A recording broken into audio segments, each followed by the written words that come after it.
Welcome back to day 2 of the Africa Tech Week Summit. Thank you so much for attending yesterday's session, and I hope you enjoyed it as much as I did. What an incredible lineup we have of speakers and just thought-provoking content. Today, it's going to be much the same, and we welcome to the stage another phenomenal speaker lineup, delivering unique case studies and amazing panel discussions. I would not miss it for anything.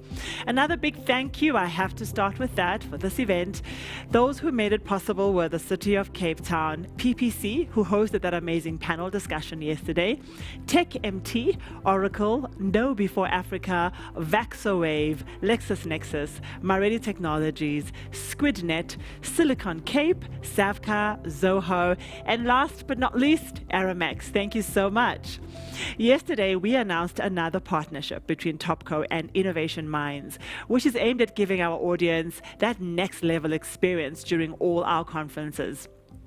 During the course of the day yesterday, you were invited to enter specific, to respond to specific challenging questions or any other ideas that you would like to ideate and discuss with your hosts and fellow delegates, and maybe even contribute towards next year's summit agenda. There were lots of people who registered, and lots of people who participated. We need that energy today still. Please, lots and lots of ideas. Put them on there. There are prizes to be won. There's a specific reward, which is VIP access to all Topco events in 2021 and free access to Innotivity Institute's Innovation Explosion online creativity and innovation training. It's about $347 in value, and you could get so much more. So participate and win. Let's go to the video and have a look at what it's all about. Quickly to show you how this works, you put in the address you've been given in the menu bar. Click on that and you will go straight to the Africa Tech Week Innovation Minds platform. If you have not yet signed up, you simply click on sign up here and it will take you to a screen where you can sign up using your email address and a password. When you do that, it will send you an email to your email address for you to confirm. Go back to the login page. If you have already done that, you then log in using the email address and password that you used. And you will go straight to this screen, which is a beautiful, very reduced version of the Innovation Minds portal, which is created specially for Africa Tech Week. Here you will be able to do a delegate survey of day 1 and day 2 and simply give feedback to what you like the best about these days. But more importantly, you want to go to Innovate with Africa Tech Week. Here you can see that once you click, you have 3 challenges to choose from. The first, Digital Transformation Challenge, which is offering you an opportunity to talk about what part of digital transformation you're struggling with and what ideas you can come up to solve it. There's a Digital Success Needs. What is the needs you have for you to adapt to long-term and sustainable digital success? And finally, how could you create a better, more immersive experience for Topco events, such as this one? And if you click on any of those, you'll go to a screen that allows you to select that you have an idea, you go into that screen and follow the prompts. List the problem you're trying to solve, list the idea you have to solve it, put what you call your idea, and finally say whether your idea is connected to one of the presentations. After you submit this idea over here, you will then be given some other opportunities to actually collaborate with other people in your team, or possibly even to look for new team members who are on the platform. If you go to this ideas here, you'll see a couple of ideas that have already been submitted, and you can then go into these ideas and comment on them. Now, what really matters in the end, so quickly to show you how this works, you put in the address you've been given in the menu bar. You'll see that once you put your ideas in, comment on other people's ideas and so forth, you will end up with an engagement score. And that engagement score is what is going to win you the prize.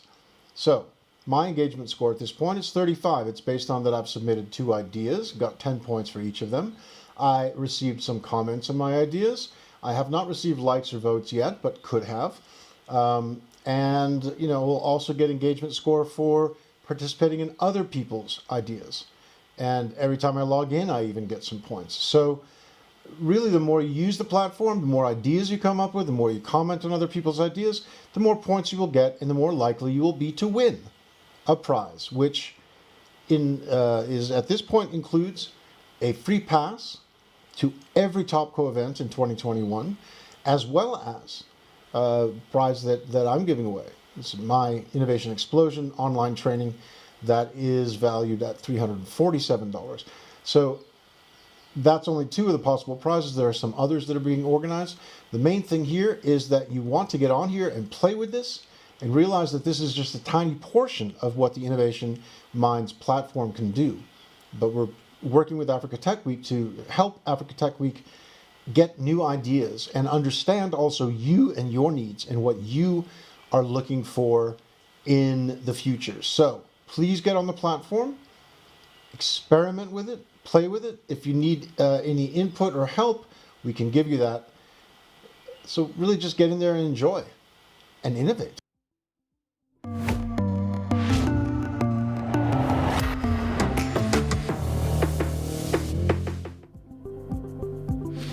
So I've just finished a program with Emeritus University on innovation and design thinking. And one of the things that I learned is that innovation requires generosity of mind and spirit. So put your ideas up, let people talk to you about their thoughts and make their contributions. And then let other people contribute to your ideas. Nobody's out there to take anybody else's idea, but your ideas need input. They need different minds to make sure that it gets to its greatest possible, creative position. So go into topco.innovationminds.com/sign up, put your ideas up and give other people input.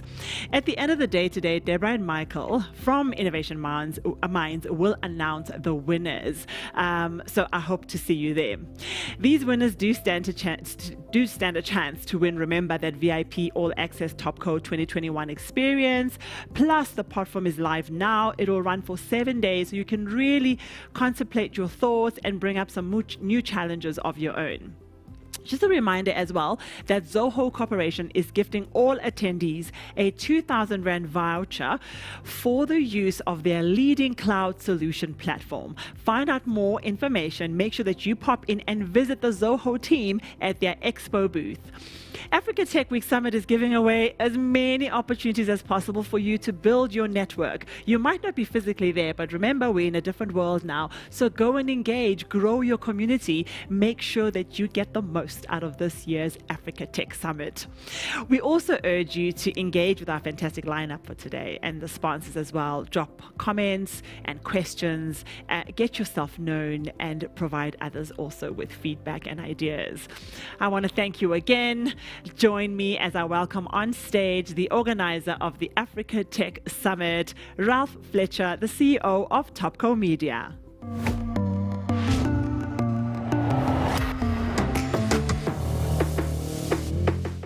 Good morning, everyone, and welcome back to day 2 of the Africa Tech Week Virtual Summit.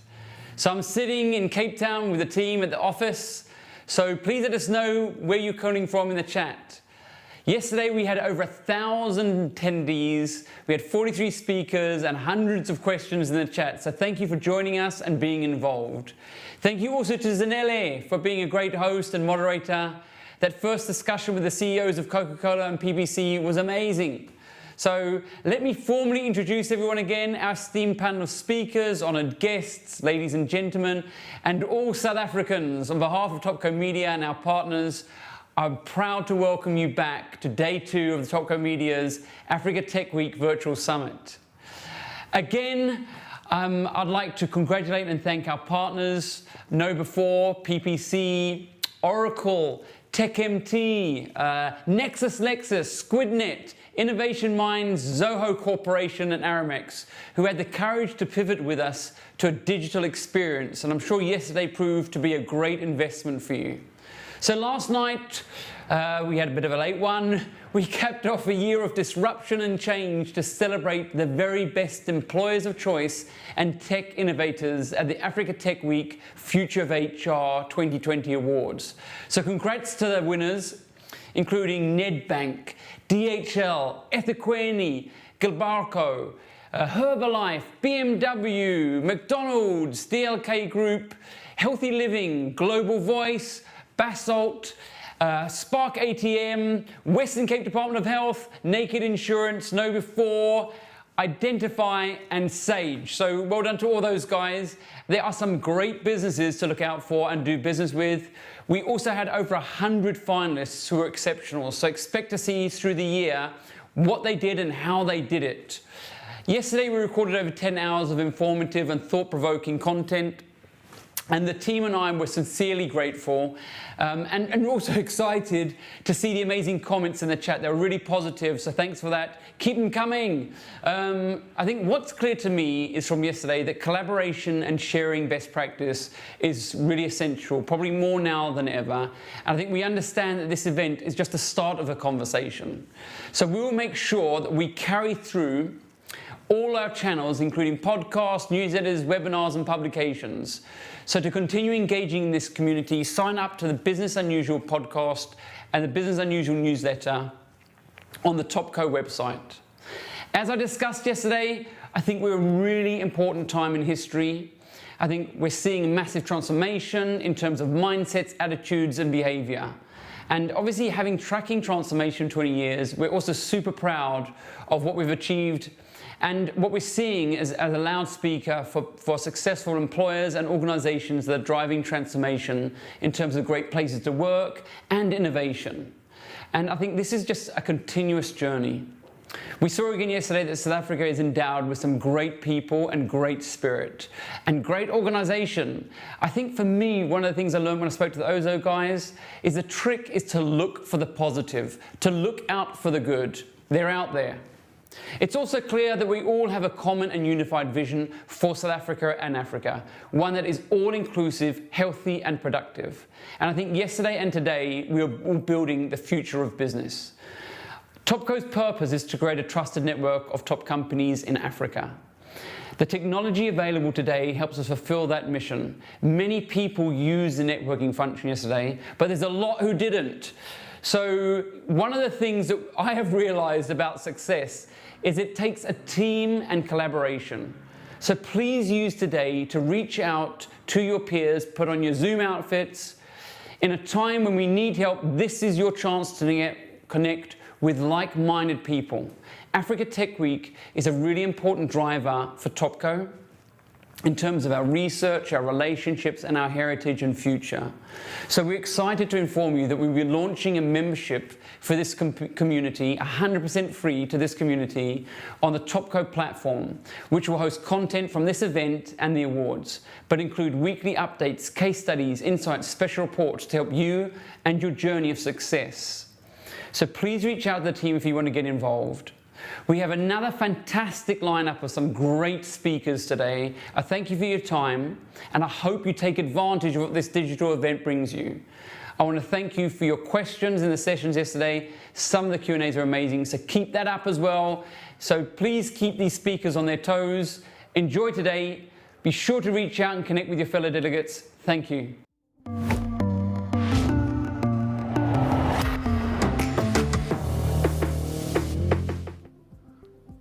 Thank you so much.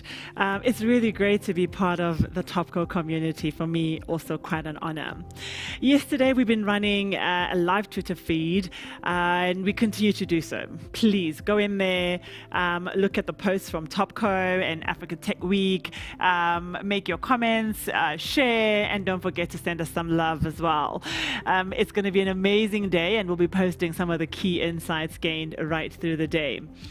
Well, moving on now, we are very, very excited to welcome our next speaker. If that was not enough that we've had so many different offerings right through the day, we also hope that we will be able to give out the prize we promised yesterday, and I mustn't forget about that.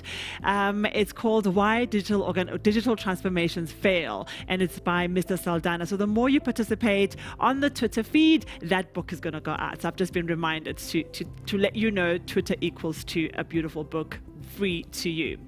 If you have any technical issues, please make sure that you go through to the Topco help desk. We'll assist you. We've got an amazing technical team here. They're keeping me posted, so if anything comes up, I'll let you know. We had a beautiful day yesterday, so today, let's not jinx it. It'll also go really well. Please also know that the sessions are recorded and available for download next week, so you will not miss out on anything. And before I introduce our first keynote speaker, a quick reminder, Know Before Africa is having a breakaway session. It starts in about 15 minutes at 10:30. You're welcome to go through to the breakaway room, say hi, have a look at what's going on there, and participate if you wish. But for now, let's put our hands together and welcome Andrew Bourne. He's speaking to us about digitization and business success factors for the future from leading international cloud solutions platform called Zoho. Andrew, welcome. All the best.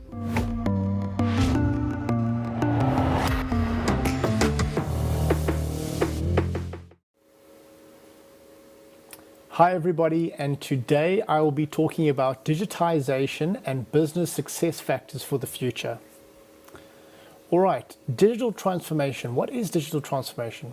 Digital transformation is the process of using digital technologies to create new or modify existing business processes, culture, and customer experiences to meet changing business and market requirements. So in essence, it's using technology to improve those business processes, become very efficient internally, to have a really good internal business culture, employee experience, and then definitely most important, a customer experience, and using technology to really excel in those points. So some important notes just before we get into it. Keep a working document, analyze, adapt, and improve your digital transformation, and then prioritize each digitization. I will share with you a spreadsheet that will help you in that, and we'll get into that a little bit later. Then get understanding from your staff. You know, your staff must understand why you're digitizing certain parts of the business. You need to help them with creating training videos, as I've got there further down. But you really need to get their understanding as to why you're digitizing and changing things in the business. And then have frequent strategy sessions. If there are any challenges, engage with your staff to find out exactly, you know, what the challenges might be, or if they have any ideas of what technology might help to improve certain things. Then create an LMS, a learning management system. Provide your staff with training so that they can easily use the digital tools that you give them and they don't get very, very frustrated. All right, and then cost optimization or cost leadership. You need to keep in mind the costs and the expenses going into the future. You need to make sure that you check to see exactly what the pricing entails, what you're getting, what the limitations might be, and then watch out for the free and smoke and mirrors. Watch out for the companies that will give you, you know, the technology for a year for free. You better, you know, watch out, because maybe then after that year you're going to be slapped with a big bill. So make sure you know exactly what you're getting, and test the technology to make sure it's best fit for your business. All right, so your digital transformation strategy. The first question you want to ask is, which parts of the business can be digitized? Okay, here's some digitization examples. So first of all, we've got from the spreadsheet to a CRM. You know, keeping your customer information in a spreadsheet only goes as far as maybe storing it, whereas a CRM can have so much more functionality. You can send happy birthday emails, you can log phone calls, you can log notes about the person, you can attach documents to their contacts in the CRM. You can also track all your business deals that you have with them and many more things. So to move from spreadsheets into a CRM would be a good digitization. Then to move from your paper forms to your digital forms, you know, where in the past people would have to print out a PDF, they'd have to fill it in and try and scan it, and then the scanning doesn't work properly. Rather be able to send them a digital form that they can open on their phone or on their computer, and they can quickly fill it out, and all the information comes straight into your CRM, and you've got documentation of that. Next up, we have written signatures to digital signatures. You know, a lot of people, especially the next generation, Generation Z, they want efficiency. They want to get things done quickly, and digital signatures are definitely going to be something for businesses to move on to into the future. then you can also have your online forms document information from customers, and then it pushes it to a digital signature application and sends that document for signature. So there's a lot of digitization you can do to make things more efficient for your customers. And then the contact us form. So all websites need to have a contact us form, but you need to take it a step further. You need to look at maybe a live chat on your website. You know, the Generation Z, I'm going to bring it up more and more because that's your future customer. They want quick gratification. They want to be able to interact with your company very quickly and be able to, click on a live chat and say, hey, I need this or that. And even if you don't have staff available, it will at least document the information and then notify you at a later stage to respond. And then next you can get obviously the contact us form, the live chat, and a chatbot. And the chatbot can prompt them and ask questions, and they can then answer back, so you get more information before you send them to whichever department would best be suited to help them. Next question is, for your digital transformation strategy, is what do we want to achieve? So I've just put them here in bullet points. You want to increase productivity. You want to be able to get your staff to produce more and to work more effectively. And then your business process efficiency. You want your business process to be efficient, not only so your staff can get through them quickly, but that your customers see that it's a quick and efficient business process. And then your customer experience. You know, your customer must enjoy dealing with your company. You must exceed their expectations, and we'll talk about that a little bit later. And then employee experience is also important because that will overflow to your customers on your customer experience side. And also you want to make sure your employees have the tools and have the training so that they can really give a really good service to your customers. And that will make the employees really happy as well. All right, so as far as efficiency with regards to technology, you want to look at getting a really connected ecosystem where it's a really well integrated integration in between your apps so that you can have a customer-centric CRM system where the CRM keeps all the information about your customer and it links to all the different apps that the customer might be engaging with. Like if you have a support desk app in the CRM, you can see which support tickets are open or outstanding. Likewise with the social media, if someone, let's say, engages with you on social media, you want to be able to see that in the CRM as well, and many other apps you can plug in there. And you want to stay away from the integration spaghetti on the right hand side where you get a whole bunch of highly customized integration that are built with middleware and can sometimes get damaged. Then you got to get someone to fix it, and it can get really, really expensive into the future. So make sure you're looking for a really connected ecosystem of business applications. Then map your business processes. So here's an example, a warranty claim form. So the usual process would be a customer then emails, staff member will send them the warranty claim form as a PDF. Then the customer has to print it, fill it out. Then they got to scan it. They got to send their photos with the damaged goods via email. Sometimes the scan is like 9 megabytes and it's half the pages are upside down, or you can't really see what's going on, And then the staff has to receive the scan. They got to save it. They need to then respond to the person to say that they've received it. They need to notify the staff member that needs to get the warranty approved. Then they get the warranty approved. They got to email back. They got to then, it's a very, very slow kind of process, and it's just not efficient. And then post-digitization would be to have an online warranty claim form. So the customer will fill out the online form, they add their photos in the form. The form will then be sent straight into your CRM. An automatic email will be sent to the person that is submitted to say thank you for the submission of your claim. An auto trigger will trigger an approval process and notify the staff member that needs to approve the warranty.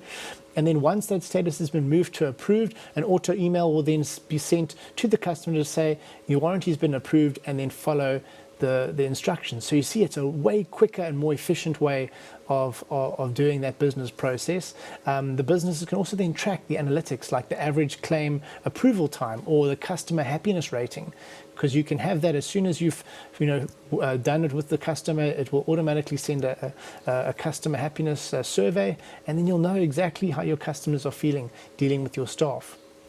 Then map your customer's journey. So what will their experience be like from their awareness?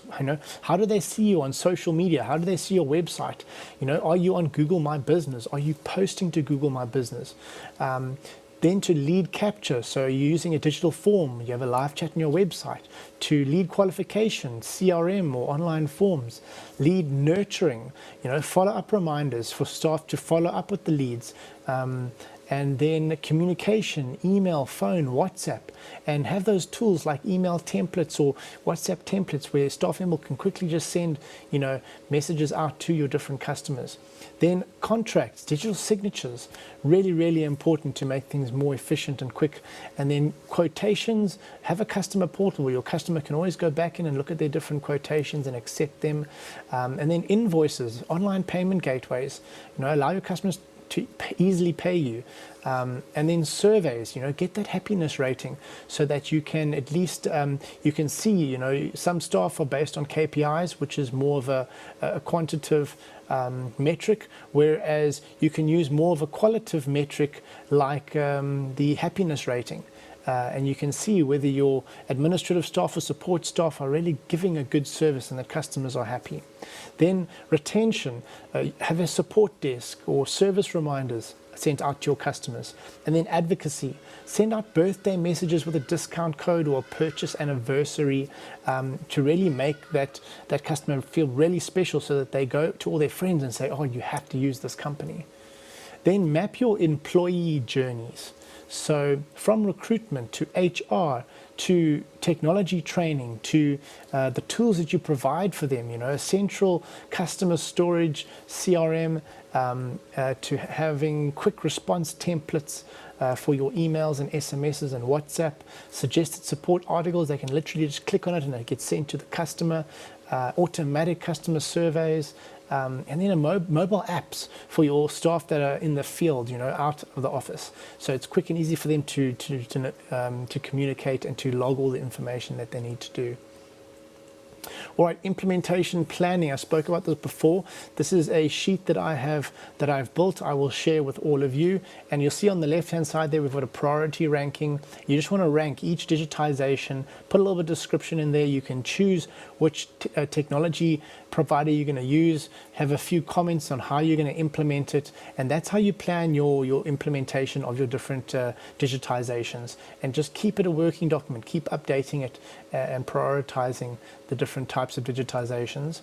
And then this is just an example of stage 1, 2, 3, so you can just split it up into little bite-sized chunks. Stage 1 would be having a website, workplace suite with your email, your file management, your business chat, your word processor, your spreadsheets, presentations, online meetings, and then you can move to implementing a CRM finance app, online forms, digital signatures, project management application, and then stage 3, social media management, email campaigns, SMS campaigns, WhatsApp for business integration, and then stage 4, support desk, website live chat, learning management system, and surveys. Okay, all right, let's get into the how to survive and thrive into the future. So you need to ask yourself these 5 questions. How will we continuously be better than our competition? What do our current customers expect? What do our future customers expect? So expectations here. And how will we keep our great staff? And how will we continuously generate new business? All right, so question number 1, how will we continuously be better than the competition? Continuous improvement culture. You need to build that culture within your business. So I would appoint a culture captain, someone that's very influential, people like that person, and set the task of them instilling that culture and bringing everyone together to have a continuous improvement culture. And then host frequent strategy meetings with your key staff members, a monthly strat session, so you can go over what the challenges are and how you guys can improve. And then a continuous improvement plan. So prioritize and delegate people or delegate captains to certain type of improvements that need to be done in the business. And you can manage it on a working document like a spreadsheet, but I know we use something that we call Zoho Connect, which has a task board and it has mobile access, and that's why we use it. It's nice and easy. If we're on the go and we think of something that needs to be improved, we can quickly just put it on the task board, and then everyone can see the task board and you can move it around with different priorities and different sections. So it'd be good to look into that. So number 2, what do our current customers expect? So the Generation C is the connected society. They're looking for great customer service, interact via mobile device, efficiency, consistency, and 24/7 availability. So the consistency and efficiency is they want throughout different departments, 24-hour availability. They want to be able to order something online, or they want to be able to message your support center at whatever hour of the day. And it doesn't matter if the agents aren't necessarily available, at least they can quick and easily get availability to your tech systems. And these all form part of the customer experience. So research done by PwC, a bad experience is driving customers away fast. And 32% of consumers say that they will walk away from a brand they love after just one bad experience. So customer experience is very, very important. And just to note, customer experience is not customer service. These are two different things. So customer experience, which we've got here as CX, is the result of your customer relationship, the relationship you have with your customer. Whereas your customer service it's reactive. Customer service is if something happens, you react and you help the customer. Whereas customer experience is proactive and continuous. And you continuously look and see how you can, make sure things don't happen that make customers unhappy, and how you can exceed their expectations. So customer service there is expected, whereas customer experience is how can you exceed your customers' expectations. And to do this effectively and efficiently, you would need a CRM system. Just an example of customer experience versus customer service. Okay, so the customer service would be reactive, and here's an example. So the customer calls and says, "Hello, I forgot my car needs a service. Please, can you book it in as soon as possible?" And then you would react and you would go and book in the car. Whereas a customer experience, a proactive scenario would be the customer calls and says, "I'm so happy you sent me the SMS reminder for my car service. I would have completely forgot. You guys are the best. Oh, and by the way, thank you so much for my happy birthday email. I'd like to use the free wheel alignment voucher that you sent me." So you can see the two differences with customer service versus customer experience, where you're exceeding their expectations. And I can tell you now, those type of people that get that type of experience are going to tell all their friends, and promote your business. And we'll get to promoting customers in a bit. So another thing you can do is you can put out a customer expectation survey, and I've also got a template for you with Zoho Survey, and I'll share that with you, and ask what does the customer expect, and what could you do better, and how could you exceed their expectations. And some customers might be like, "Hey, buy me a Ferrari," but others will be very serious and they'll say, "Listen, no, you know what, you could do this, you could do that," and you might get really good ideas from your customers. So it's really good to do that. The best way is obviously to phone them individually and ask them over the phone and fill out the survey, but you can also email the survey and get responses. Number 3, what will our future customers expect? So research has been done by Forbes, and you need to research it yourself as well. Look at different articles out there. But what Forbes has seen is that the Generation Z is going to have the strongest buying power, purchasing power in the future. And currently they influence their parents' spending. So it's going to be a lot bigger. And they say here in the next year, they will account for 40% of all US consumers. So to succeed, companies need to know how to tailor great customer experience for the Gen Z customer. So I've done some research for you. The Gen Z customer, they want mobile first. Gen Z wants quick access on the go. They want a personalized service. They want a real customer relationship. They want you to use technology, but they also want you to pick up the phone and talk to them, or just send them a message when they don't expect it, like those birthday messages. And then video. Gen Z responds well to visual content, especially video. So think of ways in which you can use video to engage and to advertise to those customers. Trust. Gen Z cares about trust and authenticity, so you need to build trust with them, have customer testimonials visible, and make sure that they can see that they can trust to do business with you. And then efficiency. Gen Z have less of an attention span than the millennials. Millennials, I think, is 12 seconds. Gen Z is 8 seconds. So you really need to catch their attention in that first 8 seconds, whether you're doing a video advert or you're engaging with them on any platform. Okay, number 4, how will I keep great staff? So you need to provide them with a great technology toolkit, provide the staff with the tools and help them deliver the best customer experience. And that's what's going to make them happy. So, give them reminders or call scripts or blueprints and checklists to help them, get through what they need to do, the different business processes, so they can offer a good experience to your customers. And then have a customer-centric technology solution where it's easily integrated, all the customer interactions are in one place, and the staff can go in and see exactly what's happening with the customer so that they can give them a really good service. And then training videos. Have an LMS, a learning management system, where it's easy access to training videos so staff can see exactly how they need to use the technology systems so they don't get frustrated. And then recognition, give awards for their contributions and achievements. I know we've got gamification where you can go and put in, how many quotes have been sent out in a month, or how many, let's say, property valuations an agent has done, so that you can then reward them. It can be there can be challenges and KPIs put in place. And then manage expectations. Ask them, what do they expect? Flexi hours, work from home. All of this is going to help you improve your employee experience. All right, employee experience research. Companies that provide a great employee experience are 25% more profitable than companies that don't. And then question number 5, how will we continuously generate new customers? So you want to create promoting customers. And this is how you do it. So a new customer will get introduced to your company by a promoting customer. And it might be word of mouth or social media recommendations, or they see a customer testimonial. And you really want, when someone puts onto social media like Facebook and they say, who can recommend a company to do this?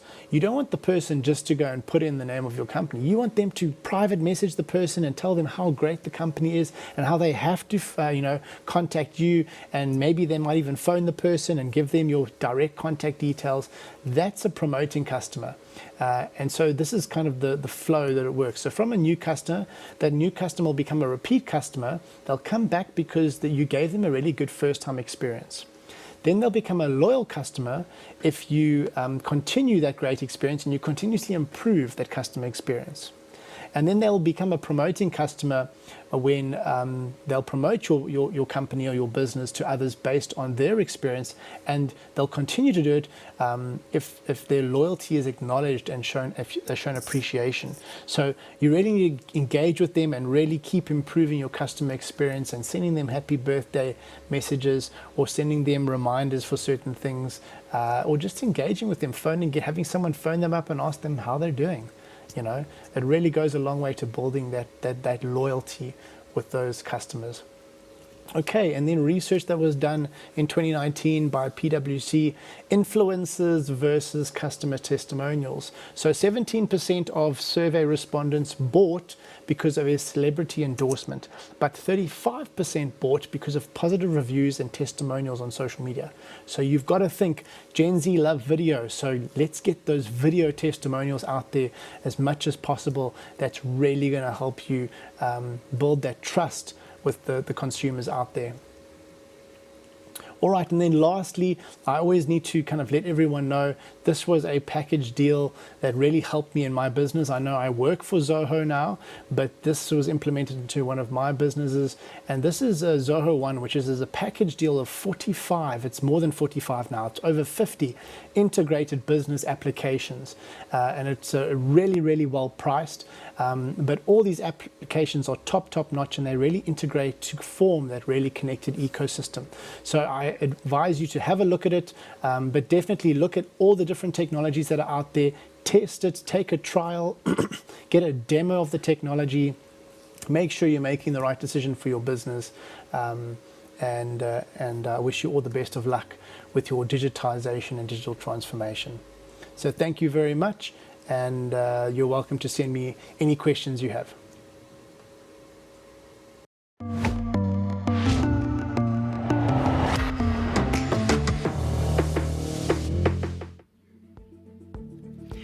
Thank you so much, Andrew. Don't forget to join Andrew and his team in their next expo booth, their current expo booth, and claim your 2,000 Rand voucher for you to use on their leading cloud platform solution.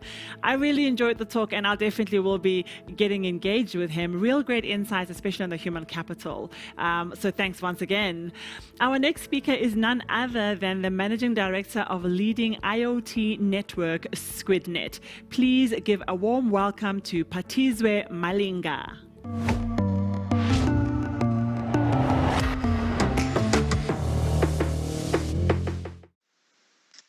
Hi, everyone.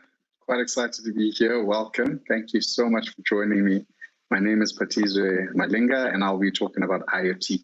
In particular, I'll be looking at what we can do with IoT to create value for your strategy. And that's by unleashing IoT's full potential. Quite a bold statement to make about IoT. So maybe let's start it off a little bit slow and get into, for example, what do we mean by the word disruption? What on earth does this word really mean when it comes to kind of our business?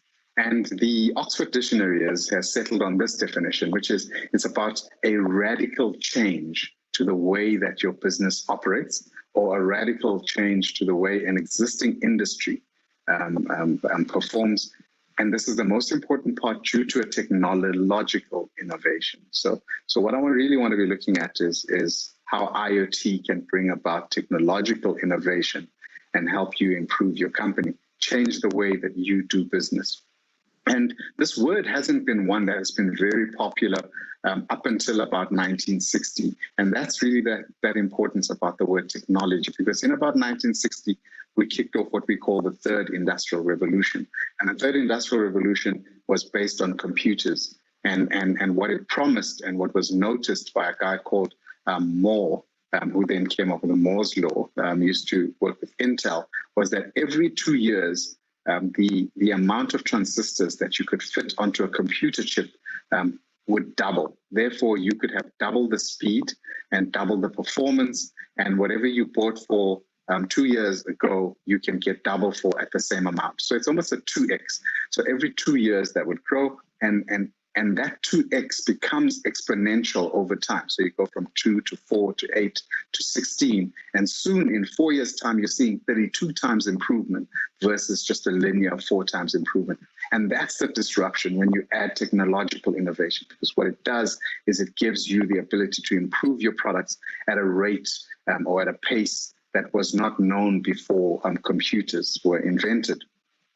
One of my best definers of this word disruption and disruptive innovation is a guy called Clayton Christensen.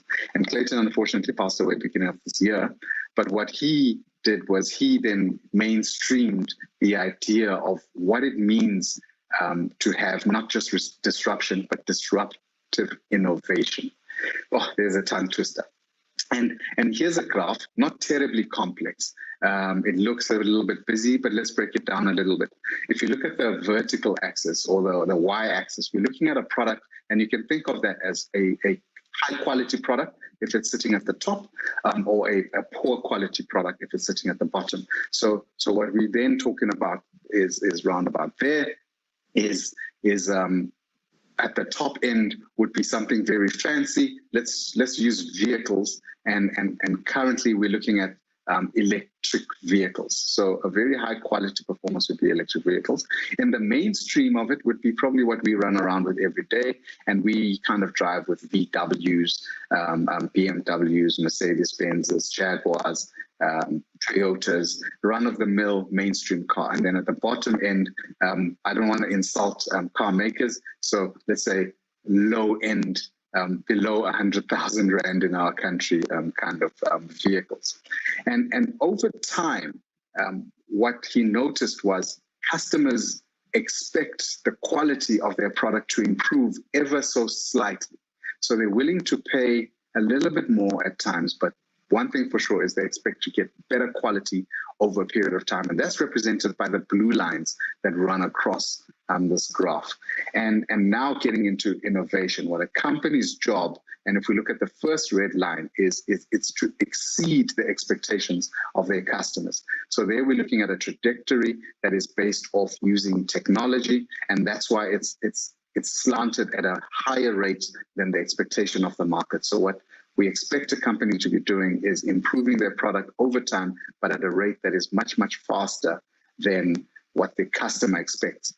But let's look at the new entrant, somebody who now comes into the market who we had never heard of before and starts producing vehicles. And we've got a couple of examples. I think Renault is a good example of this. The Renault Kwid, a wildly successful sale. And they come in and they address the bottom end of the market, what I call the unserviced market. But the reason it's disruptive innovation is because over time, what happens is the technology that they infuse into the car makes it that it starts to meet mainstream expectations. So it doesn't start off as mainstream, but give it 5-10 years, and sooner or later, everybody's driving a Toyota Camry, or everybody's driving a Mazda CX. These are now mainstream cars that kicked off at the beginning at that low trajectory. And why that's important for a country like ours, South Africa, is because no matter what industry we may be talking about, we are an unserviced market. Therefore, a lot of the companies are spending a lot of their efforts improving their products for the mainstream, and we still can't afford those products. And so the promise of this disruptive innovation is that we can have companies that can start taking advantage of technology and start servicing the unserviced market as a first phase, and then trust that we can ride that Moore's law and get ourselves into a position where we can start satisfying the mainstream. And when it comes to South Africa, we've seen a couple of companies do this. Time Bank is probably my quickest example. I gave an example of this about 2 years ago and looked at the banking industry. And when it comes to the unserviced, it's a very big market. In this case, it was 9 million people representing 12 billion rand. But in any industry that we look at, when we look at that world of the unserviced, it is a rather big industry. One, to the extent that if we added up all of the industries where we can measure the market size in millions and the money to be made in billions, you will find that we are now talking about 1% or even 2% of the GDP. And I think that's even grown further. And so what we want to do is we want to use technology and the technological innovation. But what we want to do is we want to find a technology that we can take advantage of as South Africans so that we can infuse it into our companies and then use it to satisfy, firstly, the unserviced market, and then secondly, push on into the mainstream. So there's what we do today and everything that we do in-house with the kind of skill that we have today. And if we start using outside skill, what we can now do, and I invent that word efficient, is we can start becoming more efficient, and we can achieve scale by outsourcing our skill, but that doesn't quite get us to where we want to. So education is very important in terms of technology that we want to use. Another thing that we can do is we can then outsource the technology. So find a technology that is very mainstream, something like IoT, and take advantage of it. But if we do it in-house, what we do achieve is speed. We can get new products to the market, but we don't achieve the scale. And what IoT promises is if you take the innovation and the efficiency and you put them together, that's where we get the disruption, where we have the power to achieve both speed and scale. And that's on the education axis. But if we look at it on the whole, in terms of what's happening in the industry, what we're talking about is an ecosystem with new technologies that we can take advantage of and not necessarily grow within our companies, and new skills that can take advantage of that technology and not necessarily have to have them in-house. And that is the power of an ecosystem. So when we look at an ecosystem, then using the same light, what we're looking at there is we're looking at moving ourselves not just from direct to channel, which we've done before, and that's a very nice thing to do. We get low variety, but we do start getting to much more of our customers. And the second thing that we looked at there was the speed, which now translated in ecosystem, the ability to customize something. And again, if we take that customize and the channel and put them together, what we then get is this disruptive innovation that allows us to unleash scale that is personalized, particularly for our customer. So that's really what I'm selling. When it comes to disruptive innovation and unleashing it for your strategy. So why do I say IoT, and why do I believe IoT fits not just the education barrier that we would want to get over, but also the ecosystem barrier that we're currently talking about. And what is IoT? Maybe even more importantly. So I like to use this simple way of describing IoT, and I say IoT is basically A, B, C, D. And what I'm trying to do there is give an example of the basic technologies that need to come together within this ecosystem to make an IoT solution possible. So very simply, IoT is about visibility and remote visibility, making something that we aren't used to seeing close range, making it far more visible. So the A part is about this data that we're very, very interested in, and we use the A to represent an application, and that could be on your phone, or that could also be on your PC. We want to see this data anywhere in the world, especially if it's on our phone. So that's what the B is about, choosing a backend or a place where we can store this big data in a way that we can access it anywhere in the world. So that's the B.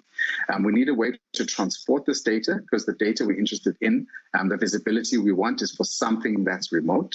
So that's the C, and the connectivity. And then the D is about the device which we will attach to the thing that we're most interested about. And in business, that's usually an asset. So we want to attach a sensor or an asset that will generate the kind of data that we're very interested in. And when you put all of these together, that's when we get an IoT solution. So what an IoT solution is ABCD according to this graph. But why is it important? And who is an IoT end user? And it's generally you and I. And what we are trying to do in this point is we are trying to improve our quality of life. So we may have it, if you look at those little icons over there, we could have it maybe on a dustbin. And the reason it's there is because we want to know the levels of the dustbin when they fall, so the municipality can collect it. Or we may have it in our vehicle. A lot of us have Netstar as a customer of ours, or Discovery Insure, and they track our vehicles or offer stolen vehicle recoveries in the unfortunate event that the car gets stolen. We may have it in our shops for point of sale situations, or we may have it as a security deterrent, be it in our homes or in our shops, calling in armed response like ADT, etc., and lots of different things. But really, at any one point in time that we install this IoT, and now to get to those letters, the Internet of Things, we install it to achieve one of three things that we believe will improve our quality of life. The first is we want to get an alert so that we can do something, take action that preserves our way of life. So if a car is getting stolen, we'd like somebody with a gun, perhaps, and is licensed to go and chase after the bad guys. If it is a monitoring situation where we've got a fleet of cars, that's what the second part is about, viewing actually a graphical representation of all our vehicles.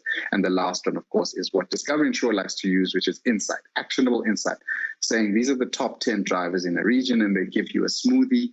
But what they're actually doing is they're reducing the risk of them having to pay out a claim throughout their entire Discovery Insure population. But as an end user, you don't buy IoT. You can't go out there and say, can I have a glass of milk or a piece of bread and IoT? What you then do is you generally lean on a traditional service provider, and it's this service provider that uses IoT to change the way that they do their business, to use that technological innovation.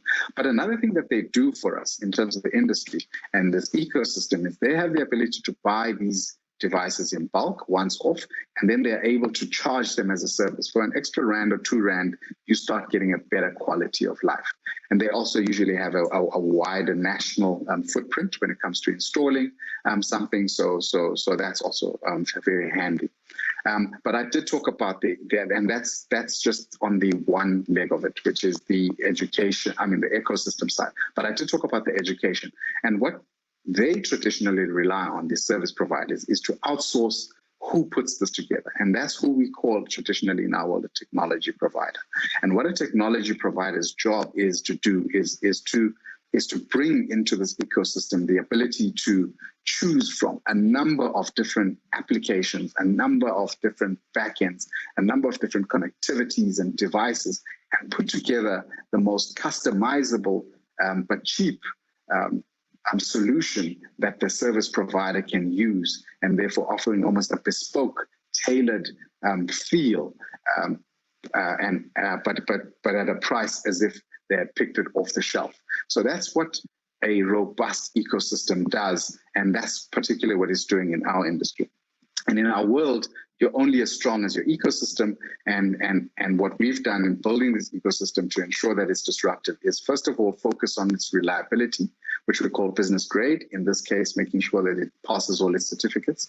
We've made sure that it's open access so that people can choose a lot of different things that they can choose. We've made sure that we've got national coverage in the country, over 90%, but we also have global coverage, covering over 5 million kilometers throughout the world.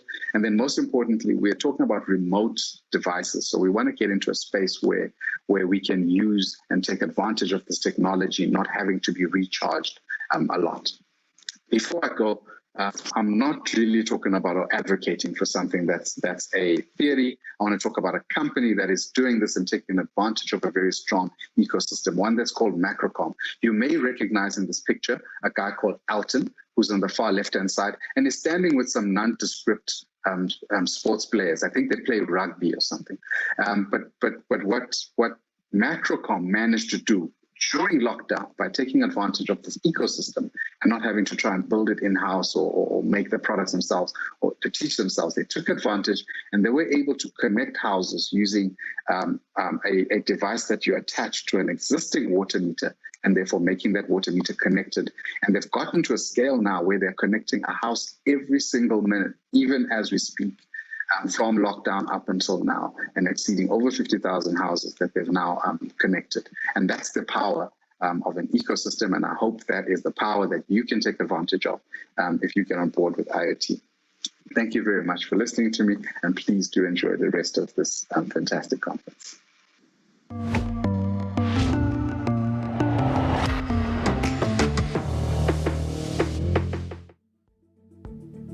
Thank you so much, Patiswa.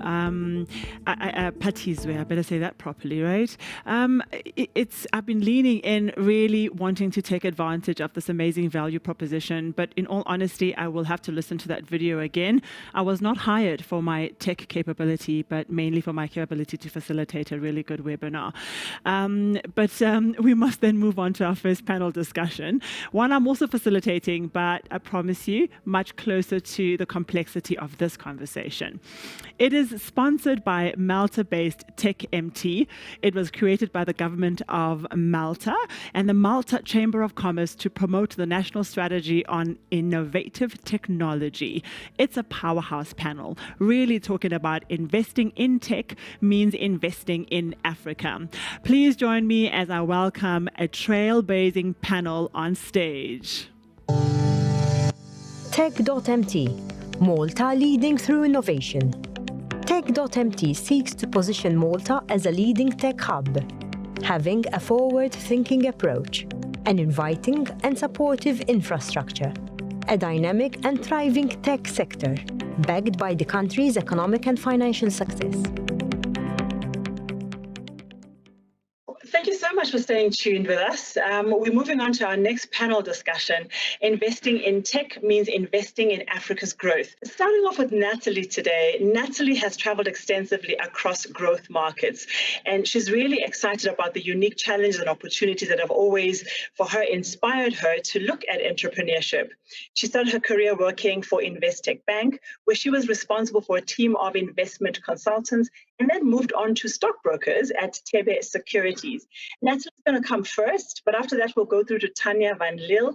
Tanya joined SAVCA in March of 2017 after a very rewarding 10-year career at the Garden Institute of Business Science. She's also passionate about developing the private equity and venture capital sector in Southern Africa. Through personal experience, Tanya understands the complexities that entrepreneurs face. Dana Farrugia, well, that's going to be a very interesting one. She's the CEO of TechMT, a foundation that established in partnership between the government of Malta and Malta Chamber of Commerce, Enterprise and Industry to promote the national strategy for technology and innovation. She's also the director of Malta Enterprise at the Malta Startup Foundation. We're going to hear a little bit about TechMT today, which was established in 2019 by the government of Malta and the Malta Chamber of Commerce, Enterprise and Industry to look at private-public partnership. But let's get straight into the conversation. And Natalie, I'd love for you to take us through the first part, please. As an investor, what is it that excites you about investing in Africa technology? Thanks, Anele, and thanks for having us on the panel. I mean, look, I think if you have a look at the demographics of Africa, we have a very young population and a very tech-savvy population. And we also have a very entrepreneurial population. I think a lot of that is actually driven by necessity. But we also have some unique societal challenges, and there certainly is a very big opportunity for us to be able to use tech and innovation to leapfrog established industries and established businesses globally, and really to put products and services forward that the African population need and want, but can also afford. And if you just think about some of these industries, and I won't go into too much detail now, but if you think about the education sector, for example, where before you would have to go to expensive schools, built with bricks and mortar, whereas now you can have the best college professor teaching you right in your home, and it doesn't matter where you are on the African continent. So I think there's a lot of these kind of opportunities, whether it's in medtech or agri-tech or insurtech, where we're able to leapfrog older industries and to be able to bring a product and a service to market that the population can afford. It also levels the playing field a little bit, as you are saying. I don't know, what are your thoughts on some of the ease of access to entrepreneurship then by this population or this part of these demographics in the country? I mean, if you have a look at the ecosystem that's been established on the African continent, particularly around capital, which is, I think, what the conversation is about. There is actually quite a well-established ecosystem that supports entrepreneurs, and it starts early on with your incubators and accelerators. And a lot of tech entrepreneurs would probably have really been through an incubator and an accelerator. And then as you move through, as your business gets bigger, as your proof of concept is proven, you get your first revenue model, you can then move into kind of Series A, Series B, Series C, and then ultimately into the private equity world. So I think there is a very good established ecosystem for entrepreneurs on the continent. The key part is knowing where in the ecosystem you need to go and have a conversation, and what type of investors you want to be reaching out to, and what they can bring to you as it's your business as well. It's not a one-way bet. Yes, they're bringing you capital, but there's also something else that you want to be looking for as well. What networks are they bringing you? What innovations are they bringing? Are you aligned on the future of the business? And really understanding where along that line and where in that ecosystem you should be playing, I think it's very important. Thank you, Natalie, for starting us off. Tanya, what are some of your thoughts about the investing in Tech Africa and its opportunity to really grow Africa? I think what we've seen is that, as Natalie mentioned, that the continent has some unique challenges and unique problems, and we're seeing innovative entrepreneurs coming up with these solutions. So we're going to invest in our own to grow and nurture these solutions that do not only solve these problems, but also create jobs on the continent and create a broader tax base for the countries in which they operate in.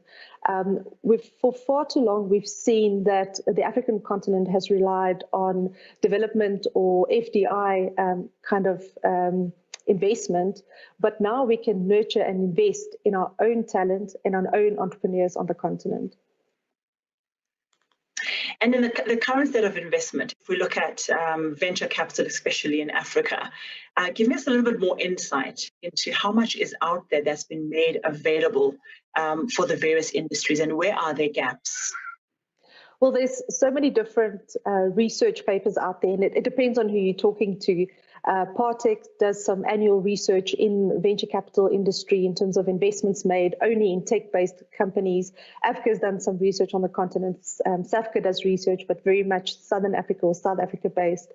But what we've seen is that the VC industry or the venture capital industry is definitely growing.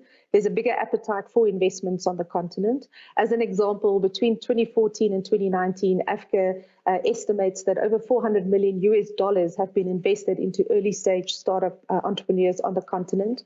Partech said just in 2019 alone, in the tech space, over $200 million. So we're seeing a lot more money coming into the continent. But where the gaps are, and what Natalie referred to, is the value chain in terms of the funding life cycle. So as your business matures, you need different kinds of funding mechanisms. In the beginning, it's usually the entrepreneur's own capital or friends that invest, or there's grant money that's available from some governments, etc. But then as you mature and as your business grow, you need different kinds of capital and different kinds of expertise. If we look at the continent itself, some of the gaps that we're seeing is very early stage investment at prototype and concept and ideation stage. There's not a lot of capital available there, but then you get the angel investors that start investing. And the venture capital, specifically on the continent, invests in what we call Series A, Series B, those really first rounds of growth. But where we see the gaps on the continent is then Series C, Series D, those bigger kind of check sizes and investments that are needed to really fuel the growth of a company. And that's traditionally where the international VCs come in and invest on the continent. Thanks, Tanya.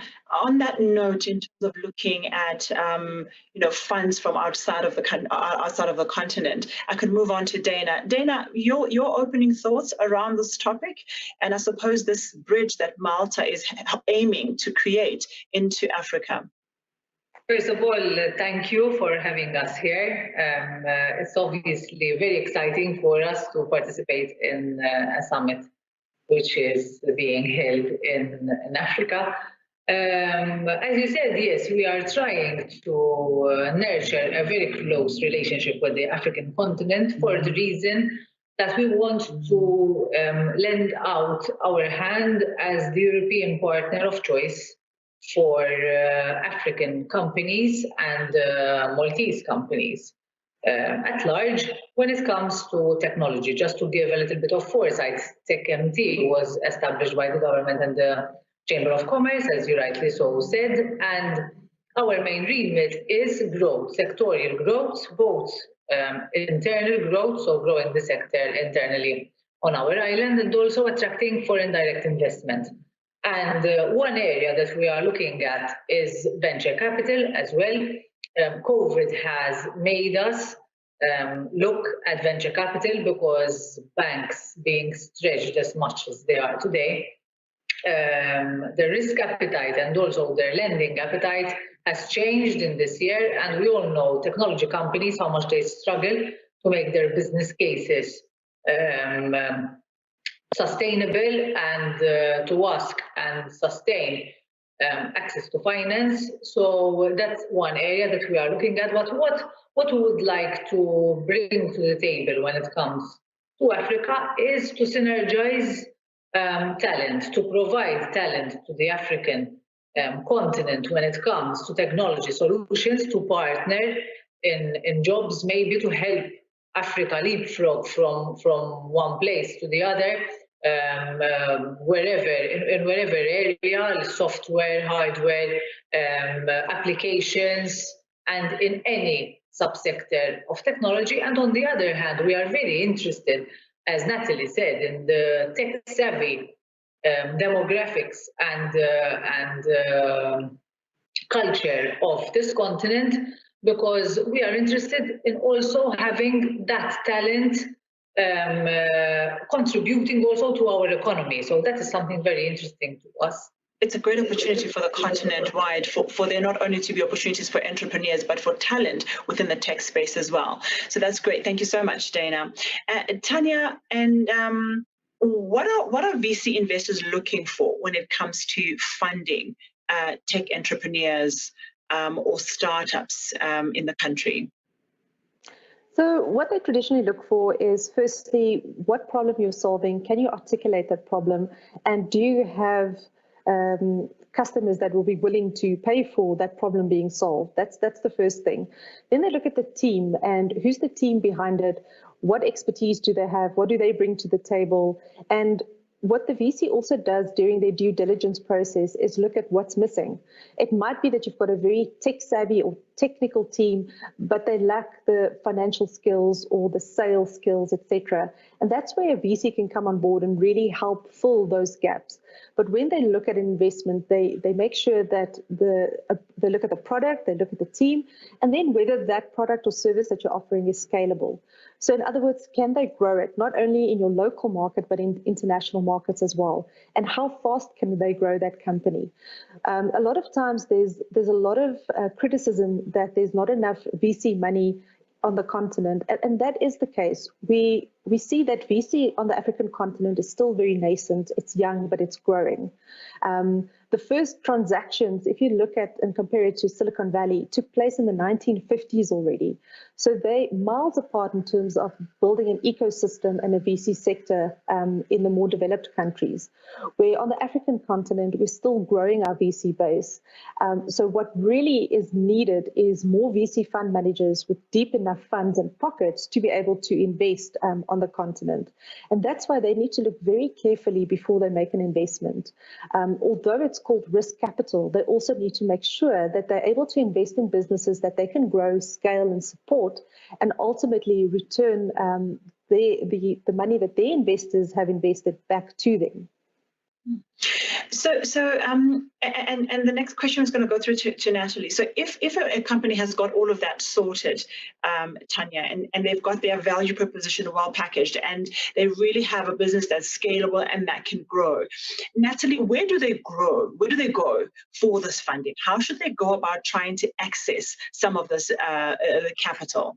Yeah, so Nelly, I think the most important question that you need to ask yourself is just to figure out where you are on that development journey. So if you're right at the beginning of your journey, you're in the ideas, thinking about the ideas, you're in the incubator phase. There you're looking for people who have done this, who've invested in the sector before. They can help you with networks. They can help you with some of the technical stuff around it. And then as you move through the different stages of development, when you start getting to the Series C, even pre-IPO areas, you're looking for investors that know how to raise capital and help you to raise capital and help you to expand potentially beyond your current borders and into other products and into other regions. And also, if you're in the pre-IPO stage, somebody who has worked or has done IPOs before and has listed businesses, etc. So you can see that the need on each development leg changes slightly. And what I will say to anybody looking for capital is the person who's offering you the biggest valuation with the biggest checkbook is not necessarily the right person. It's really important that you are aligned with them, that the provider of the capital and the entrepreneur are aligned, and that particularly that they are aligned around what happens next. Too quickly, it's all very exciting in the beginning, and I use the analogy of getting married. It's all exciting. You're getting married, you have the wedding, and then the long slog of the marriage happens. And in private equity, you do get divorced because you move through different stages, and at some point you sell the business or you exit. And having that conversation up front around how you're going to exit and who you're going to exit to and what that process is really important, because that's when the relationship can really break down. Now, finding who along the way, this is where organizations like SAVCA is hugely helpful, because obviously they've got a whole directory of members that play in different verticals and in different areas. And if you're looking for capital, the first place that I would go is to SAVCA and call Tanya up or go onto the website, and she'll be able to direct you to the right capital providers. And when we come back, let's talk about that whole investing beyond just the startup phase, because I think there's more to be said in that space, especially when we look at the South African context and what Tanya spoke to with regards to looking at investing in businesses during the different stages. And you definitely said the same thing, that there are different stages. Have a look at what stage you're at and what you're qualifying for and what the right partners are. Dana, what is your perspective on the support that you are hoping to provide, or the opportunities you are wanting to provide as part of Tech MT to African entrepreneurs? First of all, when it comes to African entrepreneurs, as I said, we have a very highly skilled technology sector that can extend this skill to current tech players in Africa, where they can maybe explore partnerships together to be able to take over maybe large projects or new projects, or handle technology from a different angle. On the other hand, we are also experiencing, as the rest of the globe, an increased demand for talent.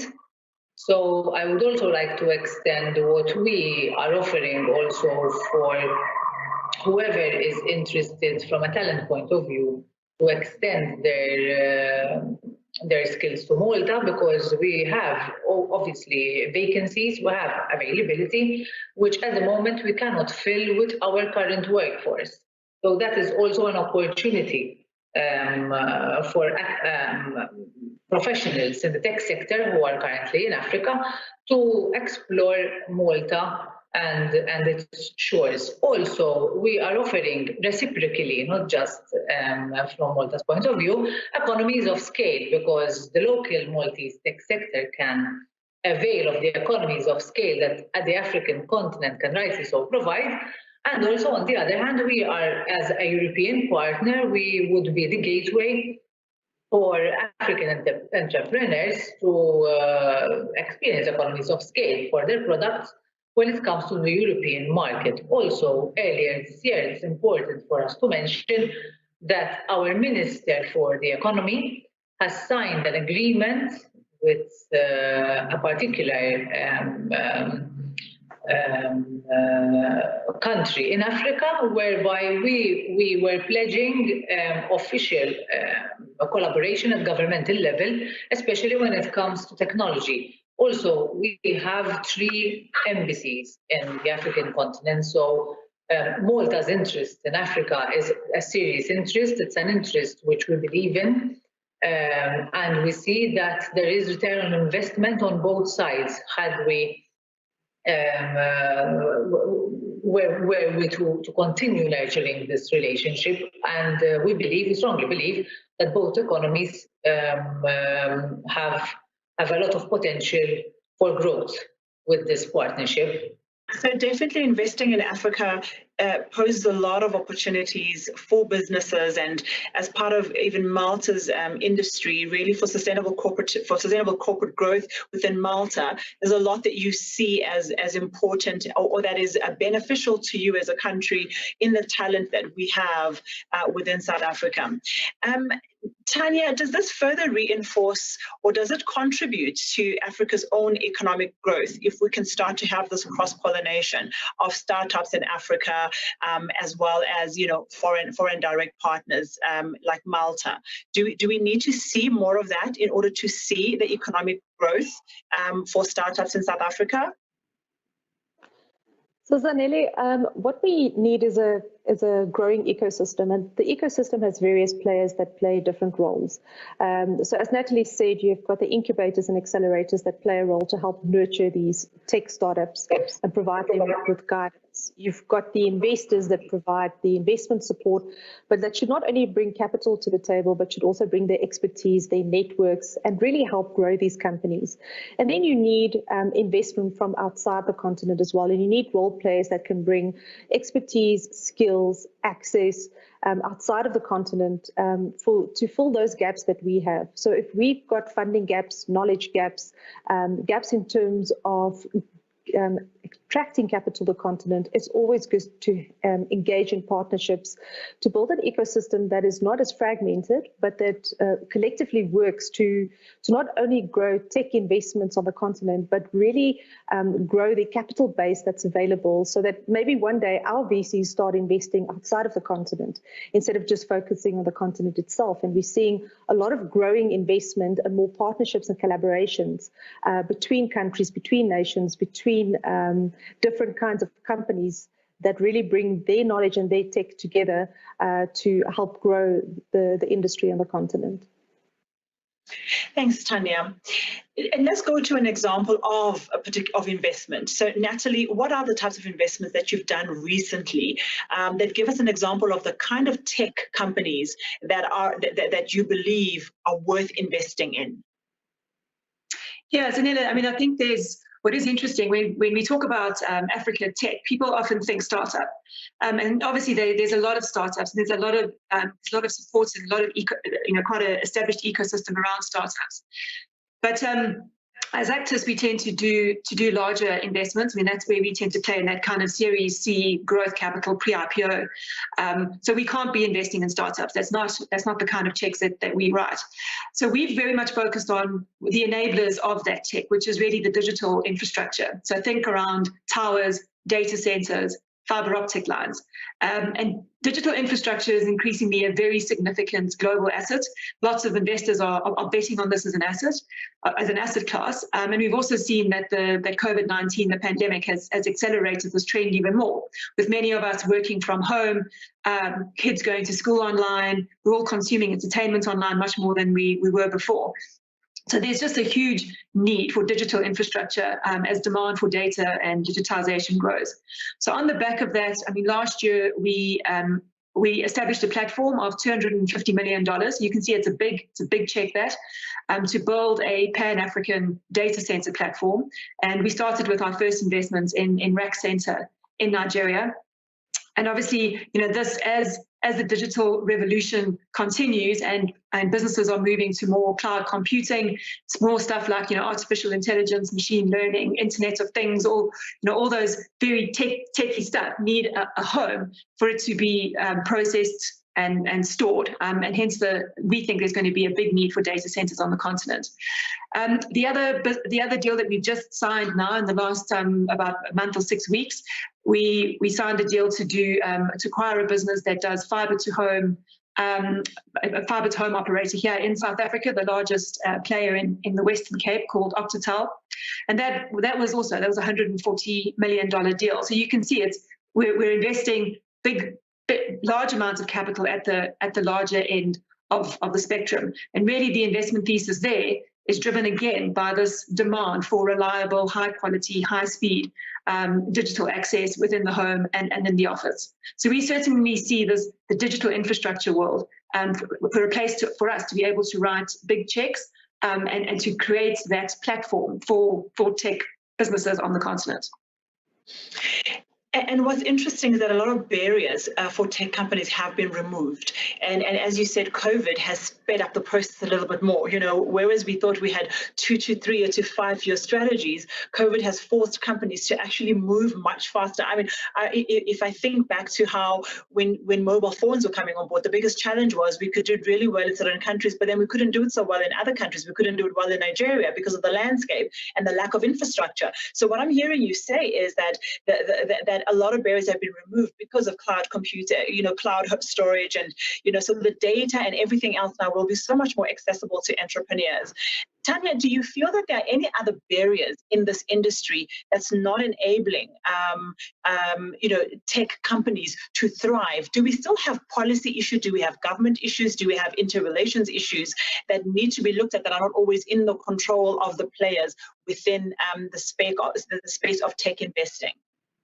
Zanele, what we've seen on the continent is that there's a lot of countries that have developed small business acts as early as the 1980s, and they've done so throughout the 90s and early 2000s. But what we're seeing now is the birth of something called a Startup Act, and we saw the first one in Tunisia, Senegal, where it really is about creating that enabling environment and ecosystem, both for entrepreneurs and for investors to thrive in. A lot of it has to do with the role that government plays.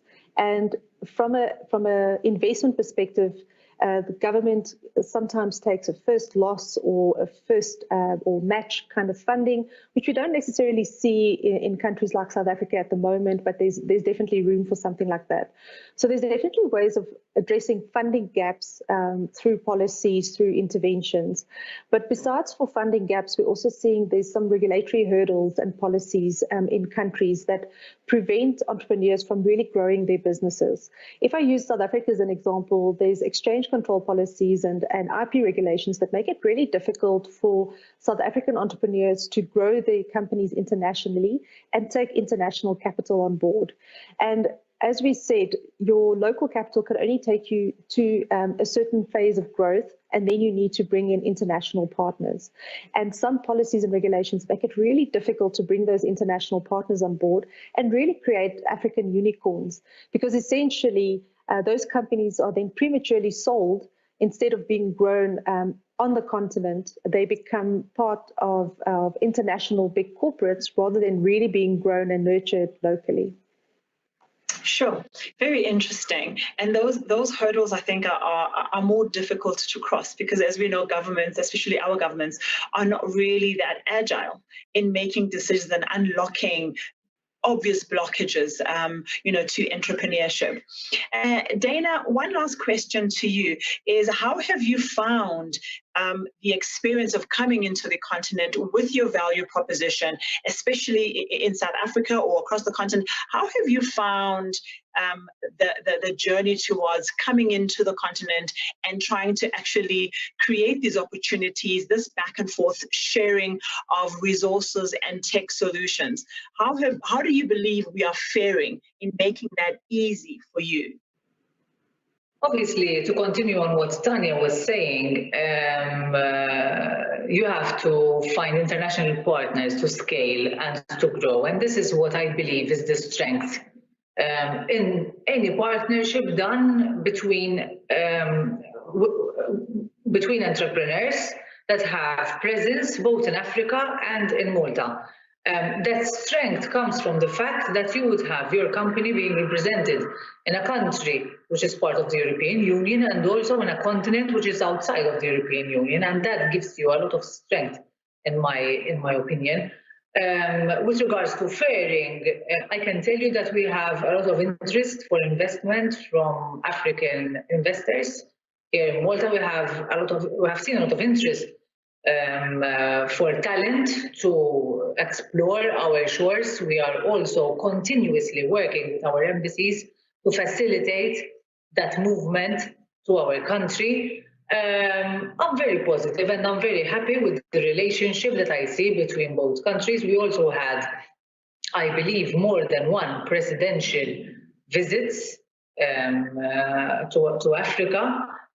So I can see that the relationship is very strong. It's a relationship that will continue to be nurtured, but there's also interest. There's interest from an investment point of view. There's interest from a cultural point of view.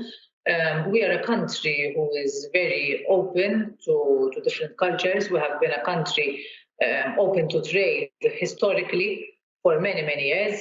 So to us, it is practically normal to be dealing with different cultures when it comes to doing business.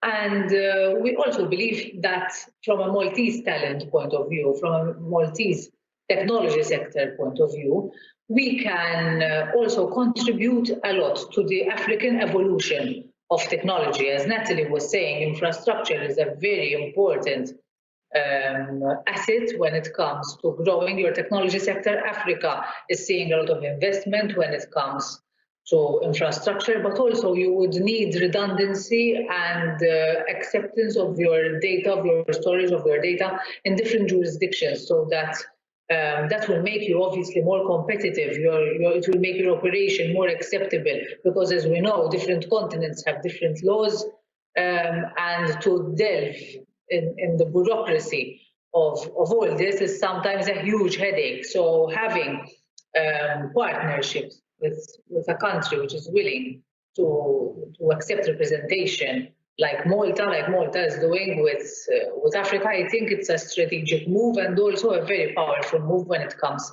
to industries. If I can go through to Natalie. Natalie, what are some of your thoughts as we draw to a close? You know, the one thing about investing in Africa, and certainly if you're coming with dollars, is, you know, the ability to get a return on those dollars. Because I mean, obviously we've got exchange rates which depreciates, you know, and can erode any return. And I think this is where investing in the tech sector is really exciting, because often these businesses are they're growing at an exponential rate. So if you're able to get in there early and be able to really take advantage of and steer businesses to take advantage of kind of old dead industries and leapfrog those industries, I think that for me is where it gets really, really exciting. And, you know, just an example, and, you know, we've spoken about it before. If you think about energy, you know, you talk about kind of governments getting in the way. You know, I mean, there's a thriving system or a thriving industry of renewable energy out there. Now, you know, a lot of our countries on the continent don't have established transmission grids. So if we were able to just completely leapfrog that and go to kind of solar home systems and more decentralized power generation, you can just imagine how that will also, you know, just completely leapfrog the continent into a different place. So I think really looking for where we can bring African solutions to African problems and leapfrog what are kind of old established industries in other parts of the world, I think that can have a massive impact on the continent, and also for us as investors, a good place for us to put capital and to get a return on it. Thank you so much, Natalie. I think those are great closing thoughts, and I think I feel very inspired after hearing the opportunities that exist. You know, if we knew where to go and how to have the conversations to grow South African startups and even beyond the startups. Tanya, some of your thoughts? Advice to tech entrepreneurs is continue to be agile, continue to go at it. It's a long and lonely road sometimes, but when you're looking for partners or you're looking for investment, do your homework. Just like the investors do a due diligence on you, do a due diligence on them, understand who's investing in what, who will be best for your business, and be open-minded to the fact that if you give up a portion or equity of your business, you're getting something in return. Because a lot of times investors or entrepreneurs aren't ready yet to give up a portion of their equity for the kinds of advice and guidance investors bring, like VCs and Natalie and Actis, etc. So really do your homework. But there is capital on the continent. There are lots of opportunities, but you really need to work at it. It's not just being handed out. I think what we've seen on the continent is that the people that come up with solutions here are really innovative, agile, and they have grit. And I think we have grit. We've survived so much. We've jumped so many hoops as the continent, and definitely there's always a lot of hope placed in our potential. So I really hope that we get to see real strides in the next couple of months and years to come. Dana, any closing thoughts on your side? Well, definitely, I would really like to see this partnership between the tech sectors, both tech sectors, to flourish and strengthen itself. And I would like to appeal to anyone who would like to reach out to us.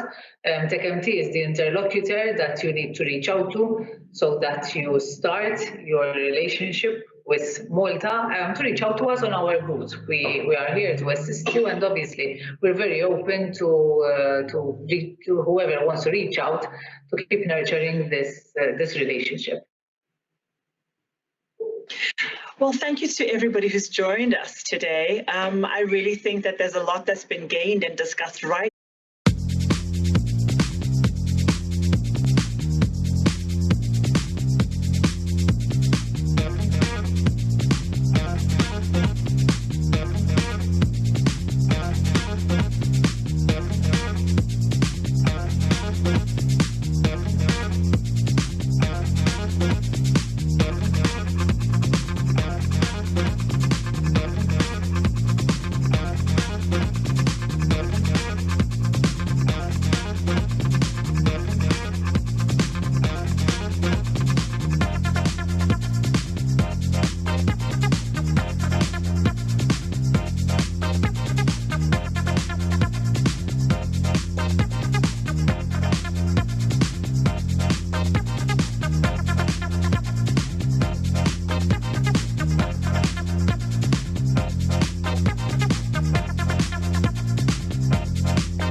are extremely proud and delighted to be part of this Africa Tech Week here in Cape Town. As a Department of Science and Technology, this platform, Africa Tech Week, gives us an opportunity to share with the private sector what government is doing. So we're hugely excited about a partnership with Africa Tech Week because Africa being the land of opportunity, we think, in the world, the opportunities for technology to make a difference here are more profound than anywhere else in the world. Really enjoying Africa Tech Week, where we're spreading the word about what we're doing and creating and operating digital workforces, sometimes delivered over the cloud, helping to bring the fourth industrial revolution to Africa.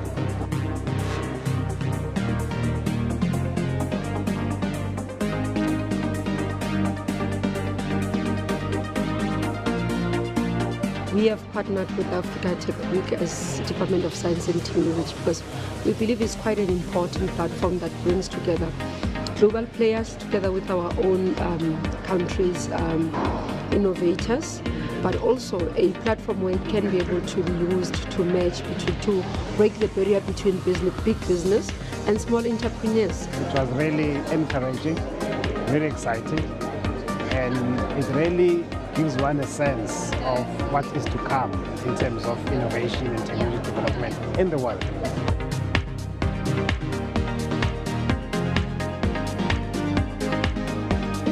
I believe that based on what we are seeing here, the amazing energy, the amazing people, the amazing opportunities that we have, and all the room to build so many different innovative projects, next year is going to be an amazing opportunity for all of us to see what is really happening. I think it's amazing to bring an amazing group of people from all over the world, not just Africa, but and to learn about the problems in Africa from the first-hand point of view and seeing the solutions coming from the locals.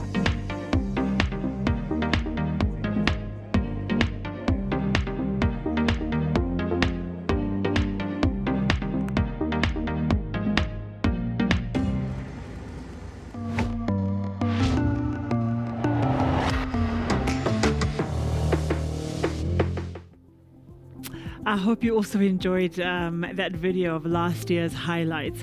Isn't it strange? It seems like such a different world. Well, today's reality is what we have, and we have to make the most of it. So I really hope that you were able to enjoy the panel and enjoy this virtual conference and still make the time to network and get involved in the other projects we have running in the separate rooms. I want to say again, thank you so much to that amazing panel of speakers. For me, it was really probably one of the highlights, but I've had a lot of those. But really great insight from Dana, Natalie, and from Tanya. Yesterday, we prompted you to enter your ideas on the specific challenge questions, as well as any other ideas that you'd like to just throw out there, ideate, talk to the host and other fellow delegates and see what we think of your creativity. There has been a lot more activity today, so thank you so much. I'd love to encourage you to do that next bit of really, whatever energy you've got left for this week, explore, share, and engage. We're also looking for ideas for next year's summit. So what concerns you or what interests you? Share it with us so that we think ahead as to what 2021 will hold and how we need to engage with you for Africa Tech Week then. We will be giving away VIP access to all Topco events in 2021 for those who are participating actively. Also, we'll give away free access to Innotivity's Institute's Innovation Explosion, online creativity and innovation training. Lots of innovation and creativity there. But for $347, it's definitely worth it. Let's go look at that video and have a look at what it has in store for us. So quickly to show you how this works, you put in the address you've been given in the menu bar. You click on that and you will go straight to the Africa Tech Week Innovation Minds platform. If you have not yet signed up, you simply click on sign up here and it will take you to a screen where you can sign up using your email address and a password. When you do that, it will send you an email to your email address for you to confirm.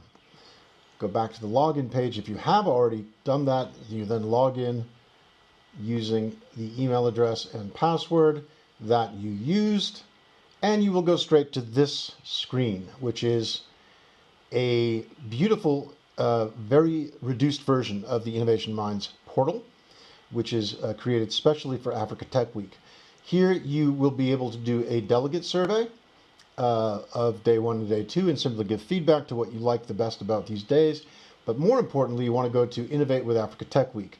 Here you can see that once you click, you have 3 challenges to choose from. The first, Digital Transformation Challenge, which is offering you an opportunity to talk about what part of digital transformation you're struggling with and what ideas you can come up to solve it. There's a Digital Success Needs. What is the needs you have for you to adapt to long-term and sustainable digital success? And finally, how could you create a better, more immersive experience for Topco events, such as this one? And if you click on any of those, you'll go to a screen that allows you to select that you have an idea. You go into that screen and follow the prompts. List the problem you're trying to solve, list the idea you have to solve it, put what you call your idea, and finally, say whether your idea is connected to one of the presentations.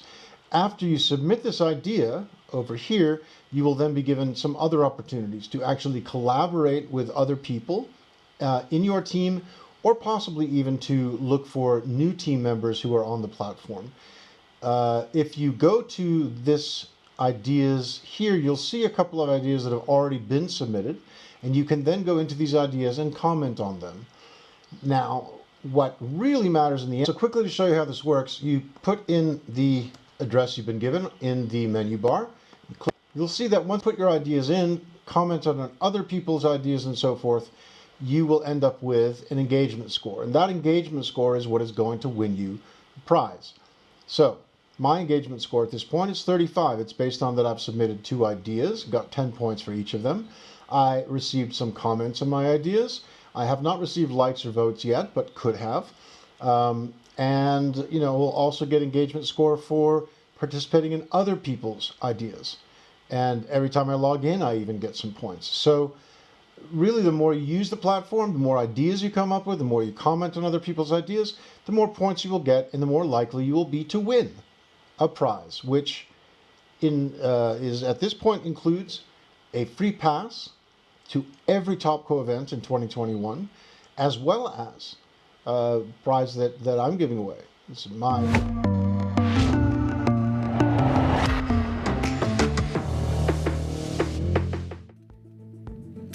Up next on Africa Tech Week is the AI and ML guru Jacques Ludic, who's the founder and group CEO of Cortex Group and founder and president of the Machine Intelligence Institute of Africa, who will be educating us about AI and machine learning, powering business for growth in Africa. Welcome, Dr. Jacques Ludic.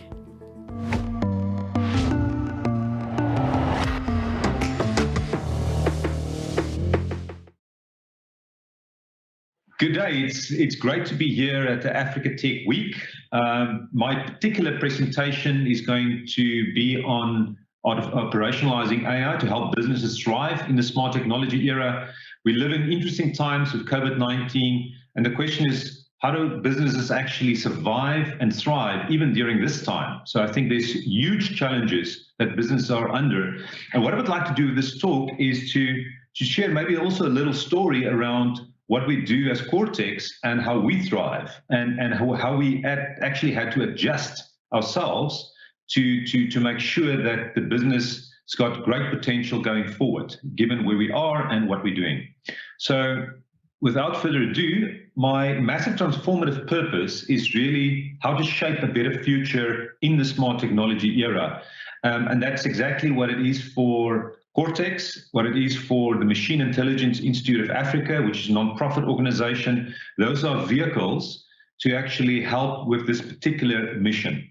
And I think it's absolutely critical that we are smart around how we use these kind of smart technologies, to not let technology dictate, but make sure that we thinking about the outcomes of what we want to achieve. What's in the best interest of society, what's in the best interest of the business, what's in the best interest of the customers, and how we can actually use that technology in a smart way. And I think there's been lots of challenges around this. I know there's Netflix, they talk about social dilemma, and this whole thing around attention-seeking software and solutions. I think we have to think about the customer, think about the user, and use technology in a smart, ethical, and responsible way. So it's very relevant for us in that regard. So when I talk about the smart technology era, it's in fact referring to the fourth industrial revolution. It's a very interesting time. We are literally standing on the brink of a technology revolution that fundamentally changed the way we live, work, and relate to one another. And when we say that words, that is the implication here. So we have to be wise and be responsible in the way we implement solutions and understand how we use technology. And it's not just one piece of technology. It's a fusion of a number of technologies, of which AI is probably the exponential technology, but there's a number of these technologies coming together that's impacting all disciplines, economies, and industries. So if we think about, I think as humans, we perceive time as linear, but when we actually look at these kind of exponential curves, this is in fact what's happening here. So we talked about the fusion of technologies, so that's also illustrated on this graph, but what we also see is the speed of technology change. And you would see some of these exponential technologies listed there obviously include artificial intelligence, robotics, drones, and so forth, but also includes nanotech and neurotech and biotech, and obviously ICT and mobile technology with 5G, 6G, all these type of technologies coming to the fore. So what these technologies are also doing is also helping to accelerate the data generation. And obviously that is something that AI also can take advantage of. So the next slide is actually talking about unlocking business value in the AI era. And when we say the AI era, you can say, oh, maybe this is bold to say that. But really, if we think about the broader picture, there was various industries where business value was unlocked, with agriculture, fishery, metals, and so forth. And then on top of that, you would see industrial and financial services coming in. And then between 1995 and 2019, it was pretty much the internet era that crept into the business unlocking as well. So to actually had all these industries, agriculture, fishery, industrial, finance, and internet, that's all contributing to unlocking value. So they're stacked on top of one another. But what's happened here now with the instrumentation of the world, with people being instrumented with phones and IoT devices, all of those type of things, there's more data that's being generated. And that brings us to the AI era, because AI feeds on the data. So so there's obviously other technologies also at play here, but AI for sure the technology that will unlock most of the business value. Now, in terms of just bringing things back to our mission, massive transformative purpose, we sit here in Africa, in South Africa. I sold my first AI company to General Electric in 2011. This decade has been super interesting, where we've seen lots of breakthroughs and developments on the AI front. I was kind of also surprised to see some of the things, having been in AI for more than 2 decades, having done my PhD in AI. It's been incredible to observe what's really happening around this. But our massive transformative purpose is to say, how can we use these technologies? How can we use scalable platform businesses to actually transform Africa and use it for good? So the AI for good, for social good, is super, super important. But from a business perspective, there's incredible opportunities to leapfrog, to actually create solutions where maybe the infrastructure is limiting. We've already seen this on financial services, how smartphones and even feature phones have been utilized. We believe there's incredible opportunities for smart technologies in Africa as well. So without going into our exponential growth journey, if we think about business and business to the business value drivers in terms of surviving and thriving in the smart technology era, doesn't matter what the technology is, it all boils down to what is the business value drivers that make that business work. And what I've summarized here on this particular slide is, on the left-hand side, the typical important value drivers in terms of productivity, revenue, reducing risk, and lowering cost. And it's really all about increasing operational efficiency and effectiveness and revenue. And it's also looking at 2 things. There's the customer-facing world, where we're looking at real-time, on-demand, personalized service delivery. But then there's an industrial side things like process optimization, things like predictive maintenance, and all of that comes into play. So what I've got listed in these three buckets is effectively both, I'm looking at both types of industries, but I'm also looking at the value drivers for each of those buckets of industries. So if you look at revenue, for instance, you would see increasing throughput, yield, and quality. Those are some of the key value drivers to drive revenue, to drive it up for the industrial space. If you increase it with 1, 2, 3, 4, 5%, that translates to millions of dollars straight away. There's incredible opportunities for AI to do the process optimization and to solve problems on that front. But from a customer services point of view, you've got cross-selling, upselling, recommendation engines, and so forth. And we've seen this now with YouTube and Amazon and all these kind of companies, especially in retail, where you see things get more personalized. And that's exactly the opportunity that we've got. So we've created this whole big bucket on the right-hand side that talks about enhanced customer experience. You can do that with intelligent virtual assistants. You can do, if you do a 360-degree insights, data mining on data and all the data that's coming in, all the clicks, all the user interactions, all of that data puts a business in a position to actually to do targeted sales and marketing as well. So there's a lot of opportunities to enhance, especially on the customer-facing side. But there's other things as well. If we know about robotic process automation or just AI being used for automation, there's a lot of productivity increases that could help with. But then also helping to improve the processes, and it could be manufacturing, chemical processes, and business processes. Equipment availability. If your equipment is not working, you've got a problem. You can't be productive. So in terms of reducing risk, process and equipment failure is important. And also, if you think about things like, from a risk perspective, you've got fraud, waste, and abuse, customer churn. How do I reduce those kind of things? And then from a cost perspective, you want to eliminate redundancy, the energy and raw material usage. All of those things are important. But then right in the middle, I've got another category. We live in very interesting times, and this is exactly what we've done as Cortex. We've transformed the business as an AI engine for business into a scalable business where we're monetizing data, we're creating new business models and revenue growth opportunities with the data that we are gathering. So for other businesses, incredible opportunities to do smarter R&D, innovate, collaborate, and also accelerate decision-making. So huge opportunities to unlock value. So I'm going to quickly skip a few things here. So just quickly in terms of Cortex, so we've just categorized solutions, AI solutions for customers. Again, the kind of the world where we're looking at customer-facing engagements, their personalized and engaged fits in.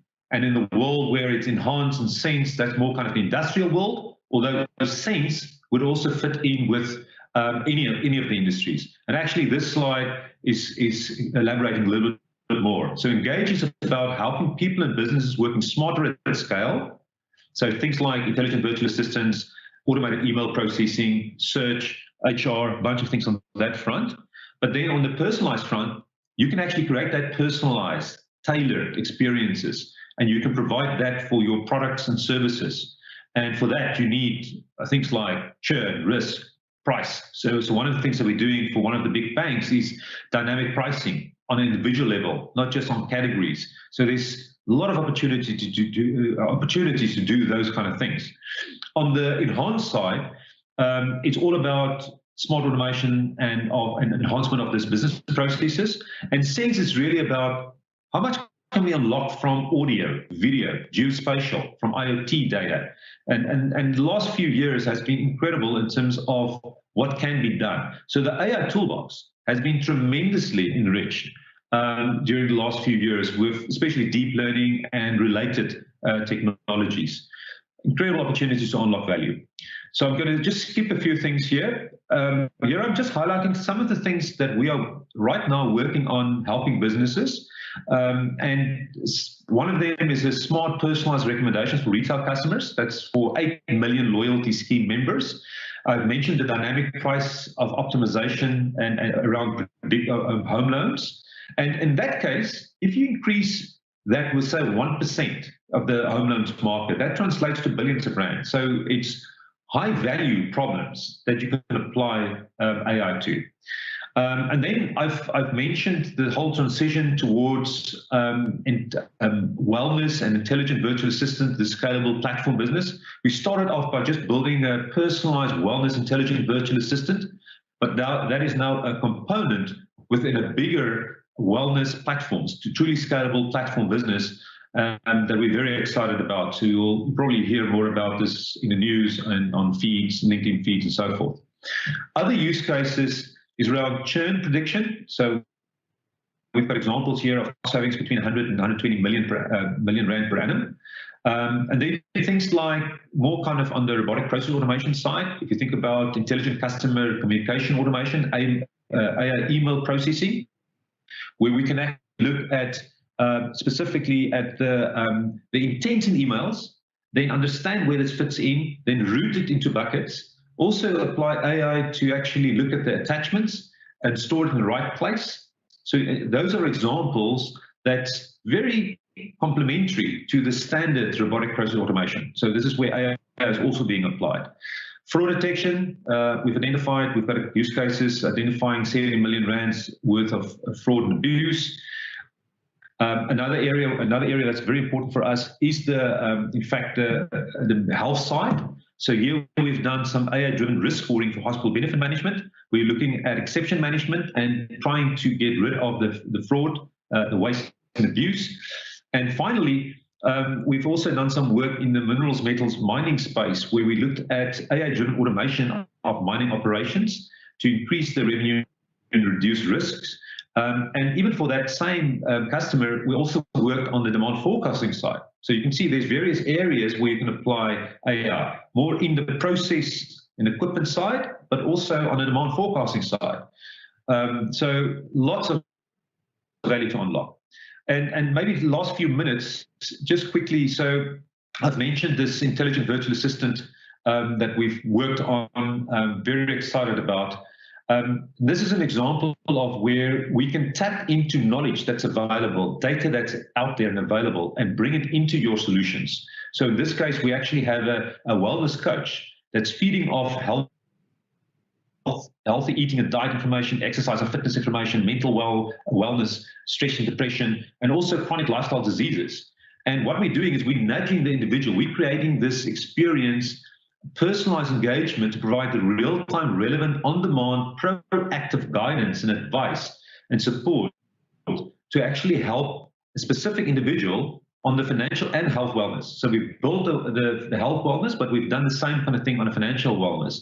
And here we're tapping into various data sources. So if you look at this particular on the left-hand side, we're showing where you can source data. So we've built this, we've digitized the health risk assessment. So you can get the profile and survey data straight from there. But we also, what we've done is to also look at the interaction with the app, with the intelligent virtual assistant, and we utilize that data. We get data from wearables, all sorts of different wearables. We also get data from other wellness providers. But then from the medical schemes perspective, we are doing data mining on the claims data, and we bring that data into the well. On the employer side, we're working with employee data. So all of this data can be unlocked, and this is what we push through the AI engine, through the intelligent virtual assistant, and through the app to create that personalized experiences where you can actually create that better world, healthier people, healthier employees, high productivity, a better life. And also helping the medical schemes and employers to reduce costs and to make sure that their business is also viable.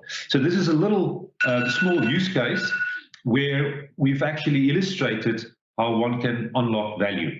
So I think this is probably all that we have time for. So thank you very much for the time. It was great to be here at the Africa Tech Week. Please feel free to reach out if there's any questions or comments. I appreciate it. Thank you very much.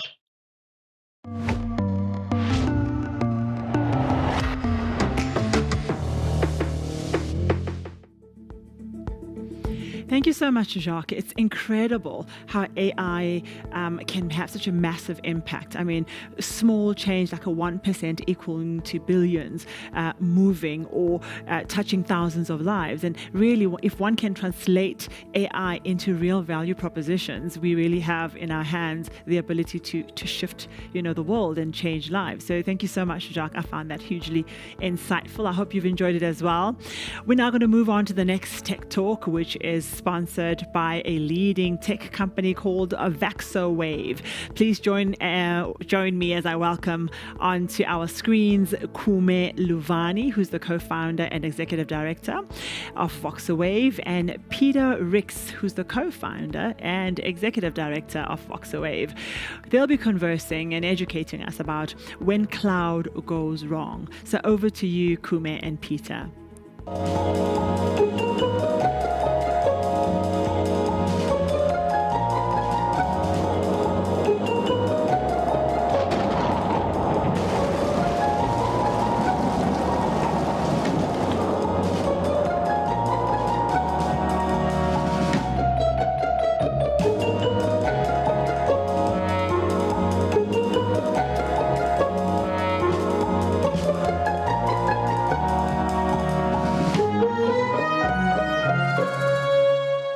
Hi, my name is Kume Luvani, co-founder and executive director at VaxoWave.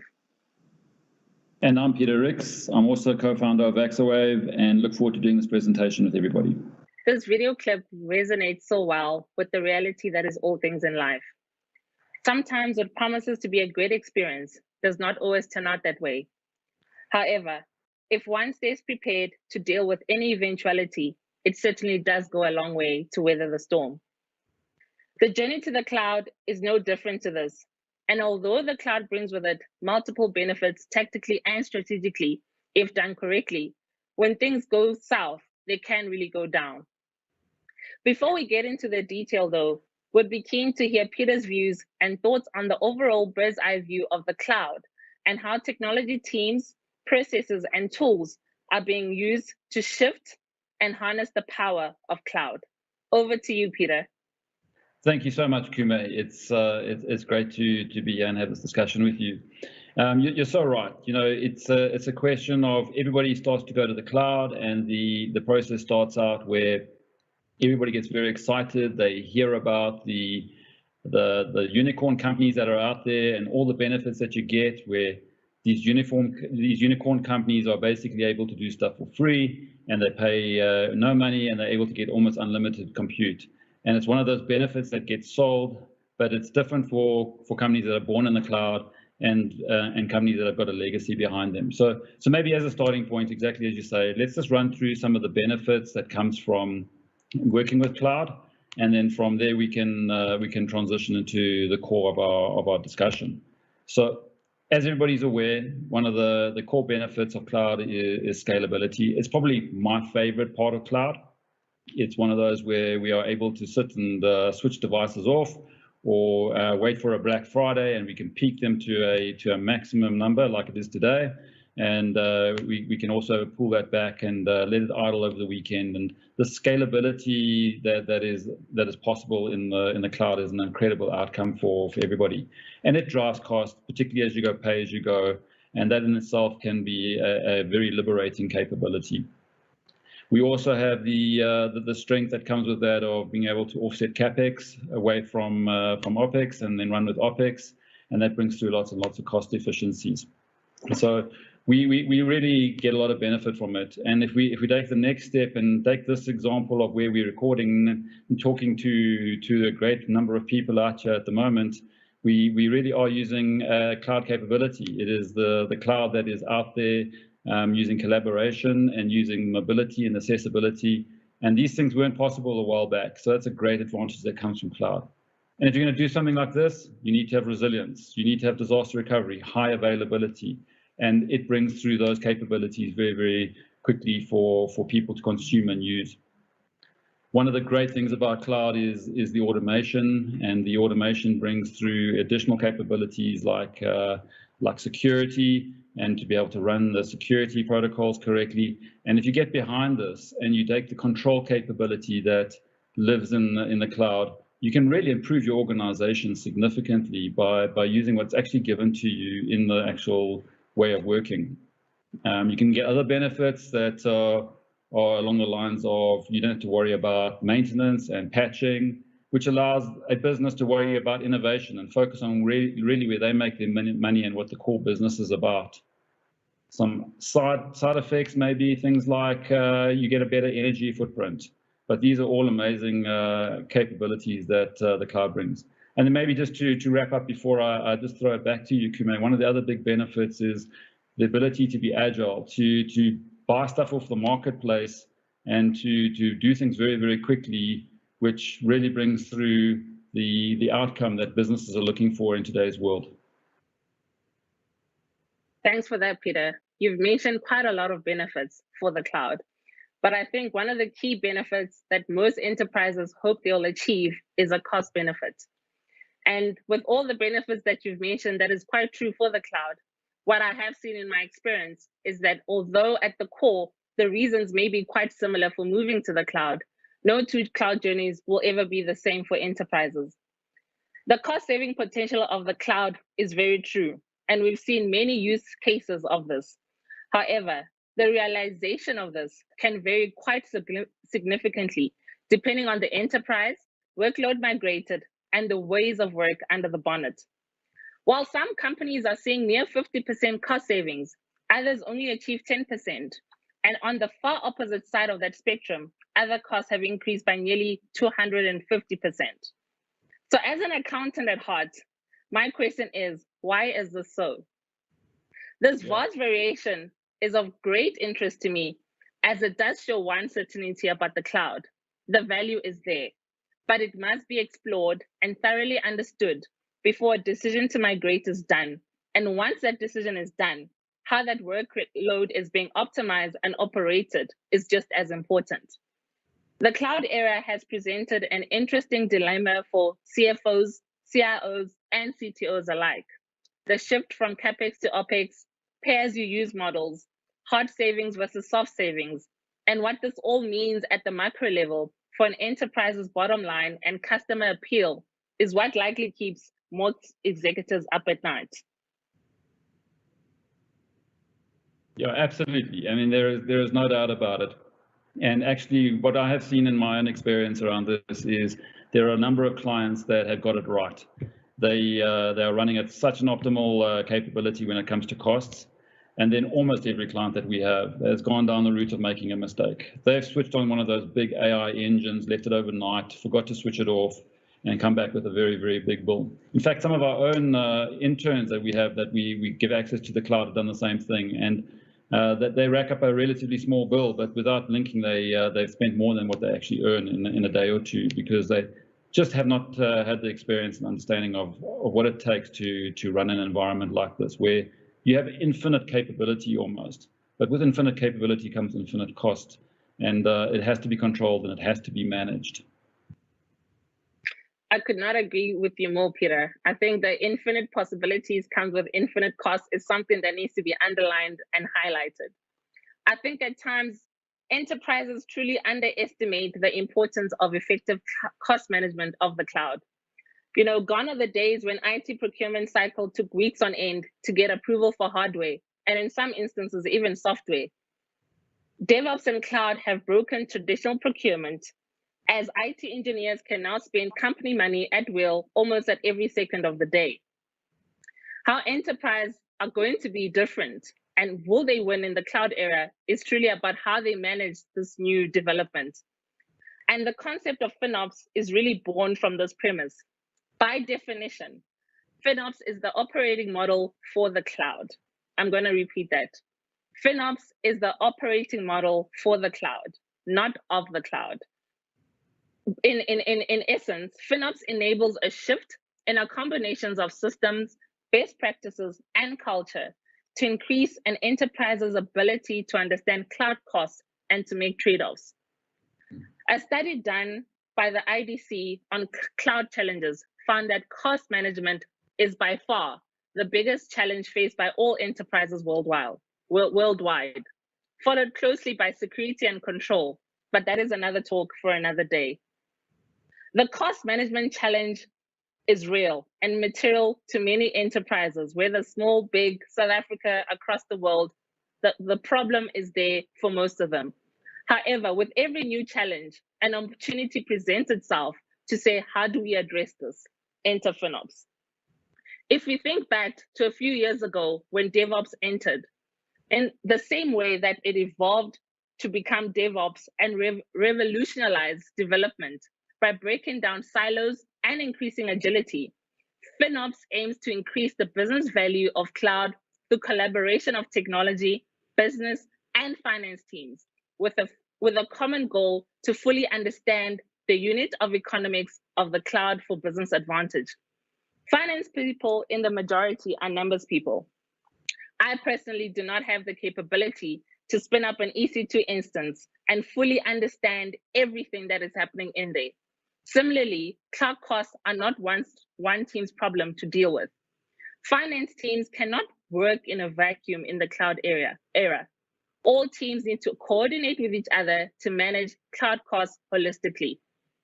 If I just take a pause there, and I just want to stress this point, contrary to popular belief, FinOps is not about the cost, but rather the value that is obtained from each unit of cost.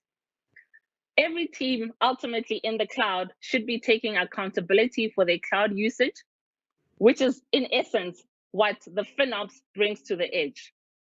It's really not about taking power away from a team, but rather ensuring that each individual product team is empowered to manage their own usage of cloud against their budgets. Gone are the days where technical teams think, look, cost is something that finance teams need to worry about.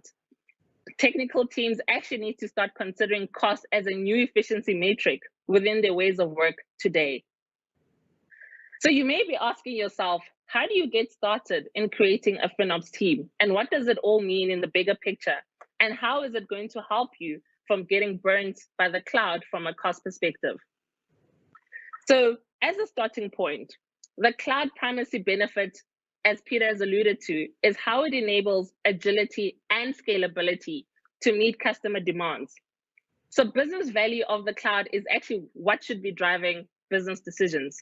At all times, teams need to be making a trade-off between quality, cost, and speed to be able to serve the customer in the best ability that they can. As a common theme, a FinOps team needs to be centralized, and not just centralized because of a sense of control, but for the right reasons, which I'm going to be elaborating on shortly. It needs to be centralized with the right mix of technical, finance, and business skills, including procurement. It's not something that will be done in a silo just by the engineering team, or something that you get one finance person to be able to truly understand what every workload resource group needs and how they can manage that. No. That's not what it's about. It's about the collaboration between these three disciplines and how they work together that will really bring the power through for the organization. Having a centralized team will not only reduce duplication of effort, but it will also bring in standardized practices for managing costs, and also one way of governing committed use discounts, reserved instance, volume, and sometimes custom discounts, which cloud providers may be providing to certain enterprises based on the committed workloads that they are prepared to take into the cloud. If you just take a step back, engineers need to do what they're best at. Finance people need to do what they're good at. And procurement needs to do what they're good at. So in isolation, these teams are actually not effective together in the cloud. So it's about how they all collaborate, talk between each other, hand off between each other, that will truly bring the right management information for teams to be able to make the right decision, manage their utilizations to make sure that they're getting the best bang for buck in the cloud. Visibility into cloud spend needs to be something that is provided to everyone within the organization that is operating into the cloud. Cloud is not some secret society that needs to be operating where only admin level access people have visibility of those costs.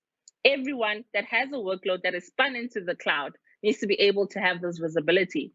This not only creates some form of accountability for teams, but it also creates an opportunity to monitor and improve things in real time so that your forecasting and planning from a financial perspective can be done more efficiently. As you've seen, and as Peter has alluded to, sometimes the intention of going into the cloud doesn't always materialize once you're in the cloud. So how you trend and understand your variance analysis to understand why costs have increased becomes paramount. And no single team can do that in isolation. It needs to be a business, tech, and finance conversation that happens in order for the organization to win. At a very high level, a finance ops lifecycle is really about how you inform, optimize, and operate your workloads.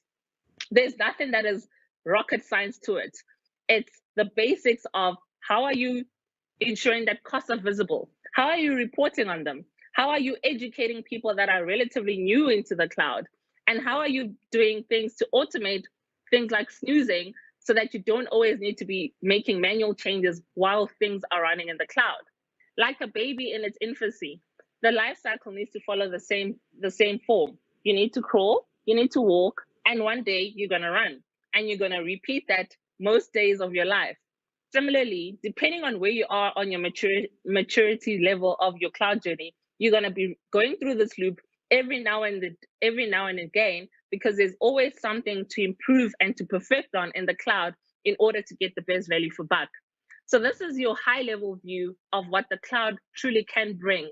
I'm very keen to hear Peter's views on how organizations who have already started their journey can optimize their cloud spend, or those who are about to start their cloud journeys, what can they do today to prevent burning their fingers in the cloud?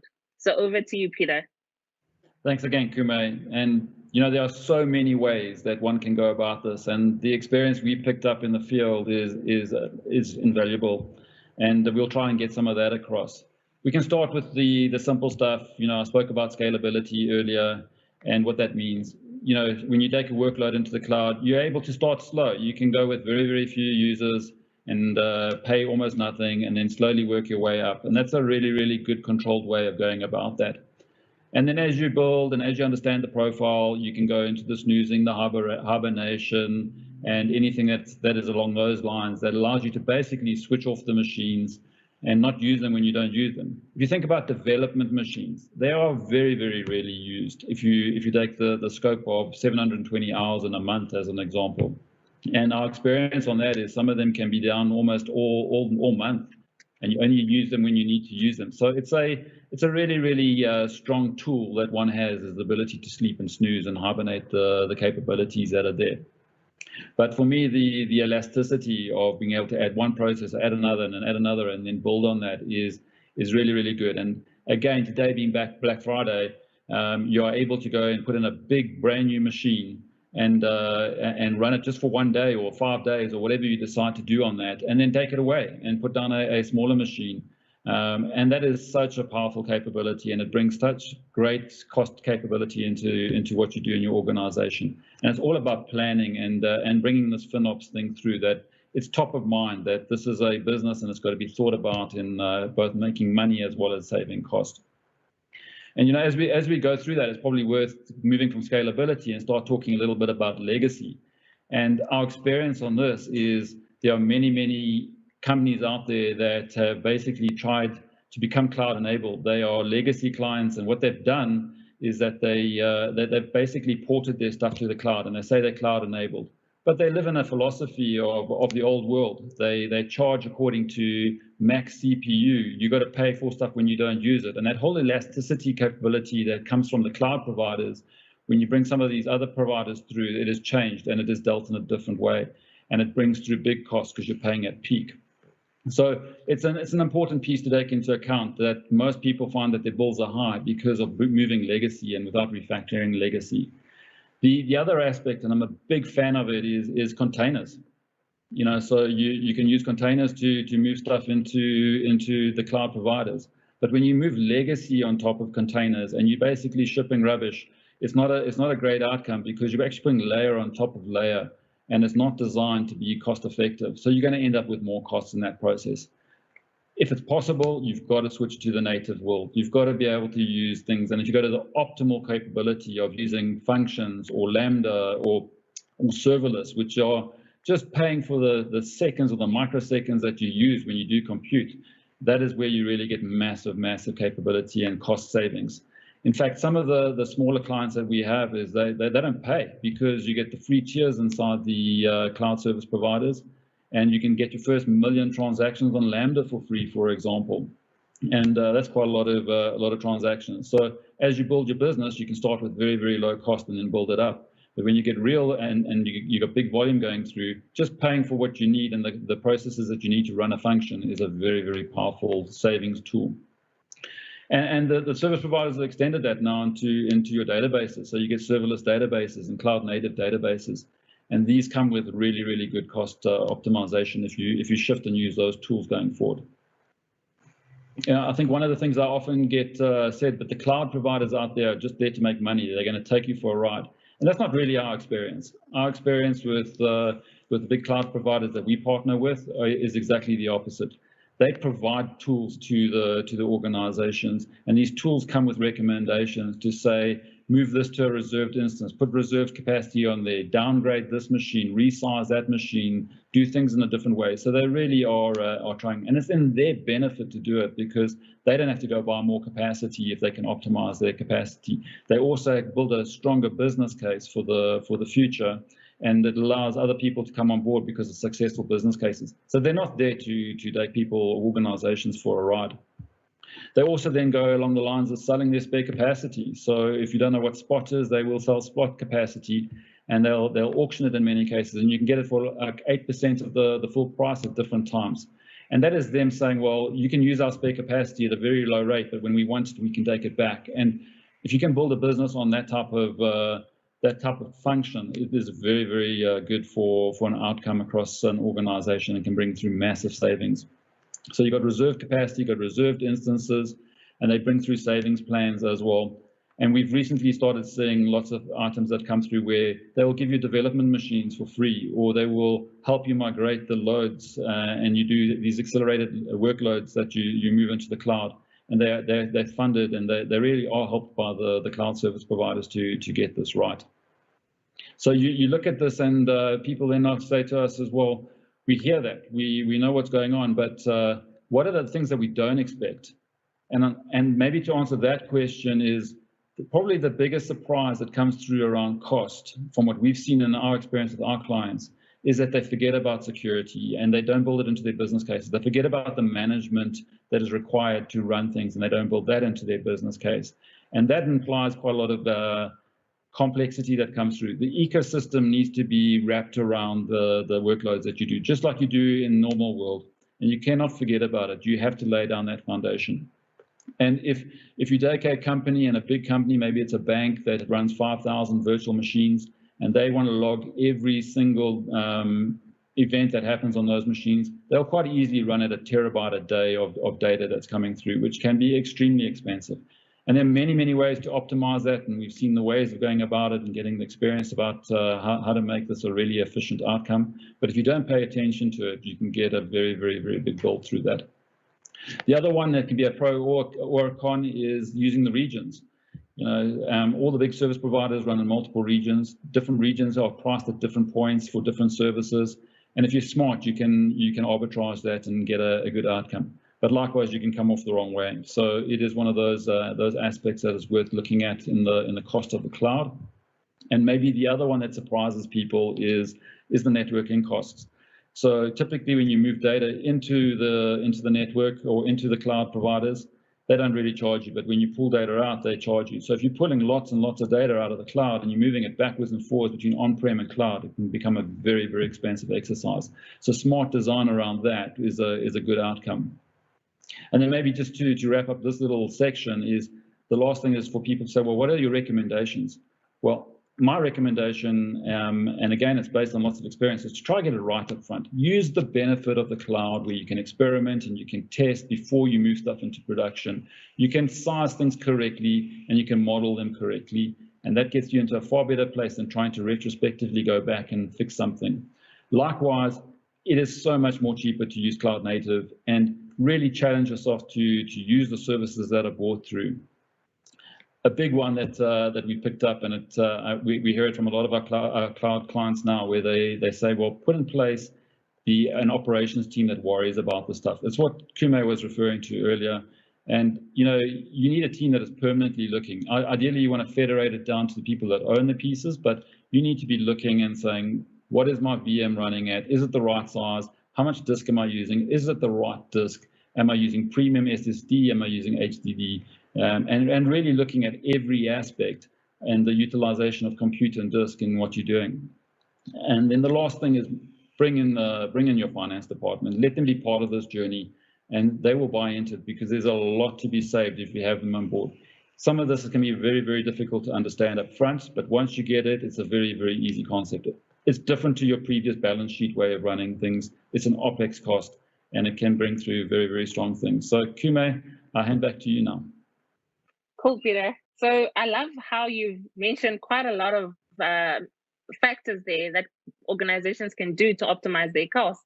But one thing that really sticks out for me is the need for collaboration, because no one single team can actually tick all those boxes that you mentioned without having the discipline of the other. So we cannot stress that enough. So having said that, Peter, how do you ensure that enterprises are using cloud for the right reasons and not just migrating to the cloud because that's the buzzword and that's the in thing for most enterprises? Yeah, I mean, that's such a important point. And sometimes you have a strategy that goes along the lines of saying cloud first, or you have full in cloud, all in cloud, and those kind of override some of the decisions. But if you're not going down that route, it really comes down to good old commercial logic. It comes down to good old architecture. And and I mentioned it earlier, if you're going to ship legacy and you're going to take an old way and try and mix it into a new way and not refactor, you're doing it for the wrong reasons. Unless you've got a strategy that says everything in cloud. Likewise, you really got to understand the architecture of the corporate that you're in, or the company that you're in, and where are your clients coming from? Where are they connecting to your organization? Where are you getting that data from? And that's architecture. And if you're smart around that, then that helps you make the decisions around when to use cloud and when not to use cloud.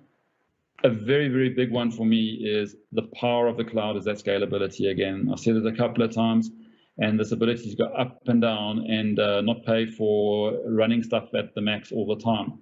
So you can balance that off. If you have a very, very predictable load, it is running at 80% all the time and it never ever dips, you may find it's better to leave it on-prem or in a hybrid mode. But if you have a system that is changing all the time, it depends on the day of the week and all the aspects that drive that, then sometimes it's a very easy decision to make the cloud decision. One of the things I definitely take into account is the amount of data I'm moving. If you're going to go down this route and you're moving terabytes of data a day and you're moving it over a link that is quite far away, you really got to think twice again about that aspect.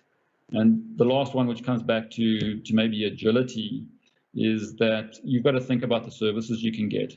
And if you have lots of services that are available by your cloud service provider that you can use, and it allows you to move quickly and to really scale your business and focus on what your business is about, then that availability of services can be a core driver as to why you'd go to cloud and drive the right reasons to go to that. So, Kim, I think that's probably the view that I would look at.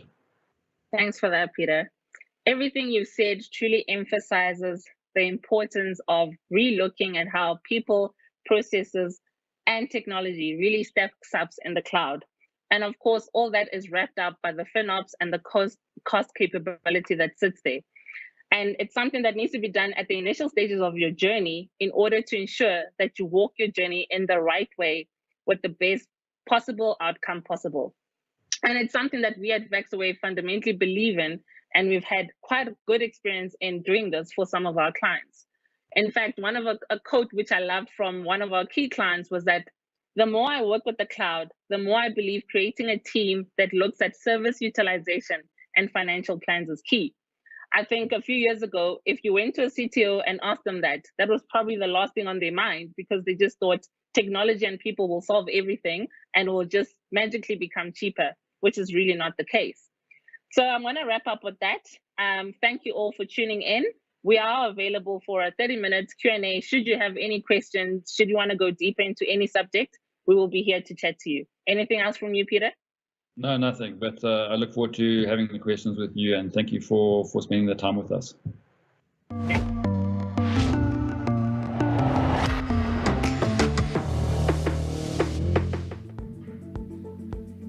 Thank you so much, Peter and Kume. Please join them for an interactive Q&A session to find out more about their very interesting discussion. And for those of you who missed yesterday's live broadcast or podcast with Ross Fletcher and Ozo co-founder Mitch, Lyle and Thomas, hold on to your seats, because yesterday Africa Tech received the go-ahead to play their never-before-seen documentary around Ozo, the untold story making it in Africa. Meet our Tech Business of the Year for 2019 as well. That's Ozo. And they are telling us the story, which, you very, very privileged. And we do want to say thank you so much for them allowing us to play it today. South Africa is facing mass unemployment numbers and challenges on all fronts. Many feel the situation in South Africa is hopeless, and many skilled professionals are seeking opportunities elsewhere. However, all is not lost as the government fights to uproot years of corruption and businesses rally together. The fight has just begun. Africa for many years has been behind in the tech revolution. However, many South Africans have played a pivotal role around the world and within South Africa. We are now on the cusp of a technological boom. But it is not easy doing business in South Africa, and nothing comes without great hardship. Many South African stories go on being untold. This one will not.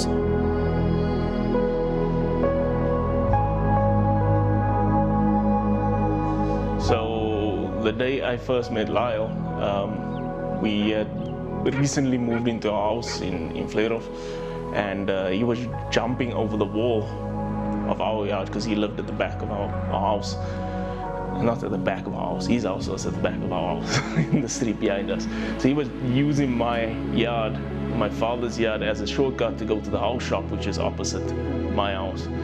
So one day after Mitch had moved in, we jumped over the wall only to find him and his dad there. His dad basically said, this is Mitch, you guys all play with him basically, and that's how we became friends.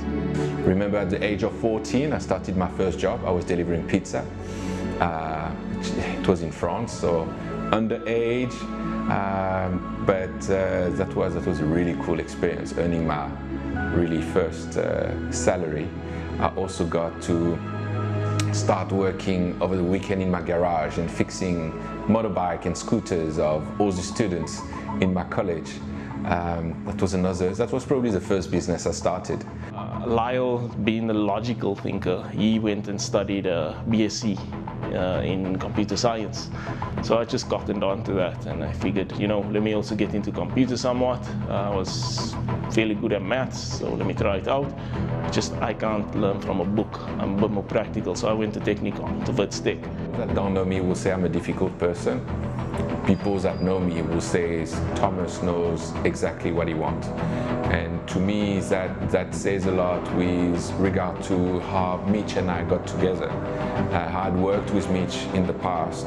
The standard of excellence that he worked at is something that I could associate with, and we were very like-minded. So came across the opportunity of launching a new venture and needed the developers to basically assist and join us with this. And immediately thought about calling him. And I think it was a timing and opportunity. He was at a stage in his life where he had not found happiness. And there was a great opportunity. He knew about me, he knew about our past success, he knew about the relationships that we had in his past company. And for him, it was about probably taking a leap of faith and seeing, what could we do together? What sort of greatness and success could we build together, if any? And that's how basically the story started with Mitch and I initially.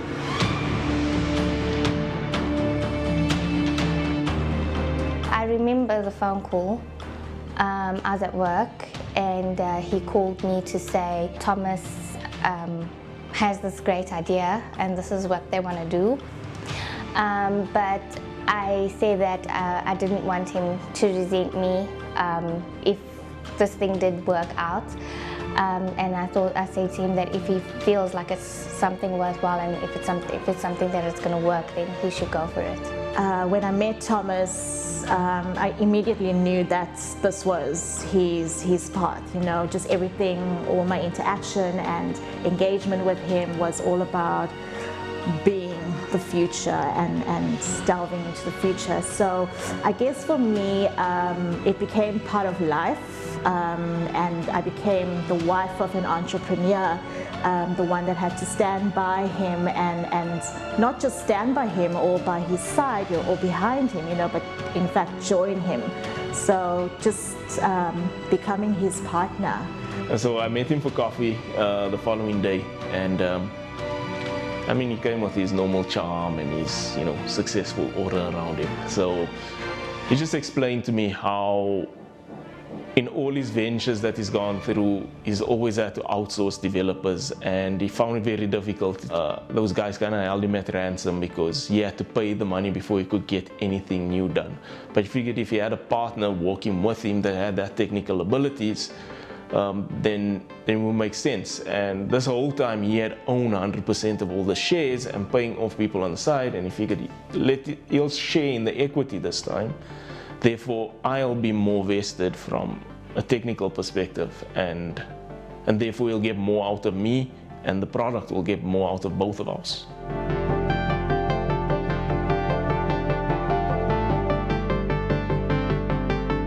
So we had a disgruntled competitor, which was ultimately Mitch's old boss at the time. Mitch was under NDA and restraint, and as such, the competitor went and decided to initiate a court case to try to stop us from what I would say is the ambition that we had in shaping the future of payment like it should be. As we learned a bit more about how these types of cases work, I mean, we learned that judges and stuff don't know all of these technical details, so it would basically almost be like a toss of a coin whether we would basically have to close the business or not.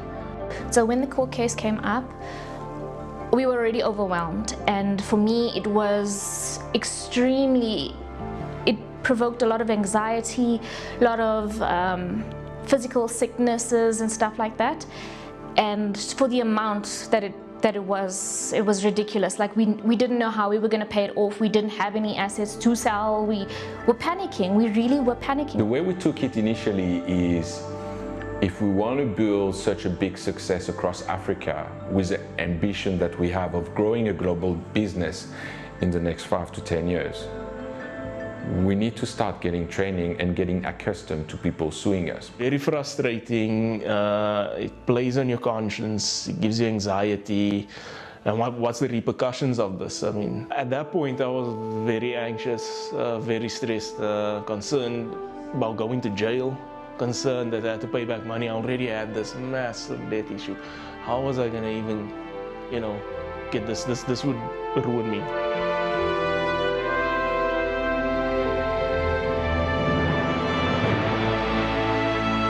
Yeah, I think so. What kept me going while Mitch was gone and it was just Thomas and I.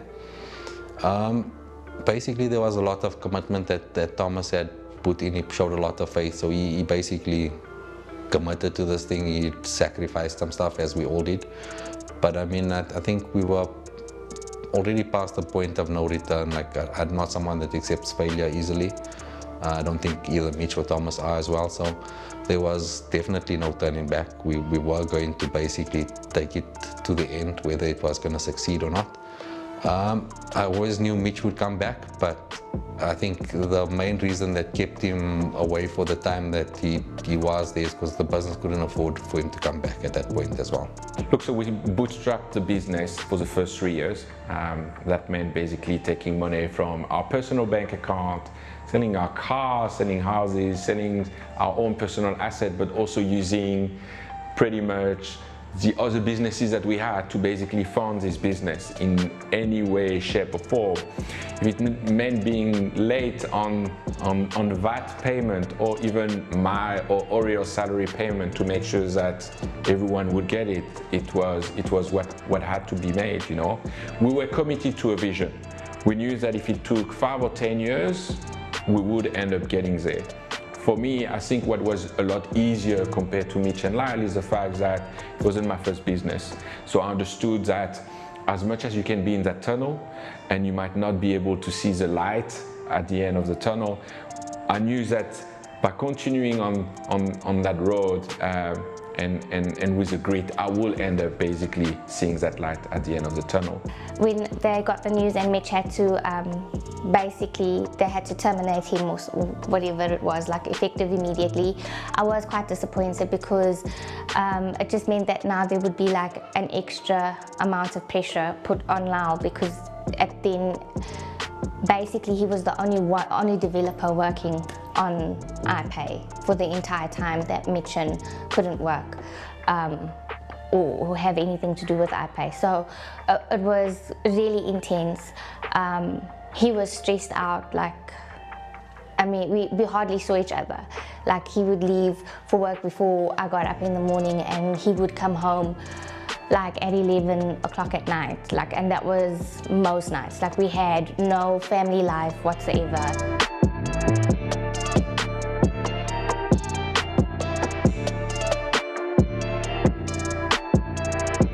Lyle, being my best friend, he was still in that pit of despair that I left him in, and I'm like, I brought him into this, I need to get him out.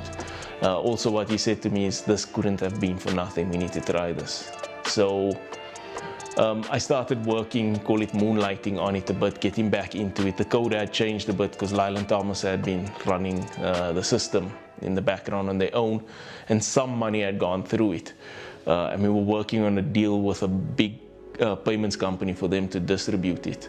So my kind of middle ground was, I'll come back as long as that deal gets finalized, and once it's finalized I'll come back, and I'll come back for 6 months. I never told at least Thomas that I was gonna cut it at 6 months, but I think I told Lyle. I definitely told my wife, because that was the way that we agreed to do it.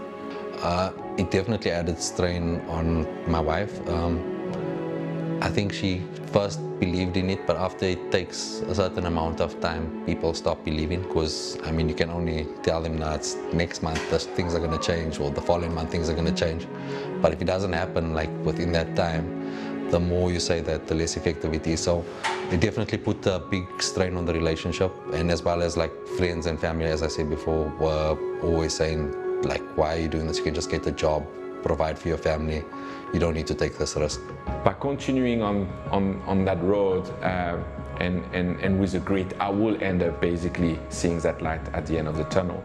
And when we started basically going through the process of raising capital, it was about how can we basically find someone that's going to add credibility and authority for startup companies that literally is getting involved in bank-to-bank payment, where trust is about everything. It was very interesting because we got about 4 final investors that all wanted to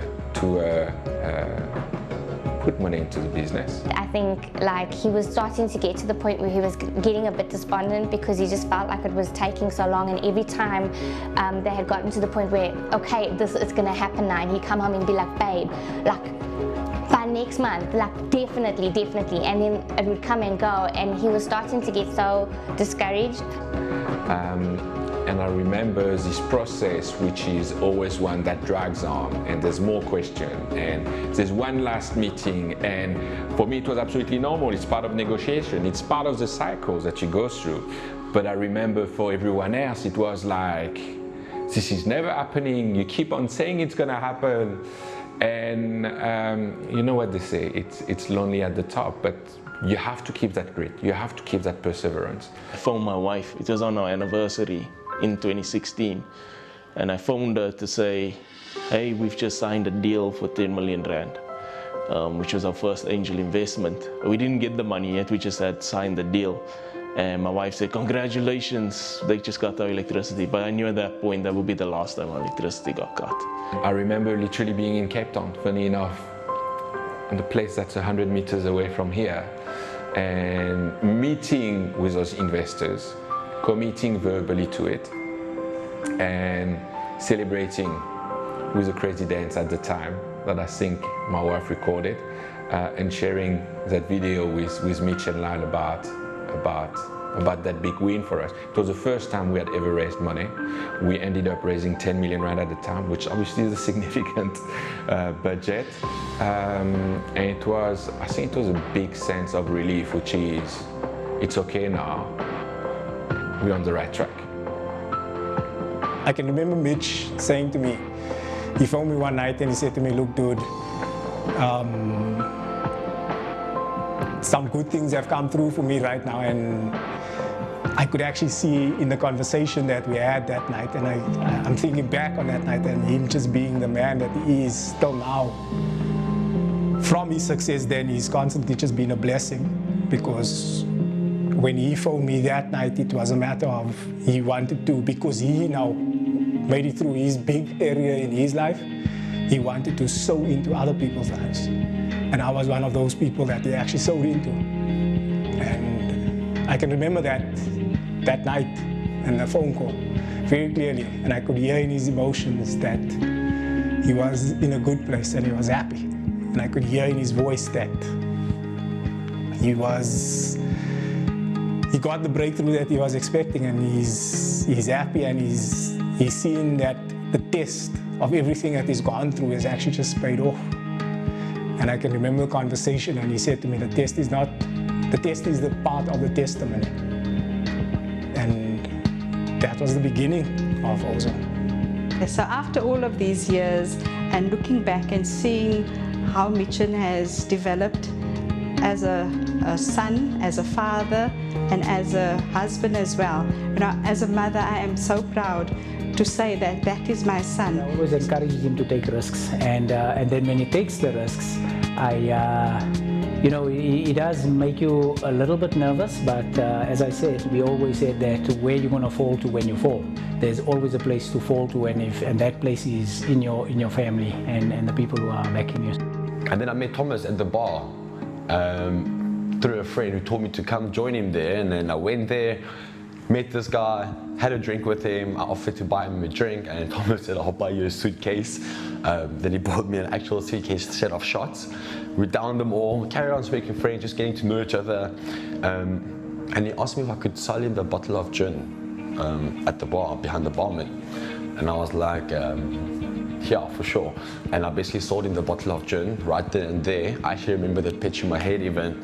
And Thomas was just so amazed. He looked at me and he said, I really, really like you. And then throughout the night later on, Emmanuel, who is our chief of staff at the moment, came and gave me his business card and basically said, we really want you to come work with us. Fintechs were becoming the new hot item, and I'd heard about this amazing upcoming fintech. A friend of mine told me they were looking for a head of legal, so I basically shot my shot. I sent through my CV, and I met the CEO and one of the co-founders, Thomas Pays. I'll always remember just how refreshing the meeting was. It was so exciting to hear the passion in his voice, understand where they were going, and it just seemed like the right type of challenge for me at that point in time in my career. So the problem, the big problem that we solve in South Africa is we bridge the financial gap that exists within the financial instruments in South Africa. For example, if you think about the world's largest e-hailing company, where one of the requirements is the consumer needs to have a credit card to tokenize in order to use that app. So what Ozo does is, in order to close that gap, we enable any customers with a bank account in South Africa to transact with that e-hailing company with a matter of seconds, without any cards or cash. And for the merchant, the biggest thing is we save them money from day one. You know, not only are we a market leader today in South Africa in terms of what we do, but I actually see Ozo becoming a global market leader in terms of what we do in the next 3 to 5 years. I see the business growing significantly. We want the brand to be synonymous with payments across the globe, eventually, initially across Africa and then across the globe. With regards to the future, I definitely see myself sticking around for quite a long time. I think we're all on a mission here at Ozo to build Africa's next unicorn, and I'm really keen to be a part of that journey and kind of keen to reach that milestone with the team. Because if there's one thing that we're sure about is that the support that we get from our consumer, from our merchant, is one that is growing so quickly and creating such a big snowball effect that it's not a momentum that you'll be able to stop over the next 10 to 20 years.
Thank you so much to Thomas, Mitch, and Lyle. What a really beautiful and inspiring story. And it's come just at the right time as we move into conversations around entrepreneurship.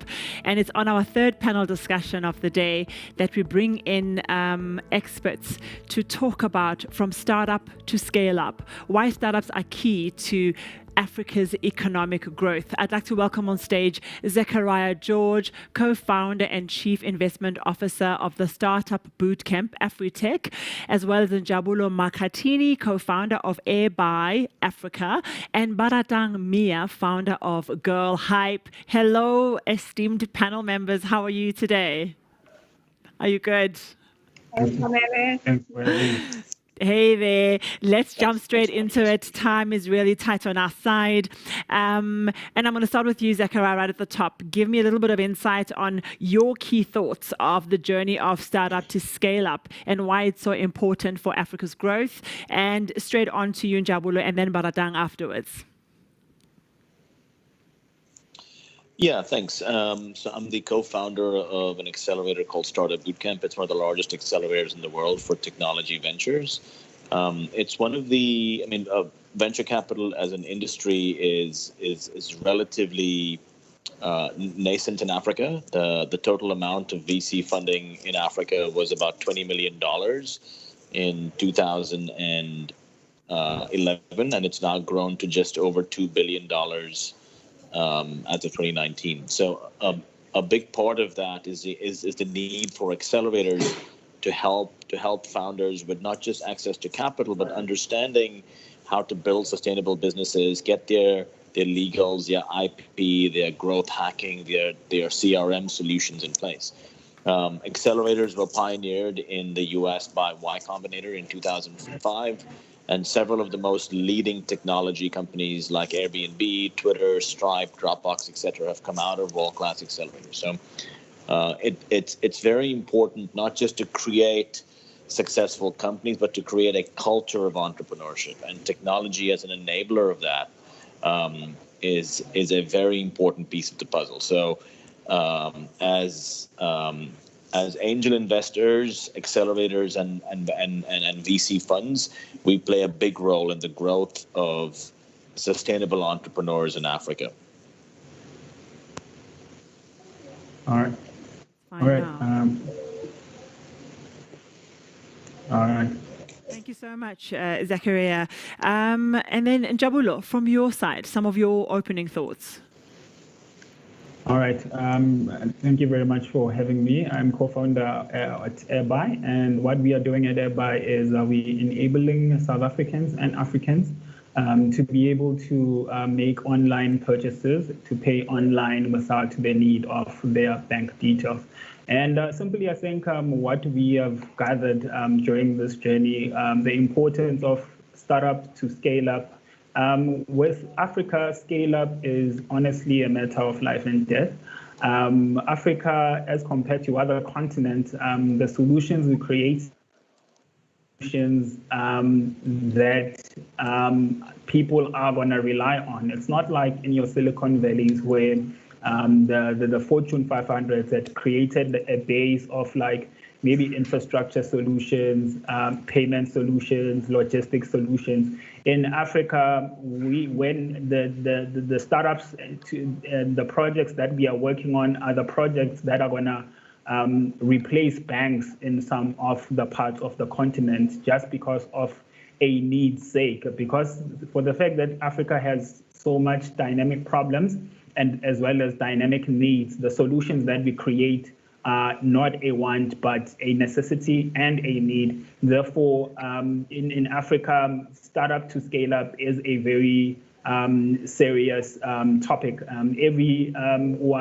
startup, every entrepreneur who goes out to create a solution needs to make it successful, not only for themselves and the profitability of the company, but also because of the role they'll play in their village, the role they'll play in the community, the role they'll play in economic development of that sector, job creation, and the like. So yeah, in Africa, startups definitely need to scale. It's a very sensitive and a serious matter.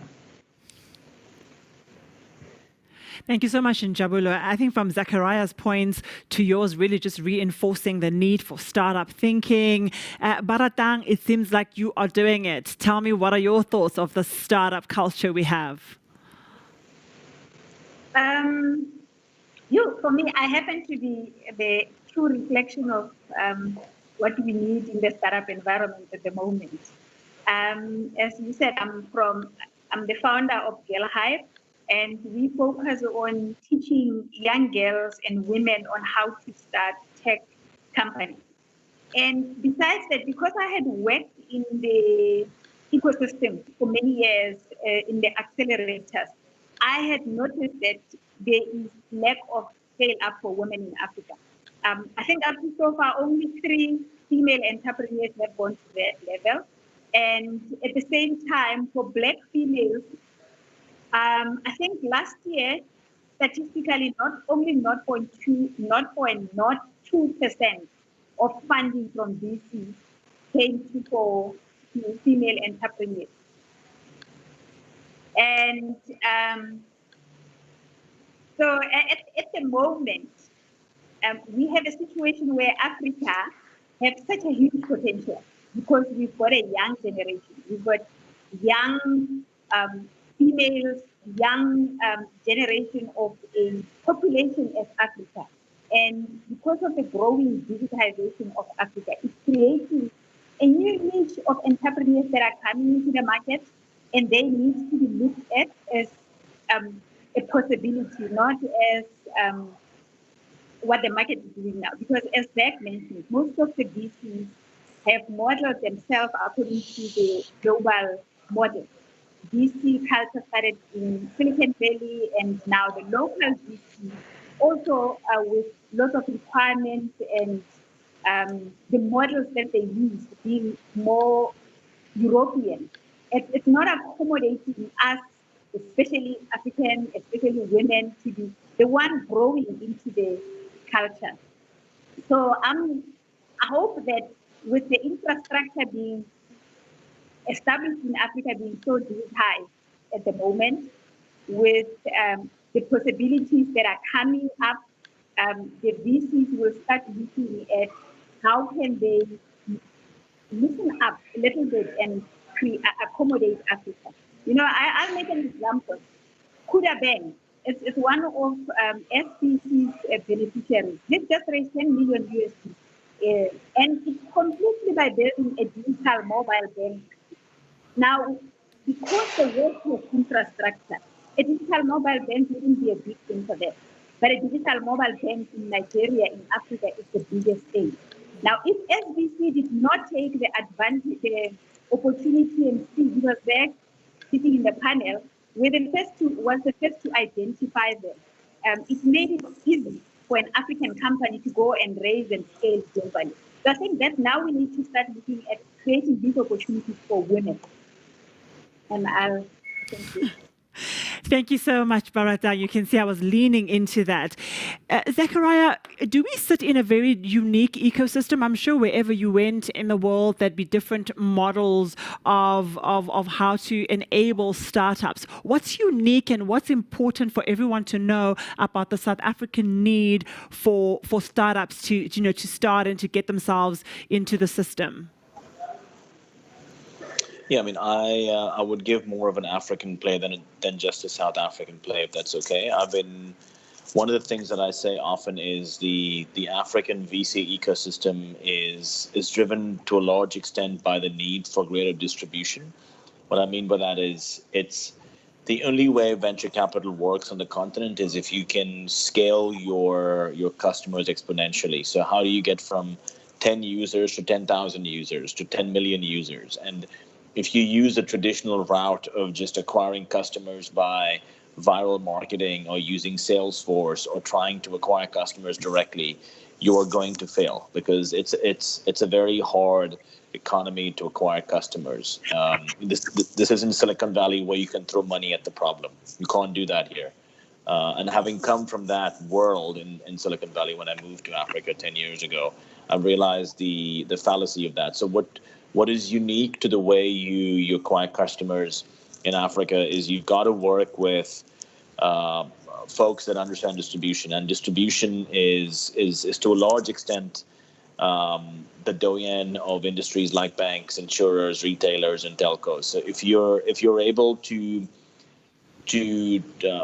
work out proof of concepts, pilots, and licensing deals with major telecom providers, the MTNs and Vodacoms of the world, the retailers like the Pick and Pays and the ShopRite Checkers, and then the insurers like the Sanlams, the Old Mutuals, the Discoveries, etc. And then, of course, the banks. You can then achieve scale quite quickly. However, you have to be smart about it. You can't just go and ask them for favors. I mean, every transaction has to have a give and a take. So you've got to understand how can I sacrifice margins and share revenue, have licensing agreements, have JVs, have white label solutions where I partake off of the distribution and channel and access to market that large corporates provide in exchange for me providing technologically relevant solutions that are exponentially harder to build within a large corporate.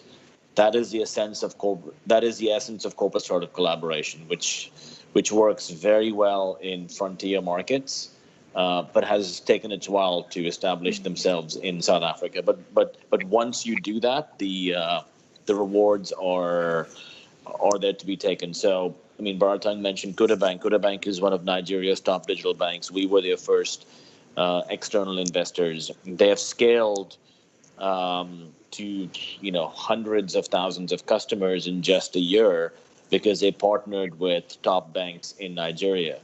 There are so many examples of similar companies, Aerobotics in South Africa, Sendi in Kenya, Flutterwave in Nigeria, so many examples, but they've essentially understand how to scale by partnering with large corporations. If you don't understand data and distribution, you cannot run a successful startup on the African continent. Sure, that's quite insightful. A quick question on the back of that. So I'm sure it's as much as it's not easy to do, and we're also at the early stages of understanding the need for really great distribution and great partnership. What are the success ratios out of so many? How many actually become successful? Yeah, I mean, once you establish successful partnerships with corporates, the success ratio is actually really high. The drop-off mainly happens at the level where founders are not able to do pilots and POCs, proof of concepts, and get to the commercialization stage. So the drop-off is really, once you've proved your concept, and you get to work with large corporates in Africa, you have a very high success rate. So as an example, through Startup Bootcamp and through my personal angel portfolio, I've invested in more than 50 of the top technology ventures in Africa, all at the seed stage. And our success rate from an ROI perspective is north of 70%, 70%. But all of these companies have relationships, not all of them, the majority of them have relationships with insurers, banks, manufacturers, telcos. B2B is, and B2B2C is the only channel that has a sure path to success, provided these are implemented well. So short answer is, if you can't get to the cliff and the drop-off happens prior to you getting a successful onboarding with corporates.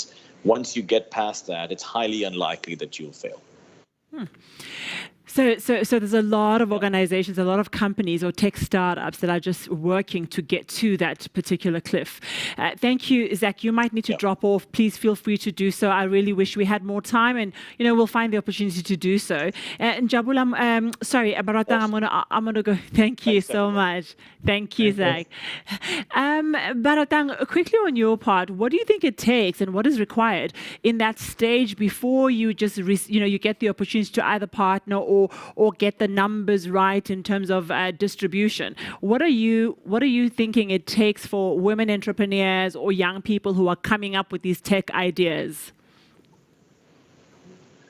I think it takes tenacity, because at the moment there's a huge disconnect between the VCs and what young people assume should be, or what Africa needs to be solved.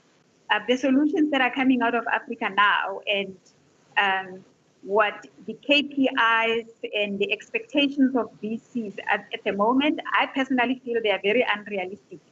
And in order to receive their funding, you need to have like a person like Zach around you, who is like your role model, or you need a coach, you need mentorship. You need incubators and accelerator programs to guide these young people on how to model their businesses. And in order to receive this funding, you need to walk a journey a little bit, because what we've done is we tend to build these tech entrepreneurs without giving them proper basic education of how to run your finances, how to access the market.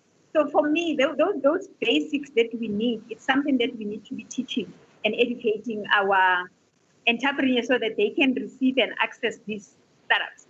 And for the VCs to stop underfunding African startups, especially local ones, the local ones should be the one understanding what are the challenges that are facing Africa, so that we can have a positive impact on our local startups. Especially in South Africa. Let me put the context of South Africa. There's only one female startup up to so far, which is South, that has made it globally and locally. Others tend to not get there, but for me, it's not the startups themselves. It's not what we need, because we've done all the training, they've been accelerated. It's this mismatch between the VCs, the KPIs that are needed in order to fund a startup. And I'm saying this because I'm based at the incubator. ABSA runs an incubator here for their tech stars. Tech stars recruited globally for 2 consecutive years on their program. They didn't have a female founder qualifying for these unrealistic KPIs they set up for startups to be part of the growing global startups. Later on in the day, we're going to have a conversation about potentially the bias that exists for women entrepreneurs and why they can't oftentimes get their cases heard properly or their proposals heard properly. So it'll be very interesting to listen to that. For me, there's not a lot of airtime given to this issue as well. Do you think, Baratang, it's an issue we are ignoring? The fact that the rules of engagement and the KPIs are just not allowing successful ideas to emerge. Is this a topic that is just being ignored in the market? Yes, it is. And also, when you go to these, to become a startup, you have to attend all these pitching events and the VCs that you have to knock doors on, they are mainly males, and people find who they look like. If I walk in and I'm a black female and I'm so emotive about issues that are impacting youth in South Africa, and the funder, the VC sitting on the other desk is a white male from Europe, they don't connect with what I'm talking about. For them, that's not an issue. And this issue that Zach mentioned it, how are you going to scale up? How are you going to partner with corporates locally to just get through that door as a female entrepreneur? It's a nightmare. And it's the bias. For me, it has nothing, because we've got enough female in accelerator programs at any stage. We've got enough solutions, that issues that need to be solved by females themselves. And all those issues, when women raise them, they don't get anywhere, because the people sitting on the other side don't connect. That emotional connection of saying, I understand what you're trying to solve. It will make money. People will buy into it. It's not there, because you are the one who understands it. So we need to have, for me, I think we need to have more female VCs. We need to have the funder, the VCs, understanding and being compassionate towards issues that are facing women. Thank you so much. I hope I have 1 more minute left. Thank you, Baratang. Njabulo, a quick one from you, and then I have to say thank you. What do you think of this challenge raised by Baratang and Zachariah? All right. It is a burning matter, I believe, in our country. I think, taking exactly from where Baratang ended off, it's a huge need, especially to open up our industry, especially to more female founders. It's said that from 2016 to now, the picture still looks the same. So that dialogue needs to be had, and we need more of them in that space. And then adding on to that, I think what's also beautiful about and interesting about our landscape in South Africa is the fact that Africa is not like any other market, whether Africa or South Africa as a whole. And I think we find that quite interesting, and that it's also what becomes an opportunity in South Africa as well, as compared to other parts of the world. Africa has a lot of needs on its own, and with those needs, it presents opportunities, and many opportunities. So it becomes quite key and quite vital for solution makers, not only to identify them, but also to address them in the proper way. I think one thing that we have found that is a reality is that you can find a problem in our continent, which will be a problem that 10 startups will endeavor to solve. But it's only a few startups that would actually go through the barriers to create a solution out of that. So I think it's an interesting time in our country, also around your VC space. I think we've also learned through the journey that you would need to allow it to grow on its own. I think initially we had put so much pressure on the VC space, but also it's an industry on its own that is also maturing. The VC capitals are getting more. There's more VC players in the game, and those that are in the game are also growing. So it's an interesting time for Africa as a whole. Thank you so much. Really fantastic panel. It was really nice, short and sweet. And I need to move on to our next tech talk. It is going to be with Videsha Prudhaviraj, and it's on 4IR, Flexing the New Norm. He is the CEO and chairperson of the board LexisNexis South Africa, and he's up next. Thank you.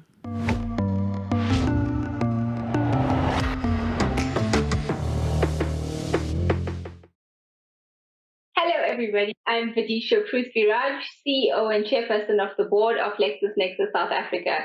And today I'm quite excited to share with you some of my thoughts around the fourth industrial revolution and how it's flexing new norms. So we really find ourselves in a world where there is no business as usual. The rate of change is unprecedented. The hunters have become the hunted. Size and things like global scale is no longer really something that we can absolutely depend on to ensure success. So the world is changing, and we add on top of that the challenges that COVID has brought to us, and we find ourselves in what I would call a perfect storm. And so we look to what is possible from a fourth industrial revolution in terms of what is it bringing to us, and also what are some of the norms that we're seeing going forward. So we're clearly, like I said, in a space where we need to rediscover what a norm really is. And if I think of the past, many of the digital norms that we looked at has really already disappeared.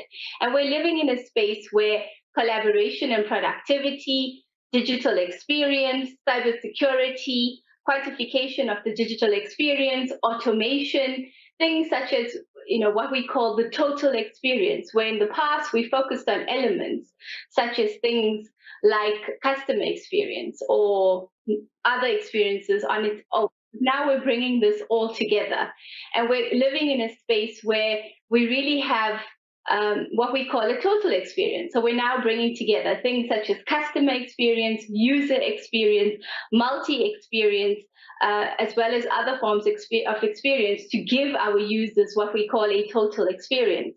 We're also living in a stage of what we call the Internet of Behaviors.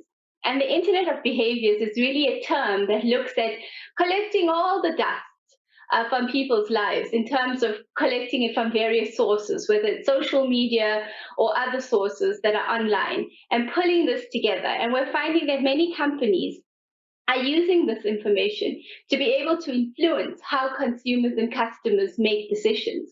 So there is a lot of talk about the fourth industrial revolution, and everybody translates it in different ways. So what exactly is the fourth industrial revolution about? The World Economic Forum translates it into the fusion of the digital, physical, and biological worlds. And while this might sound quite Star Trek-ish and way out there, let me tell you that many of the industries that we work in are already showing the signs of moving ahead in the fourth industrial revolution as such. So it's definitely something that is already upon us. Every 100 years ago or so, we find that there is a unprecedented, accelerated rate of innovation. And that really is what causes these evolutions, as we call them. And so in the 1760s, we talk about the coal and steam revolution. In the 1860s, we had electrification and Henry Ford. In the 1960s was the start of the compute continuum, which also included communication. And yes, we're not by any means 100 years past that, but we're already seeing that we've entered the next level, which is bringing us into this fourth industrial revolution. And so we're finding that the rate of pace, the pace of change, and the rate of acceleration in terms of innovation is really rapidly increasing as we move through these periods of 100 years or so. And so it brings with it a lot of opportunity, but as well a lot of disruption. And I guess all of us as companies need to choose where we want to play. And I think closer to home, if you think about COVID, who would have thought just a year ago that words such as social distancing, self-isolation, sanitization would become words that we were very used to in our everyday lives. In fact, they've become more fundamental concepts that are required to ensure our existence. And this is a very new norm. If you look at industries like hospitality, aviation, entertainment, the things we took for granted just a year ago are now faced with extinction. So our world has definitely changed. But the good news is that the technologies that the fourth industrial revolution allows and is enabling really is going to help us through these sorts of challenges. So if you look at this pandemic, we can use cell phones to track people who are infected and figure out where they have been. So where were the people, where were the other people that might have been infected located? So we can use cell phones to do that. We can use 5G and other platforms as well in order to look at the movement of people.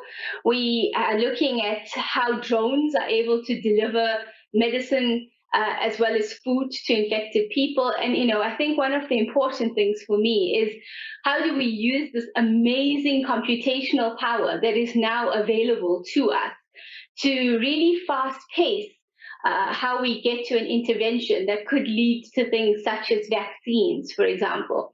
And then, of course, for all of us, there is the joy of technologies that enable us to use solutions such as Zoom or Microsoft Teams and many other solutions that are out there to ensure that we're still engaged and we're still connected, which is very important for us as a human race. So whilst technology might not be able to solve the ills of all of the world, it is able to bring to bear a lot of opportunity that we never had before. And for the first time, we have at our disposal technologies that are able to help us make the world a better and safer place. So, when we think of the fourth industrial revolution, many people talk about the doom and gloom that is coming because of this amazing barrage of technologies that now everybody has to understand and educate themselves with and make sure we're able to fit it into the workplace.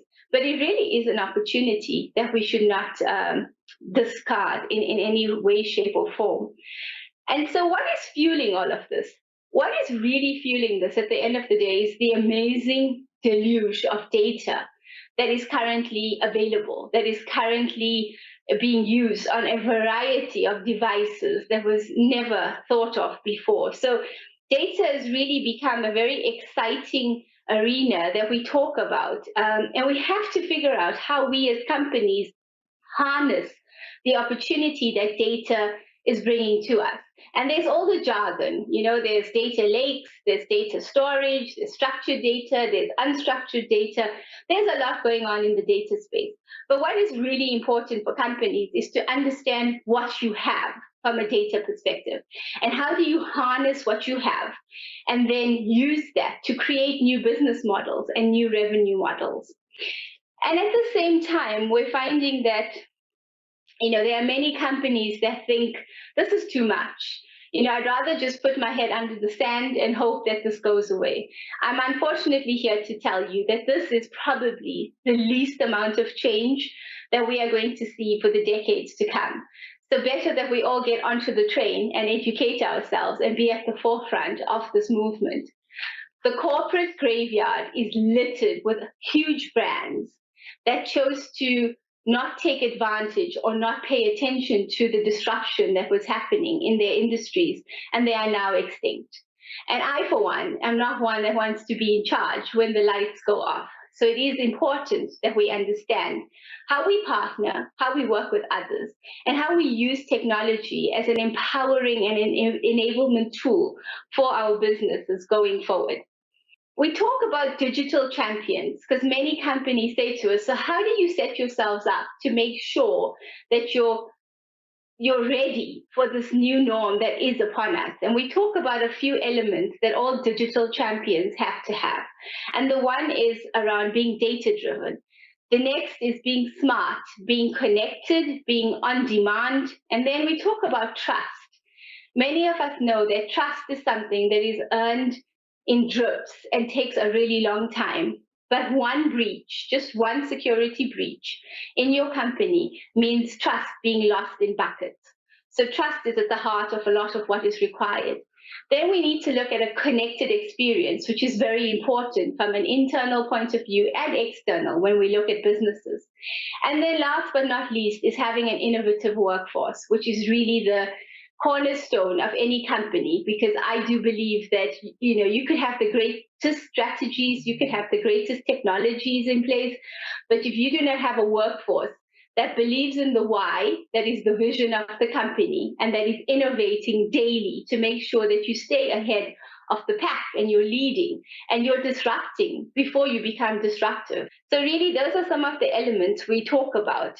We are living in a space, what we call digital Darwinism. It is about a time where technological innovation and change and societal change and innovation is really moving way too fast ahead for the rest of the world to be able to naturally adapt to. And businesses are finding this one of their largest challenges that they're looking at. So what is the answer? Some of the things we look at is really how do you reinvent yourself through innovation? So making sure that you're innovating daily, using technology to disrupt before you're disrupted, as I said. And also, most importantly, we're all here because we have competencies. Our businesses do what they do. There is a reason for our existence.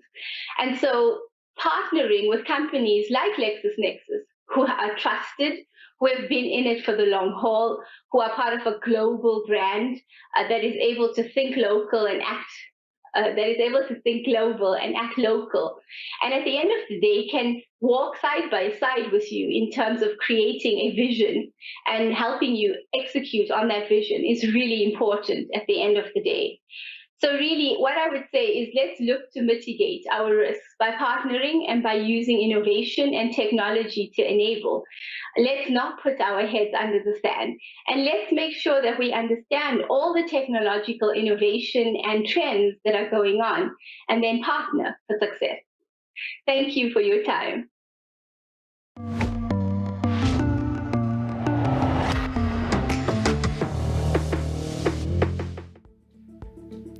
Thank you so much, Videsha. Please visit the LexisNexis Expo booth to connect with the whole team. They are on standby.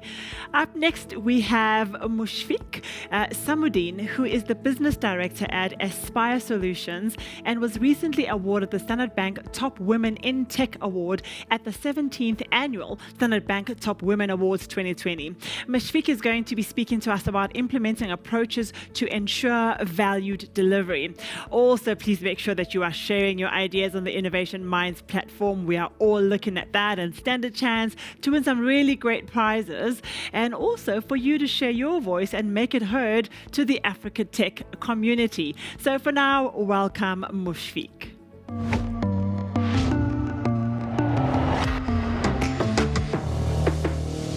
I am Mushfiq Samudin, Business Director at Aspire Solutions. With technology even more on the forefront than ever before, having found ourselves in a global pandemic, of which, God willing, seems to be on the verge of the dust settling, it is important to take heed of your service offerings within ICT and realign it to an even faster outcome based on what we've seen over the past 8 months.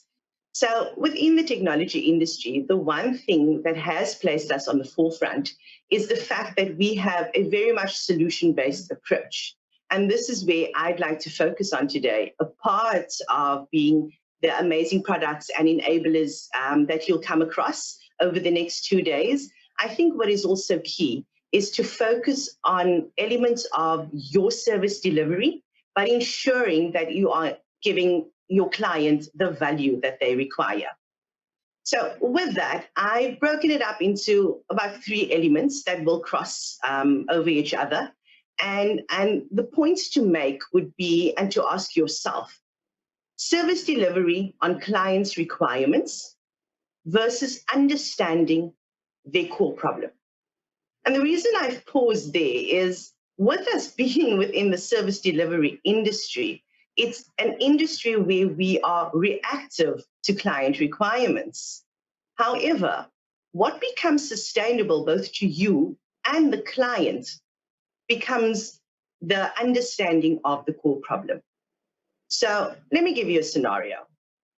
If I were called to say, as it has happened during COVID, that they need to very quickly become remotely accessible to one another or to documentation, the immediate response is going to be that there's either a package that is available, or have a look within the suite that they have and ensure that there are add-ons.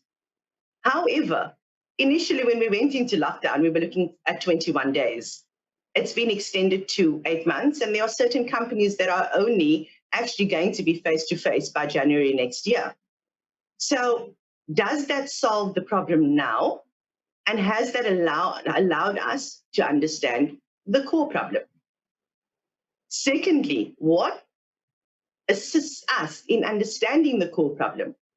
That would be the elements of the evolution of methodologies versus client expectations.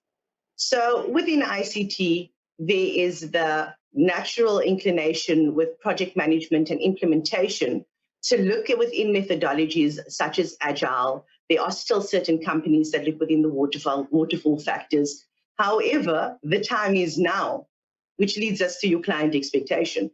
So they'll put in a requirement and you would need to adhere to it because this is what they're wanting and they are your clients. They'll ask you for a timeline and you would need to ensure that you adhere to that timeline. Within that timeline, things change. They change based on, again, it is as relevant as ever that we are in the position that there was no awareness that we were going to be put in the position that we are. And this is also a natural way where things evolve from a business perspective. So let's make it more real. I go into a company and the requirement comes out of an audit report. Audit has informed them that there are certain elements that are missing from a process perspective or from a technological auditability perspective, or purely within documentation and miscommunication between people. That becomes the first engagement on your client requirements. Do we look at that, take it in isolation, and then say, fine, this is my key focus, and sort that out without giving them an idea of the source of that problem, the core of where it started? If you are to look into that versus just the requirement that was put on the table, would there be more value to the client? And a lot of you might also say, but that would be a nice to have, or that wasn't something that was in scope.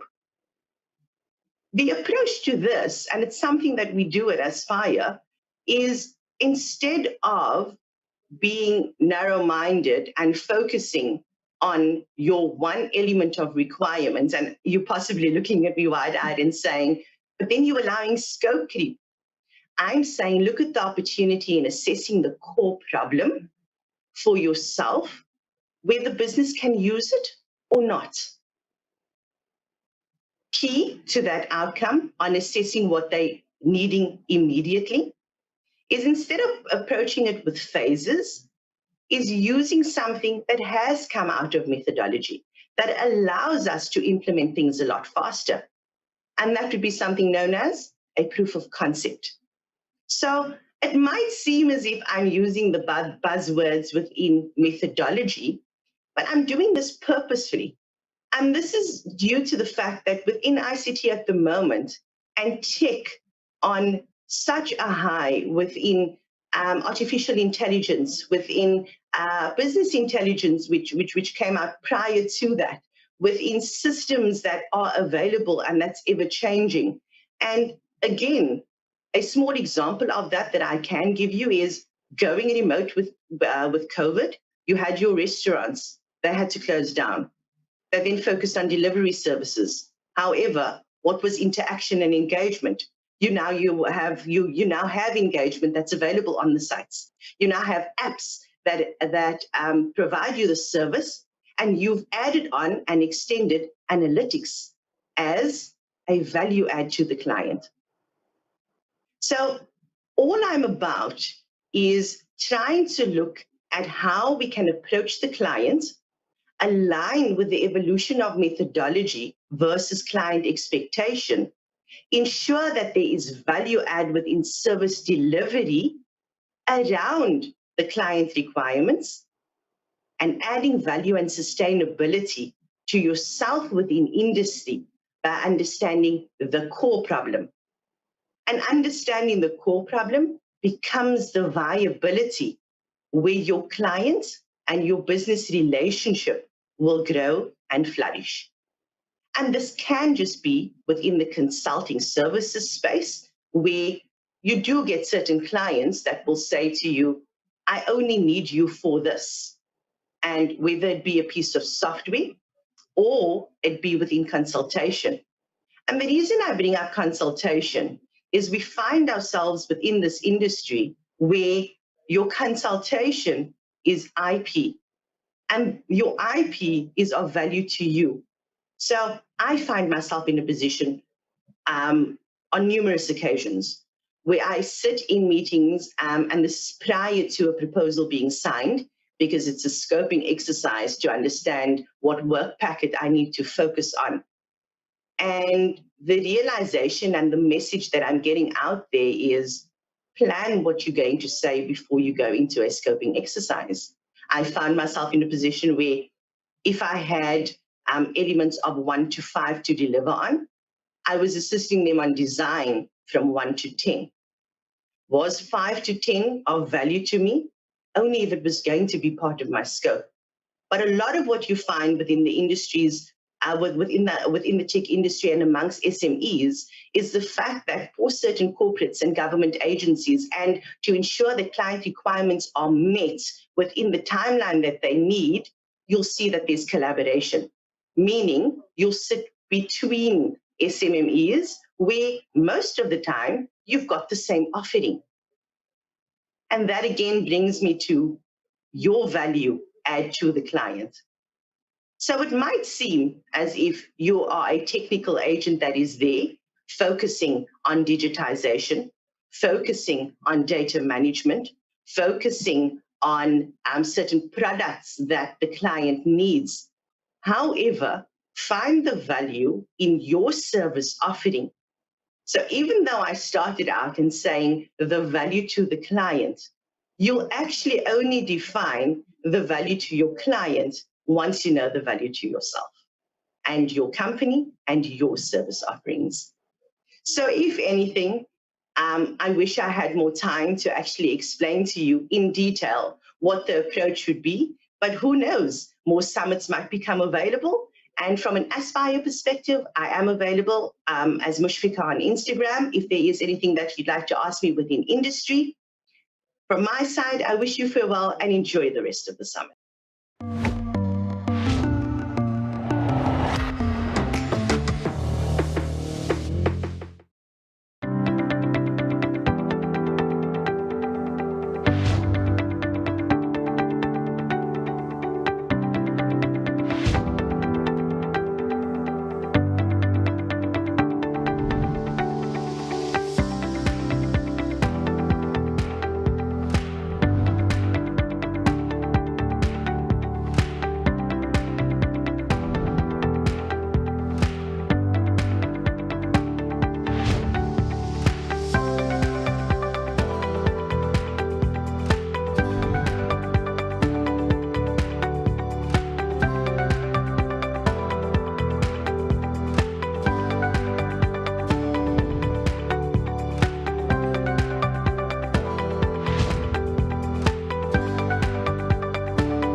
Thank you so much, Mushfiq. Always spot on and inspiring as usual. Thank you.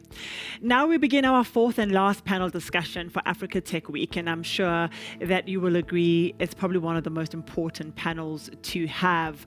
And I've got an amazing panel that is going to be really grappling with a number of issues. We know that we are in a male-dominated space, but it's wonderful when we get a chance not only to celebrate women in tech, the waves that they've made as trailblazers across the African continent, but also we want to really delve into some of the challenges. So welcome to our panel, Yandisa Sokanyile, who's the Chief Digital Officer at Connector, as well as Andrea Claire Proctor, the CEO and co-founder of Digs Connect, Caitlin Dalcart, who's the co-founder of Flair in Kenya, and Dr. Diana Wangari Getao, who's the principal and founding member of Lens Africa in Kenya. We have so much to discuss. So welcome and thank you for making the time. Starting with things like the impact of your own career journeys and what that has felt like. We're going to go to gender parity. We're going to go to looking at the tech industry and its transformation. So there's a lot. We have to really be concise and really hit all those points. But let me ask you first, starting off with you, Yandisa, what for you is your burning platform that drives you every day to really help to transform this industry? Good afternoon, Zanele. Thank you so much for having me here, and good afternoon to everyone on this platform.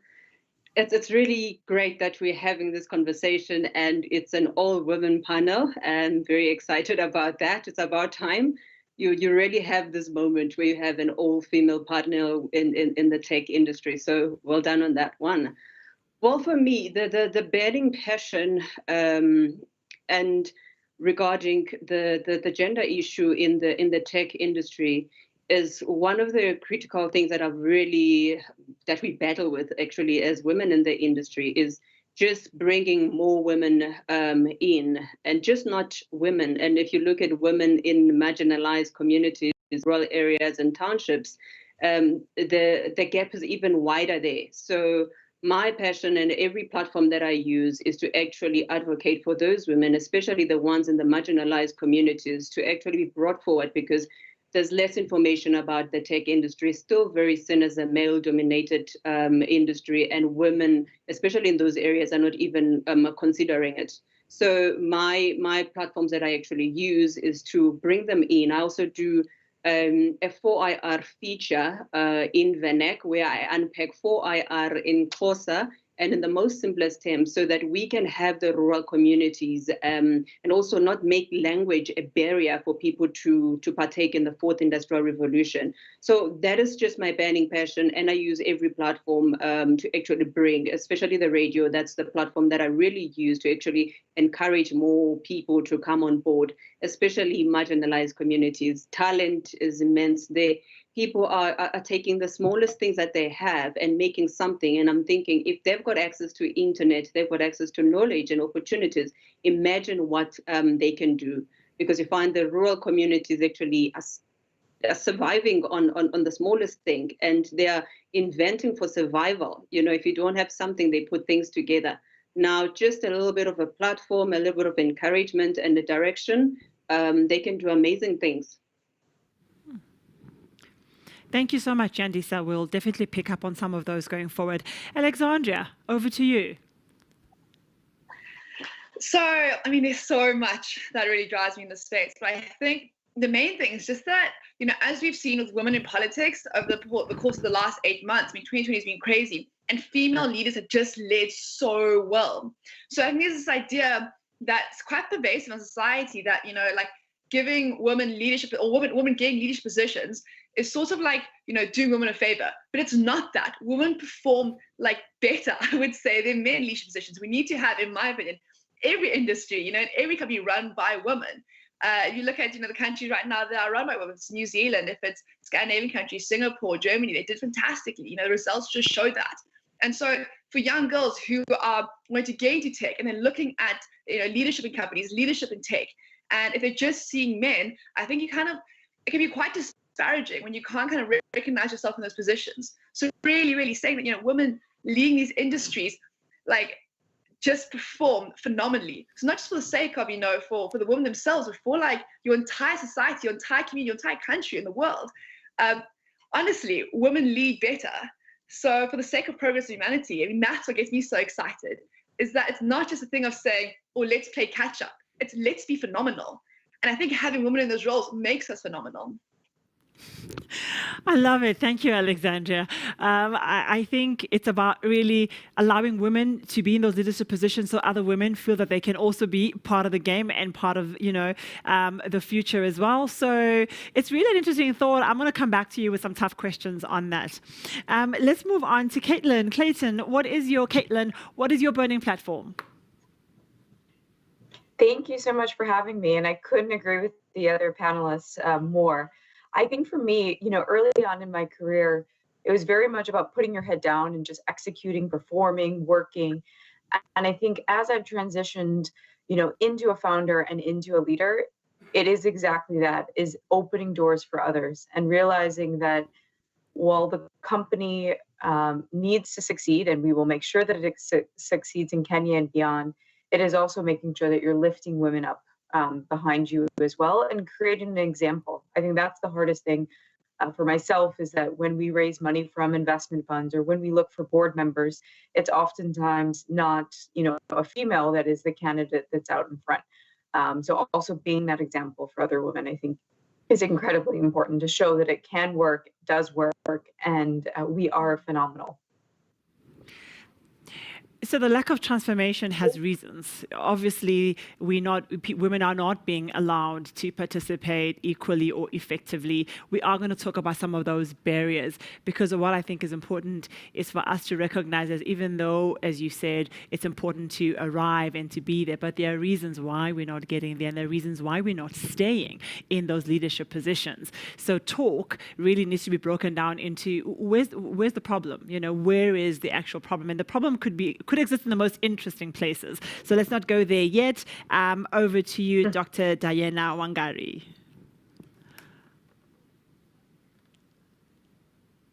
If I can't hear you, then I don't think anyone else can.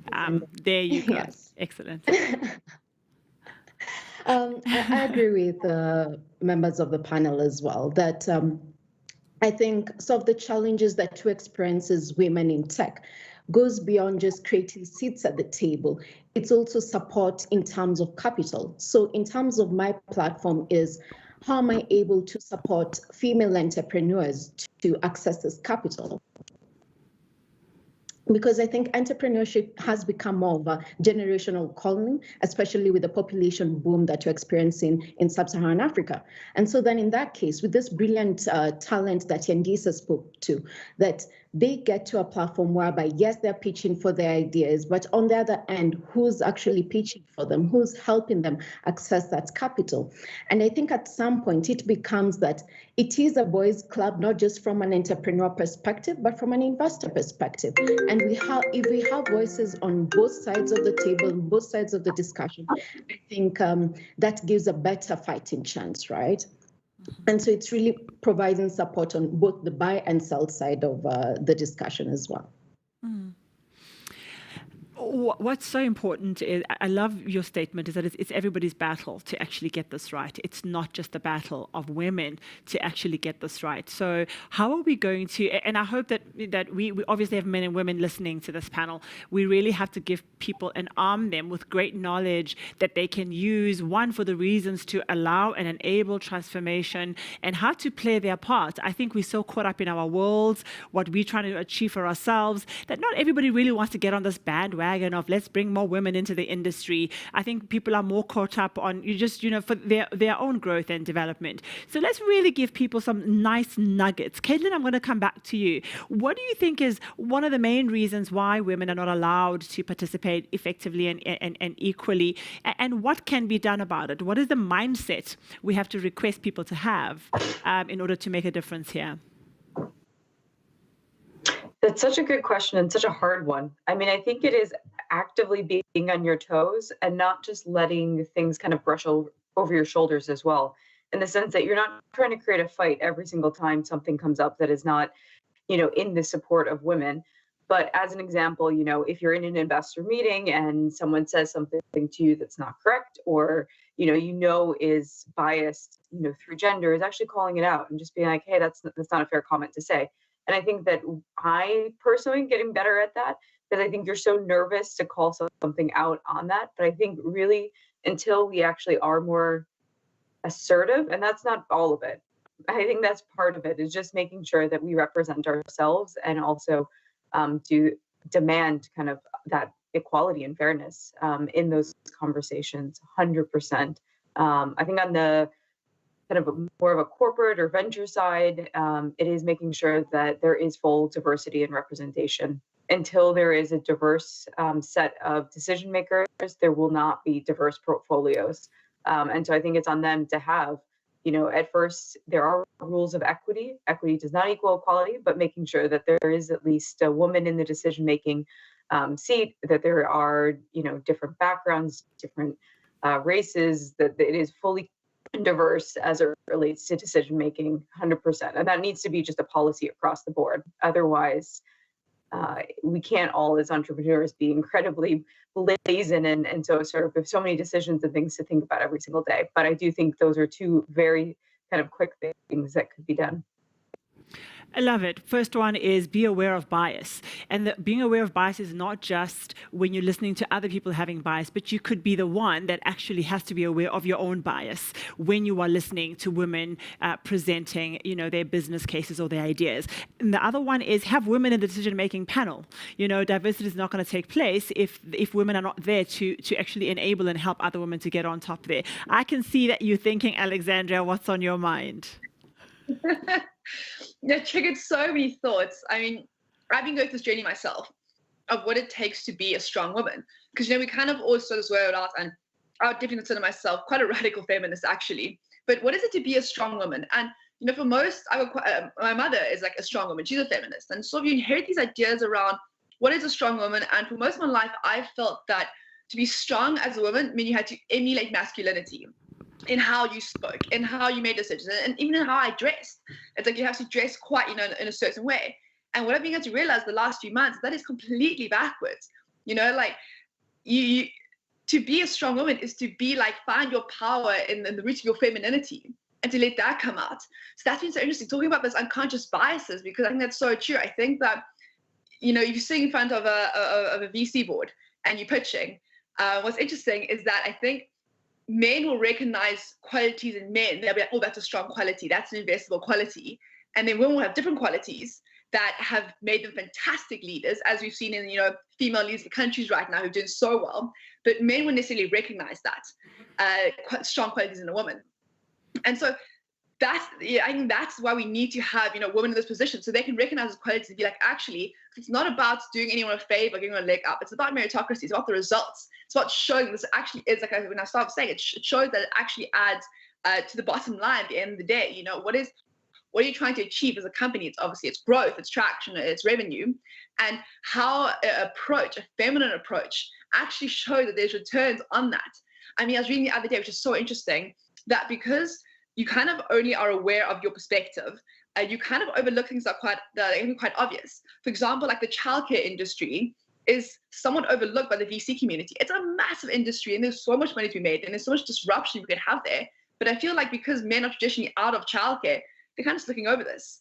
And as more and more women are starting companies and, become venture capitalists and unlocking finance, they're realizing, what the only thing that a venture capitalist should be realizing is that there's money to be made here, there's value to be unlocked here. And by backing women, they can then do that. So the bias isn't just, for the sake of, make people feel better. The bias is for what's getting in the way of is that it actually is stopping growth. It actually is getting in the way of value. It actually is getting in the way of like revenue. So to get down to like the brass tacks of it, I think by finding strength of femininity and by having that kind of lead us, it is just literally it's creating industries and creating value and unlocking that in a way that if we try to just emulate masculinity only at men at the table, we just are blinkered to so many opportunities. Mm-hmm. Blinkered to so many opportunities. I love that. A panel member yesterday said we fund in our likeness. Now this is further prejudice to people of different color, people of different language, people of different ways of communicating where they don't have English as their first language. Do you find, Yandisa, that this is what you are trying to change? Because you're going out there, you're trying to educate communities on tech and tech opportunities and being part of incubators that are enabling them, but they won't be heard because they sound different, they look different, there aren't people who are funding people who look like them. Do you find that this is a challenge? It's a big challenge. Firstly, as you say, the language also. So here in South Africa, you find that if you go to the Eastern Cape maybe, or the other communities, go to rural communities, people are speaking their mother tongues. 100%. So when they have to pitch to VCs or to incubation companies or any pitching, they're not even exposed to that. Not that they don't know the business or the solution that they want to pitch. It's just they're not comfortable speaking in a different language because they speak their own mother tongue on a daily basis. So that's one of the things. Then it just sort of suppresses their self-confidence as well, because you find the other guys pitching and then you start judging yourself. I think this is a subconscious thing that actually happens. And also because the information is not really available in different languages, so some people might just not be fluent in English, and a lot of opportunities might actually miss them. Hence, I start to unpack and put it in the simplest terms. And that's another thing with the tech space. There's so much of coding. Everything is in terms. It's AI, it's ML, it's IoT, it's all of this, and we talk like it's normal. But when you want to introduce and bring people in, you can't start talking in those terms. You talk in the language that people will understand and people will relate to. So that's one of the things that I'm trying to do. And at Connector, what we do also is connectivity. We provide free Wi-Fi. We do internet connections at taxi ranks and the churches, because we get to understand where you're going to find a lot of people, the communities. How do we turn the churches into centers where people can go and connect? So this is where you start. And without the connectivity, that's what we believe, it's a base of everything. Before you go fourth industrial revolution, streaming and everything, a person sitting there without the connection, they don't have the means of sitting and watching an event for 5 hours, per se. So those are the things that we're trying to address, just the basis of that, to say, where do we start the people so that we can bring them along, as we grow along. So we identified the challenges. And also, if you look at the women, this is like a historical and a very structural transition that we still have to be going through in different industries. It's like mining, tech is the same, where it used to be a male-dominated industry. But the way that we should be doing it is, I've got a girl, you start with your own children, bringing them into the space, so that when they start seeing the mother being in this business, you bring them in so that it changes the mindset and they can actually know that these are the opportunities that are there. And also, this is something that I really practice, whenever we get an opportunity, and often a job or a tender or any work that we need to do, always have a pool of women-owned companies. I've got my squad of women that know if we get a job, they are being subcontracted for something, So that's how you actually bring in more women into the space, so that we move ourselves from ourselves and always looking and say, I am chasing my own goals. That is how we're going to grow. And it starts with us. Women in the tech space, don't be comfortable and be content that you're the only woman in that boardroom or you're the only woman in that seat. So start saying, I have a team of other women, that I can bring in where there's an opportunity, be able to refer another woman even if they're not there. So that's how we actually going to grow. And then the more men see women, the easier it's going to become. And when we get there, I always say, once you get to the boardroom, gender does not matter. So it mustn't be that, sometimes we have our own bias as well. When you get to the boardroom, it doesn't matter if there's 12 men and you're the only woman, I've had instances where men will start looking like, I just thought you were just a pretty face. I'm like, I got used to it. And I'm saying until they stop doing that, because we need to see more women coming in. And by doing that, you bring in more women yourself and say, here's my team. Here's my other partners that I'm bringing along in this journey. And that, I think for me personally, that's how we're going to move the message and not just talk it. We need to act it. And it's so true. I think we are in that era where women can and want to and will bring on more women. I don't think it was the case many years ago. We were just waiting to be let in ourselves. And it's also even ridiculous that we have to use the word let in. And once you're even in, the struggle is to hold on, and not be shown the other side of the door. So whilst you've made it through exit, it's now about how do I stay inside and not shown how to get out of the game. And I think prejudice is the biggest problem that we have. Prejudice, it's not just South Africa, it's a global issue when we are prejudiced against other people and we have an exclusionary way of thinking. Probably for me, as big a problem as what global warming is, but that's a conversation for another day. I want to move on to Dr. Diana Wangari. Your own story as to why you even went on this journey was because you felt it firsthand, how difficult it was to be heard as a woman. Over to you. Absolutely. I mean, my background is actually a medical doctor, so tech was completely a new field. And I ventured into health tech just to provide access to healthcare services. And I do remember, just as Yandisa mentioned, that all these new terms you're struggling with, you're not from that background. It's this boys' club that you're trying to fit in. And at some point, I got to realize, wait a minute, I don't have to fit in, I am me. I'm trying to solve a certain problem. I know what my vision and my purpose is. I'm going to stand for my own sort of purpose, right? And I became sort of more conscious, not just of the bias, but I became aware of the self-doubt that was growing in me and was impacting sort of some of the results that I was meant to deliver, right? And at one point I realized, you know what? I'm going to just go ahead, be different, but I'm more importantly going to ask, right? If I don't know something, I'm going to go ahead and ask, right? What's the worst thing they're going to do? Say no? Am I going to die? No, absolutely not. And that led to sort of this path whereby I sought out opportunities by just asking. Sometimes there's no girls' code maybe you can turn to, right? And just because those seats are so few, right? You have to go ahead and seek out these opportunities, seek out even if it's advisors, mentors, right?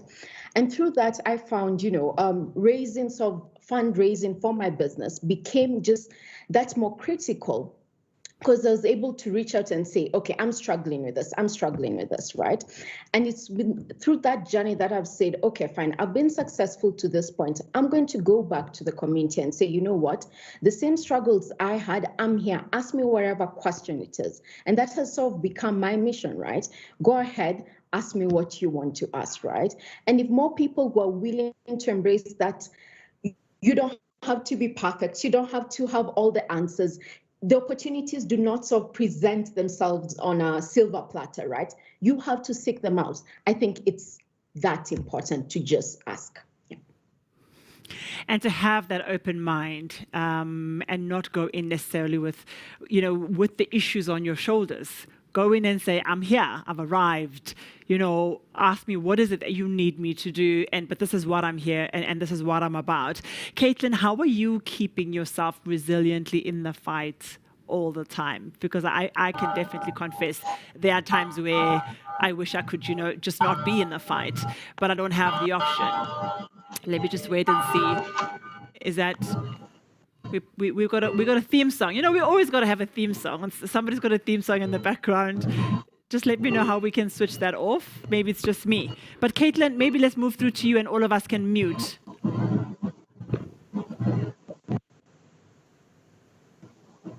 Can you hear me? Yes, can hear you perfectly. Did you hear my question? Okay. Did you get me? Yes, the question was about how do I stay in the fight? Was that correct? Yes. Yeah. So I think there's two things. One, which was, was the formation of our company. So I run a company called Flare. We do emergency response. Was having a co-founder, and she's also female, and so we are each other's kind of right-hand person in the sense that we really provide that support, that kind of. Also that, when we exit a meeting together and we say, oh, did that feel off? What was your impression? And really having that co-captain. I think it's incredibly lonely being an entrepreneur and then being a female entrepreneur. I can't imagine doing it alone. So I think that's one thing that I've done is made sure that we kind of are a team and we're a support to one another. I think the second is just being so resolute and determined on what we are building. And we know that it works and it succeeds. And despite, and I'm going to say this out loud because, sometimes it's so easy to believe it. When people say no, they don't want to invest in your company, thinking that it must be, a reflection of yourself, and realizing that it's not. And just constantly getting yourself out there every single day and staying energized based on the product and the service that you're delivering, and, continue to be determined in that. But I really think that the first and foremost is having partners with you that really understand you, see you, support you, such that you don't have to kind of do it yourself, but you have someone lifting you up and supporting you along the way as well. I think that's been my lesson for this week and the last week. Have a co-captain. Not easy to find one. And sometimes we get burnt once or twice and then we vow never ever to have another one. But I'll move through to you, Alexandra. What is keeping you resolute and focused on your own mission? That's actually quite a profound question. I think it goes quite deep into kind of what motivates you in your life. I think for all of us in this panel, are very workaholics, love what we do, very passionate, very driven, very ambitious, very set on doing something, like making a difference in the world. And so it really, I think, drives onto the core what drives you, as a human being. And I mean, just the knowledge that the other panelists are sharing right now is really so profound. I mean, I love what Diana said about the authenticity. This is me. I'm doing it my way. And I love that because the world doesn't need copies. The world needs fresh ideas. And talking about a co-founder also, I mean, but I think, to get to my answer about what drives me, I think part of it's in my nature. You sort of, if you look back, everything kind of makes sense. They say the rearview is always clear in the windscreen. You look back and you see how it all makes sense and how I got to this point. But I think in my nature, I'm quite a little bit of a troublemaker. I look at any situation and be like, how can I get involved? I'm very opinionated. I'm very loud. I'm very assertive. And I look at any situation and, as all South Africans, we find problems in everything. We're like, well, that's not good enough, that's not good enough, that's not good enough. But I love being getting involved, talking about the solutions, being like, okay, cool, this could be better. This is how we're going to do it. And then really having the courage and conviction and backing yourself and saying that, and I've got the solution to do that. I don't need to, deflect to authority. I definitely need to defer to a male authority figure. I've got the solutions to actually to propose how we can fix that. And so I think this nature of mine that kind of just led me to kind of constantly being involved in everything, things happening in the world, being plugged in, being involved, having conversations, asking questions. I love asking questions. And I mean, I was at a panel on Tuesday with some other local tech CEOs, and I was asking all the questions, and some were super simple. And I think some of the people maybe were getting embarrassed for me because I was asking questions that everyone's like, how can you not know that? But I mean, how many people didn't know and they didn't ask, and now they'll never know. So I love asking questions. So getting stuck in, really getting to the root of it, and then kind of having, how do I say, almost the audacity to say that actually I have got the solution for this and I'm going to do it, I'm going to keep going. And the whole thing with that Caitlin said earlier, which I loved about don't take it personally if someone says no. I mean, as women, we eat no for breakfast. We get no morning, noon and night. And every time I said it, I actually love it because I'm like, good, I can't wait to prove you wrong because I'm going to do it anyways. I'm going to do it amazingly and I actually don't need your help to do it. So you can either be involved in the solution or just watch it happening. So I think what drove me was just the idea of that I actually don't need to wait for permission. The future is nothing more than what we decide it's going to be. We decide what we want to build and we just have to build it. We have to decide where do I want my country to be in 5 years' time? Where do I want the world to be in 10 years' time? That is literally just a matter of us deciding today, let's do it. This is probably when's the best time to plant a tree 10 years ago. The second best time is right now. So deciding what we want, our society to be, and the biggest issues we're facing, if it's climate change, if it's GBV, if it's unemployment, if it's, the host of issues, what moves you as a human being? What can you feel like within your sphere of passion, within your sphere of the skills you have? Everyone has things that they're naturally quite good at. What do you want to the world to look like in 10 years' time? And using, your passions, your skills, your net, whatever you have, how can you start getting there? I think so many entrepreneurs kind of want to change the world and give themselves a month to do it. They're like, I'm going to do it next week. I'm like, no, you can do it. It's okay. Let me jump in. Let me jump in. I think what you are doing is you're responding to one main thing is how do we get more women to get involved? I love what you've said. Be resolute. Decide that you want to do it. Be in there. No excuses. No permission. And that was going to be my question actually is what can we do to make more women get involved in this space? And you've answered it just by being that role model. And I hope that that's what people learn from you. Do you think? And I'm asking Yandisa, based on just Alexandra's real passionate wanting to get involved, do you think it's important for women to hold a technical degree? And do you also think that even women who do hold the qualifications or those who don't, are women being fairly compensated? And how can we close that gap in terms of what they're bringing to the party and what they're getting? Is there a gap, you believe? Yes, there's still a huge gap in terms of the income gap. That is still there. It's a fight that we still have to fight.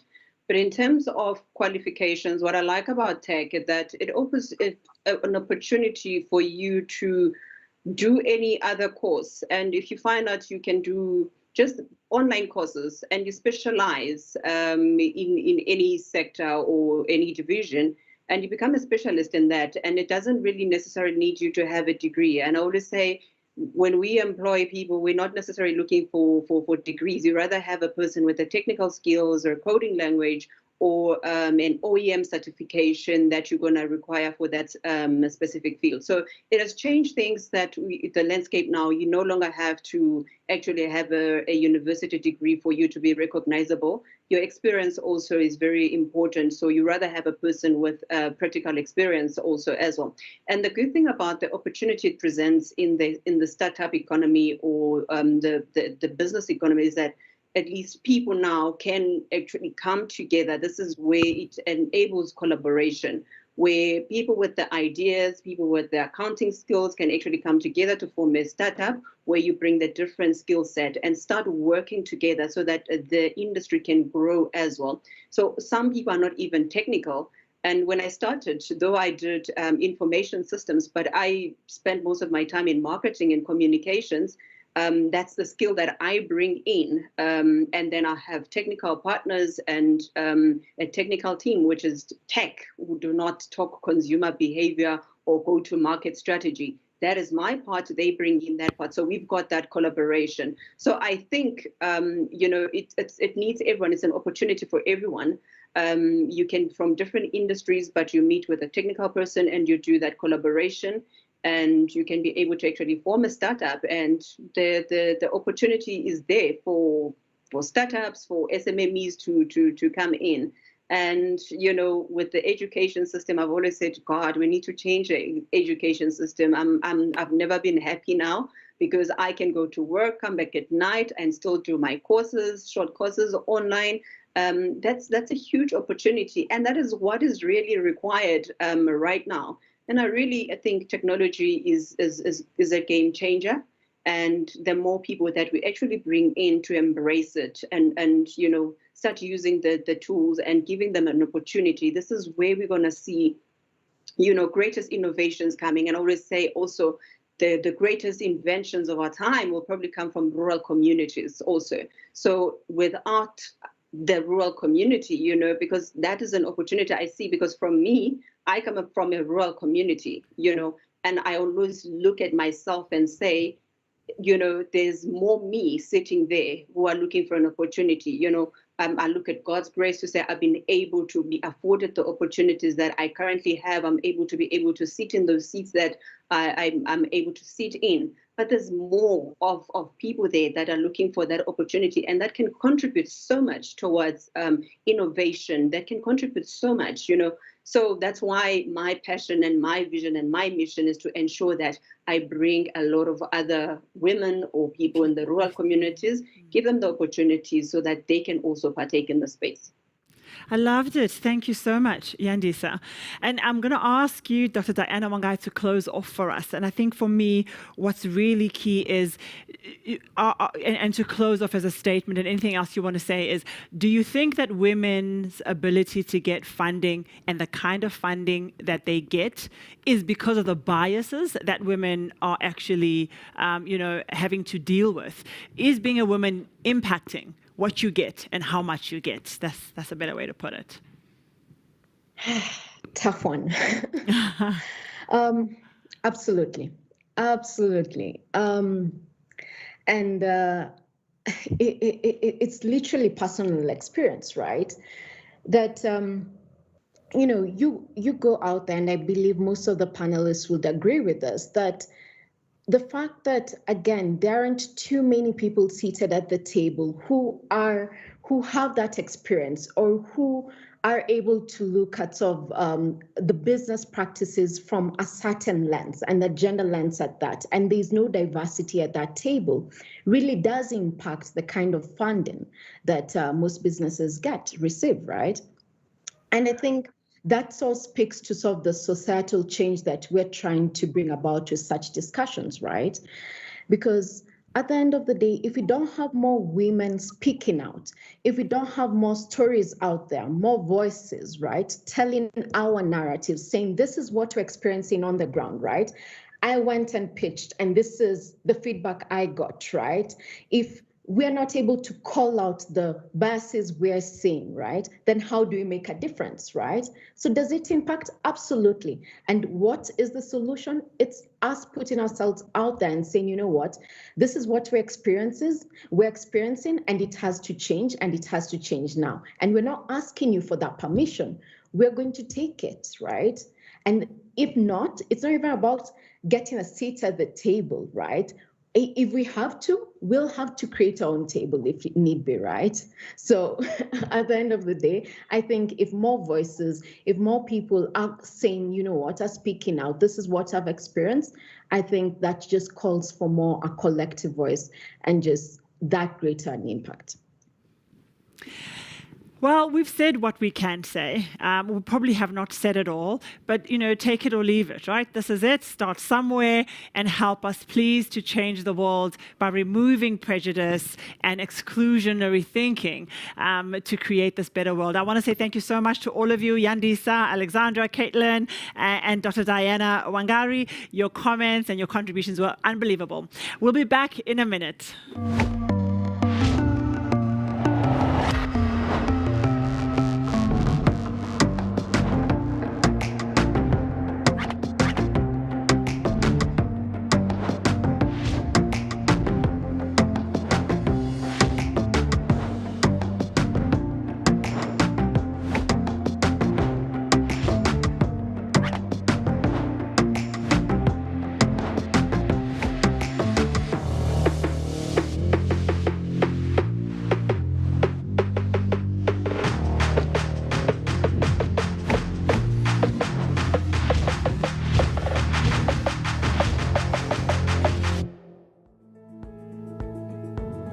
Thank you so much once again, and I'm so glad that you are still with us and active on the different platforms. For now, I'd like to welcome Thapelo Ntite, who is the co-founder and CEO of Botlhale AI Solutions, and also one of the Mail and Guardian 200 Young South Africans to Watch. He'll be chatting to us about digital transformation, access to digital solutions in Africa. Welcome, Thapelo.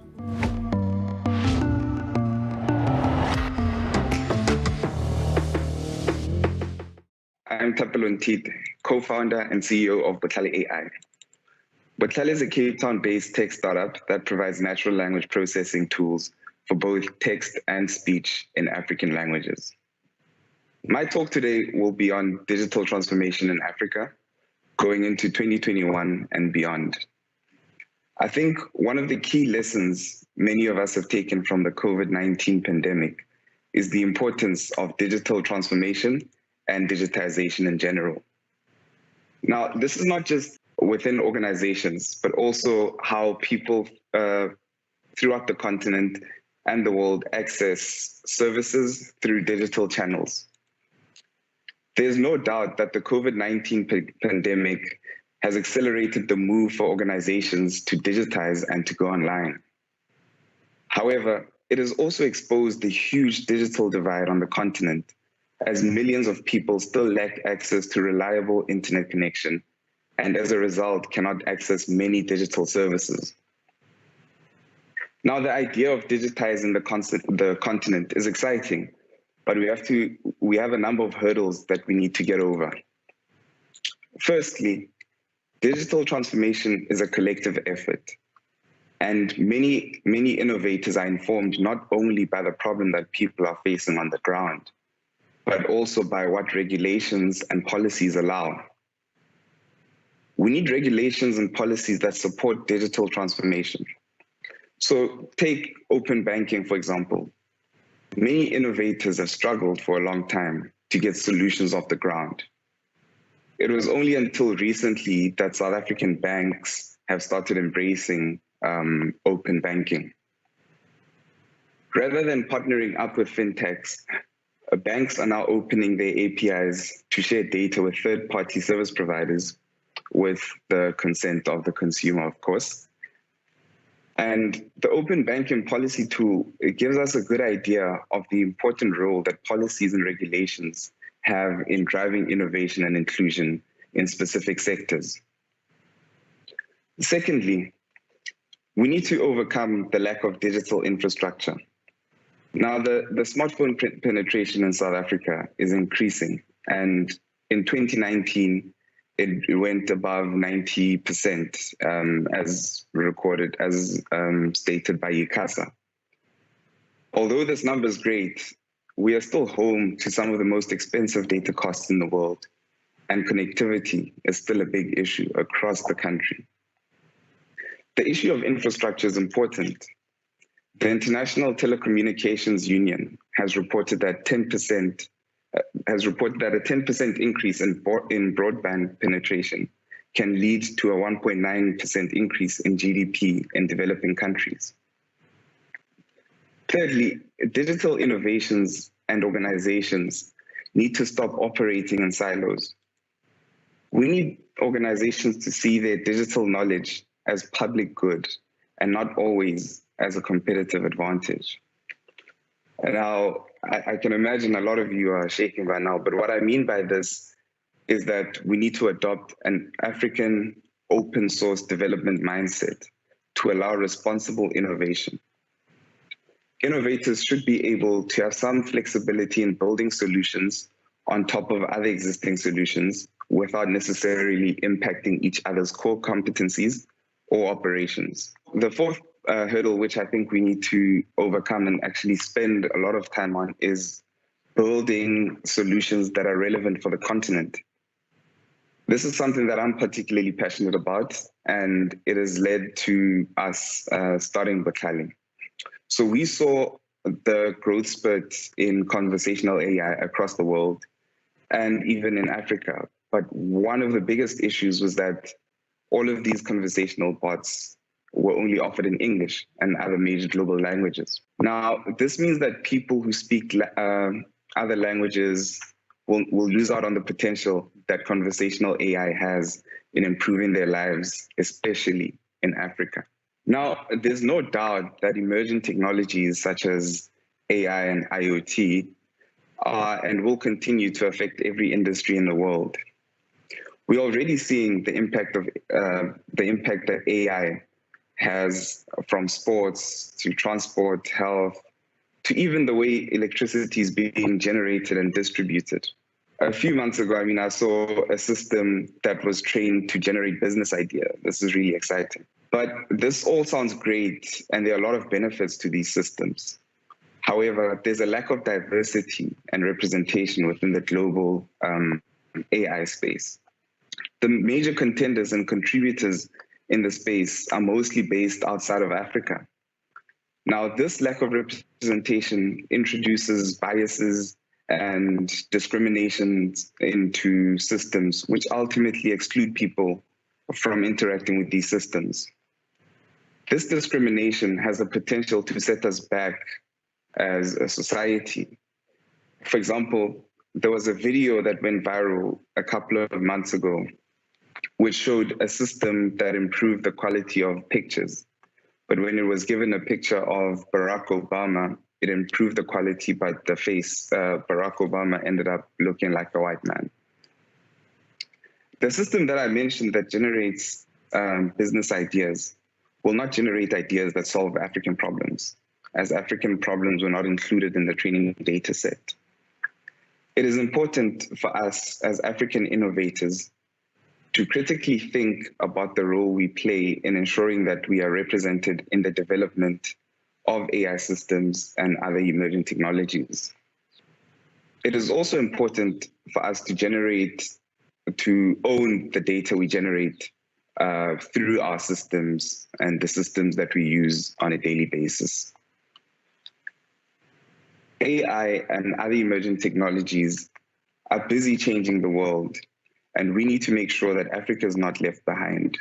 We need to do this by improving our technology processes within our organizations, but also how we interact with every single African.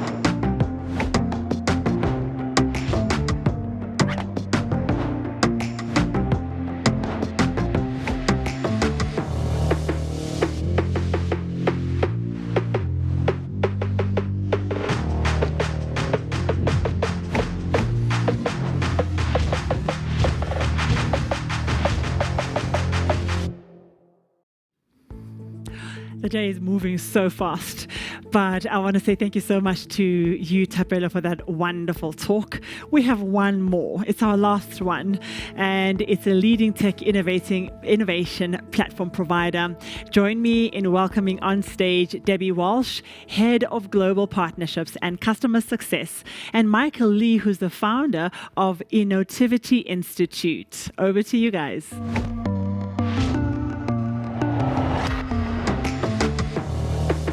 Days of like one after the next of amazing content, and really what I just can't believe how fast it's gone.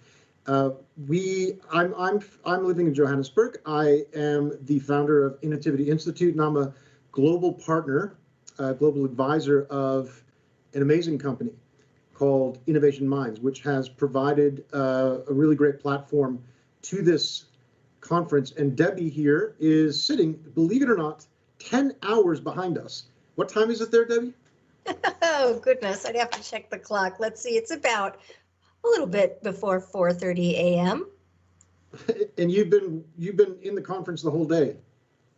Yes, I have. I've been loving it. 2 days in a row. It's been remarkable.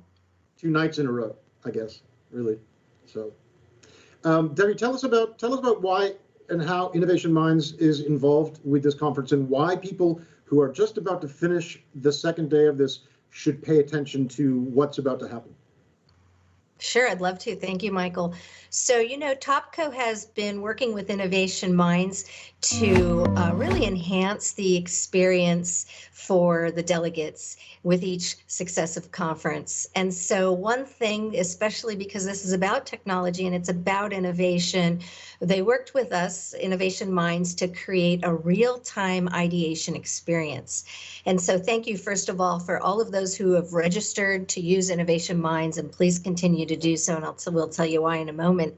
But, it was a brilliant idea, but we realized that the delegates are faced with a real jam-packed agenda, obviously, because I experienced it myself. There are the main stage talks, which are fabulous. You don't want to leave them even for a second. And then if you do leave, there's the breakout sessions and there are the panel discussions. And so having that time to step away for a moment, to take time to think about ideas, answer the 3 challenge questions is very, very hard, harder than we realized it would be. But Topco, Innovation Minds, and Innotivity, all 3 of us are very passionate still about the concept and engaging you.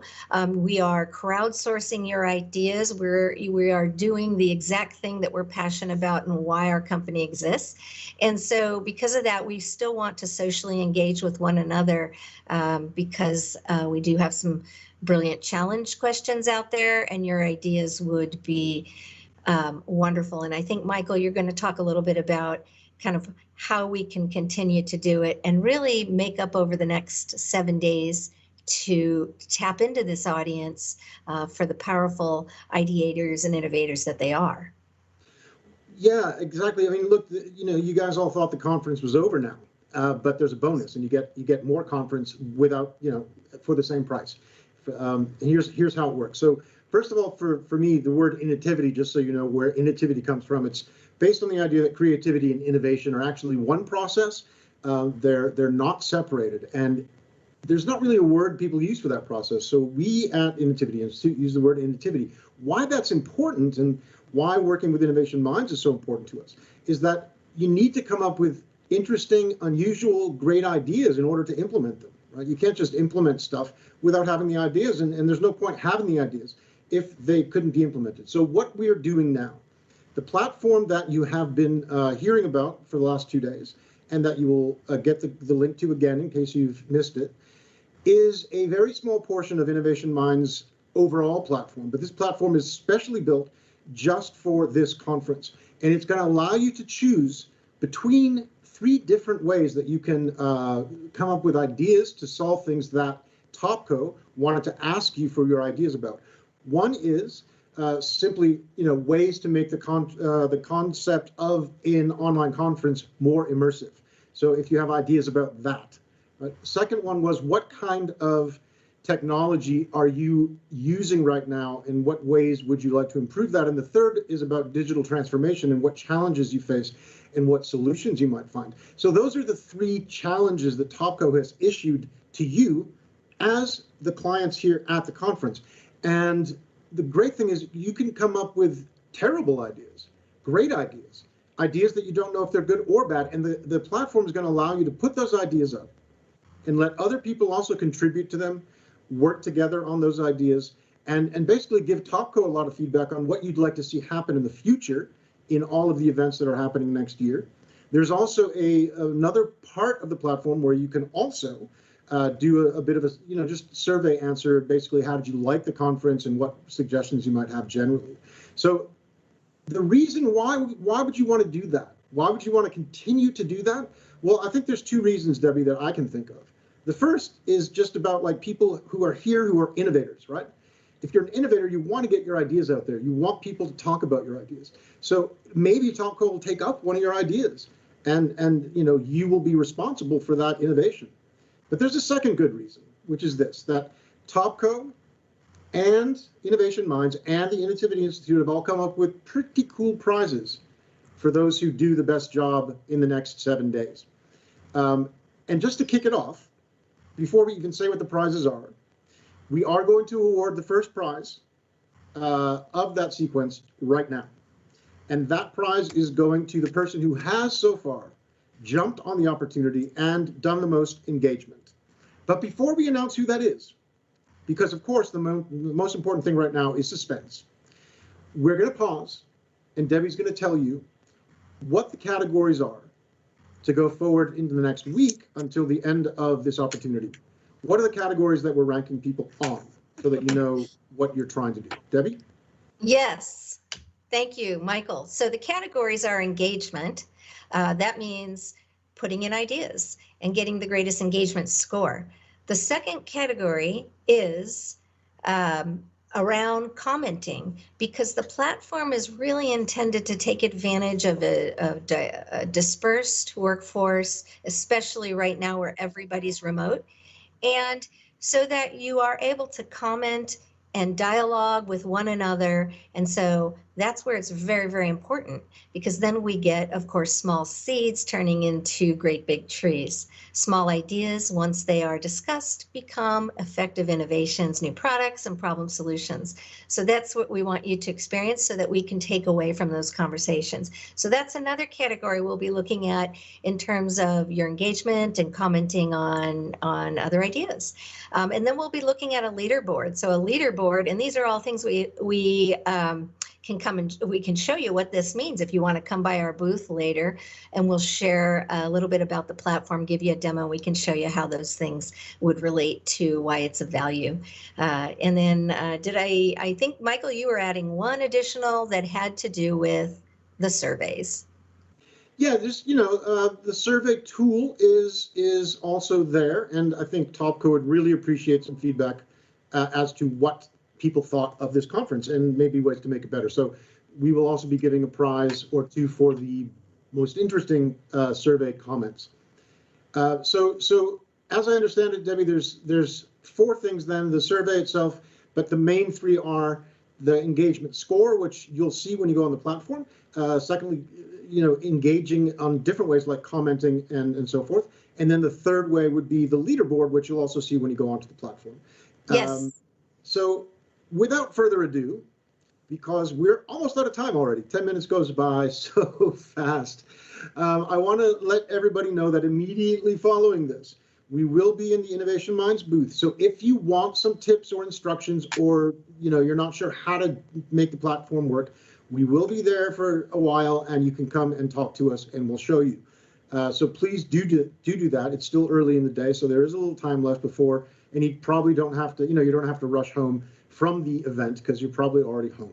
So that we will really look forward to seeing you at the booth. We'd like to thank all of you and thank thank Topco for letting Innovation Minds and Innovativity Institute be part of this event. And we look forward in 2021 to more of the same, which brings me to the prizes. So, the prizes are, to repeat, 10 passes, not for one person, 10 people will win passes to Topco's entire run of events in 2021. I don't even have a clue how much that's worth, but it's a lot. 10 other people will win online training called the Innovation Explosion that we at the Innovativity Institute have developed. It sells for $347, so that's pretty valuable too. And 2 people, because this is the most valuable prize per prize, will win free, absolutely free, assessments on the Innovation Minds platform, which will help you take your company and assess various aspects of the company. So, and also there's, by the way, a separate offer. There's not a prize, just so you know. If you're interested in the Innovation Minds platform, there is a half-price deal going on right now, which you can talk to us about at the booth or just write us about. But now, the thing that probably all you are waiting for, especially those that have engaged, Debbie, who's today's winner to start us? Today's winner is Nershentha Pillay. Cool. We need like to cue music and cheering. Anyway, Nershentha Pillay, congratulations. Please come see us at the booth or write to us, or if we lose you, we'll find you. And I'm going to say, Nershentha, you get to pick which one of those 3 prizes you would like. That's not going to happen again. Over the next week, we will assign the prizes, but for Nershentha being the first winner and the earliest adopter, congratulations, you have won. So thank you, everybody. Thank you for this incredibly cool event. We will now yield the stage to the woman who has been taking you through the whole 2 days. And again, thank you. It's been really wonderful to be a part of this. We'll see you at the booth.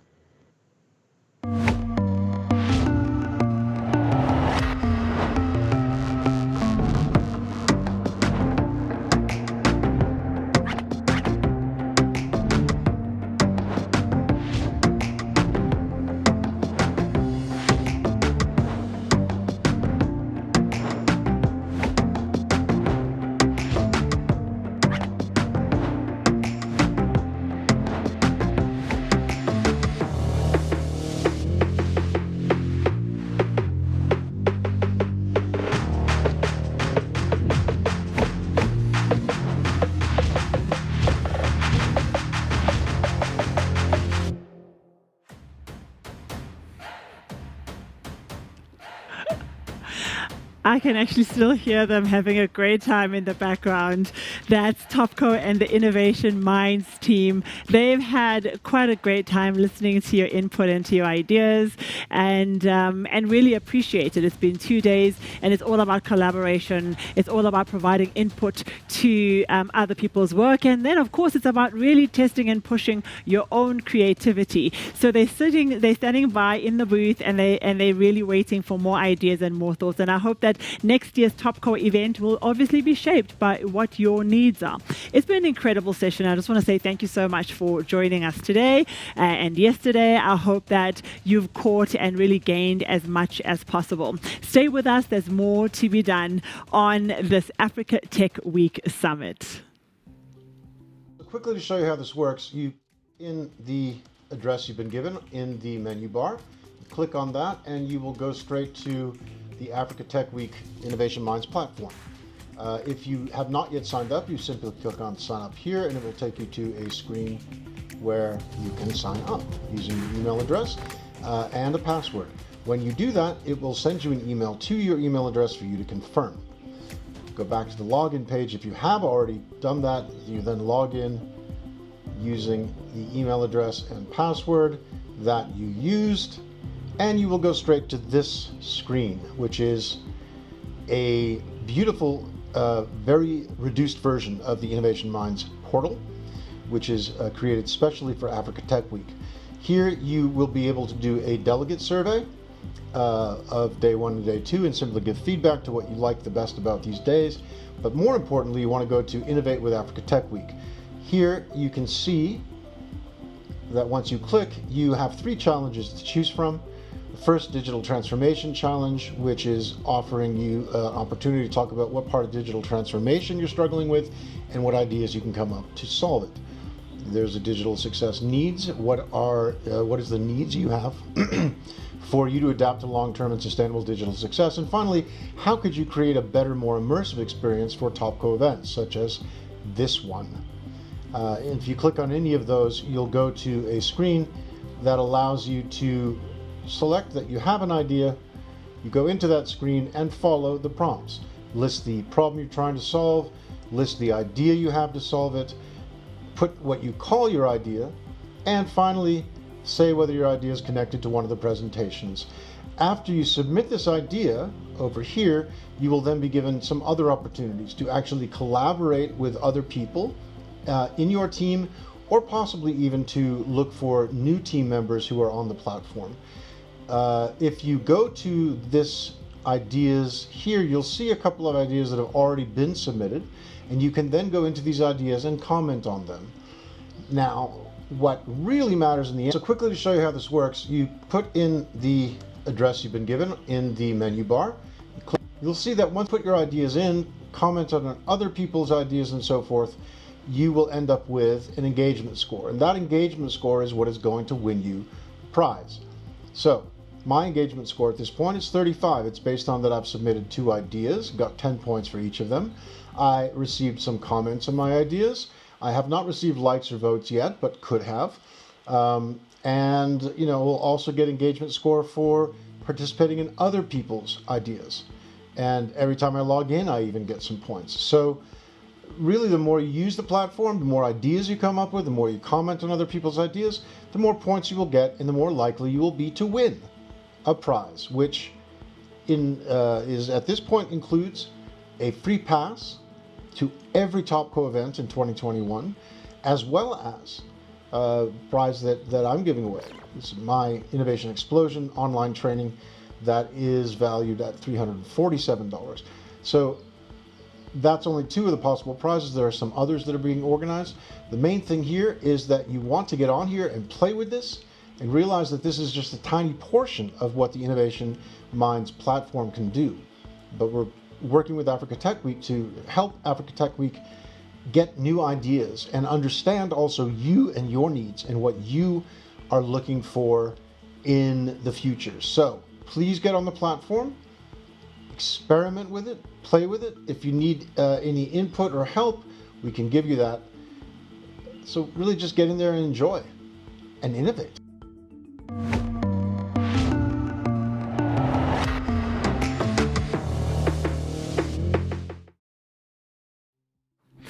It's been an incredible 2 days, and we are at the end of our program.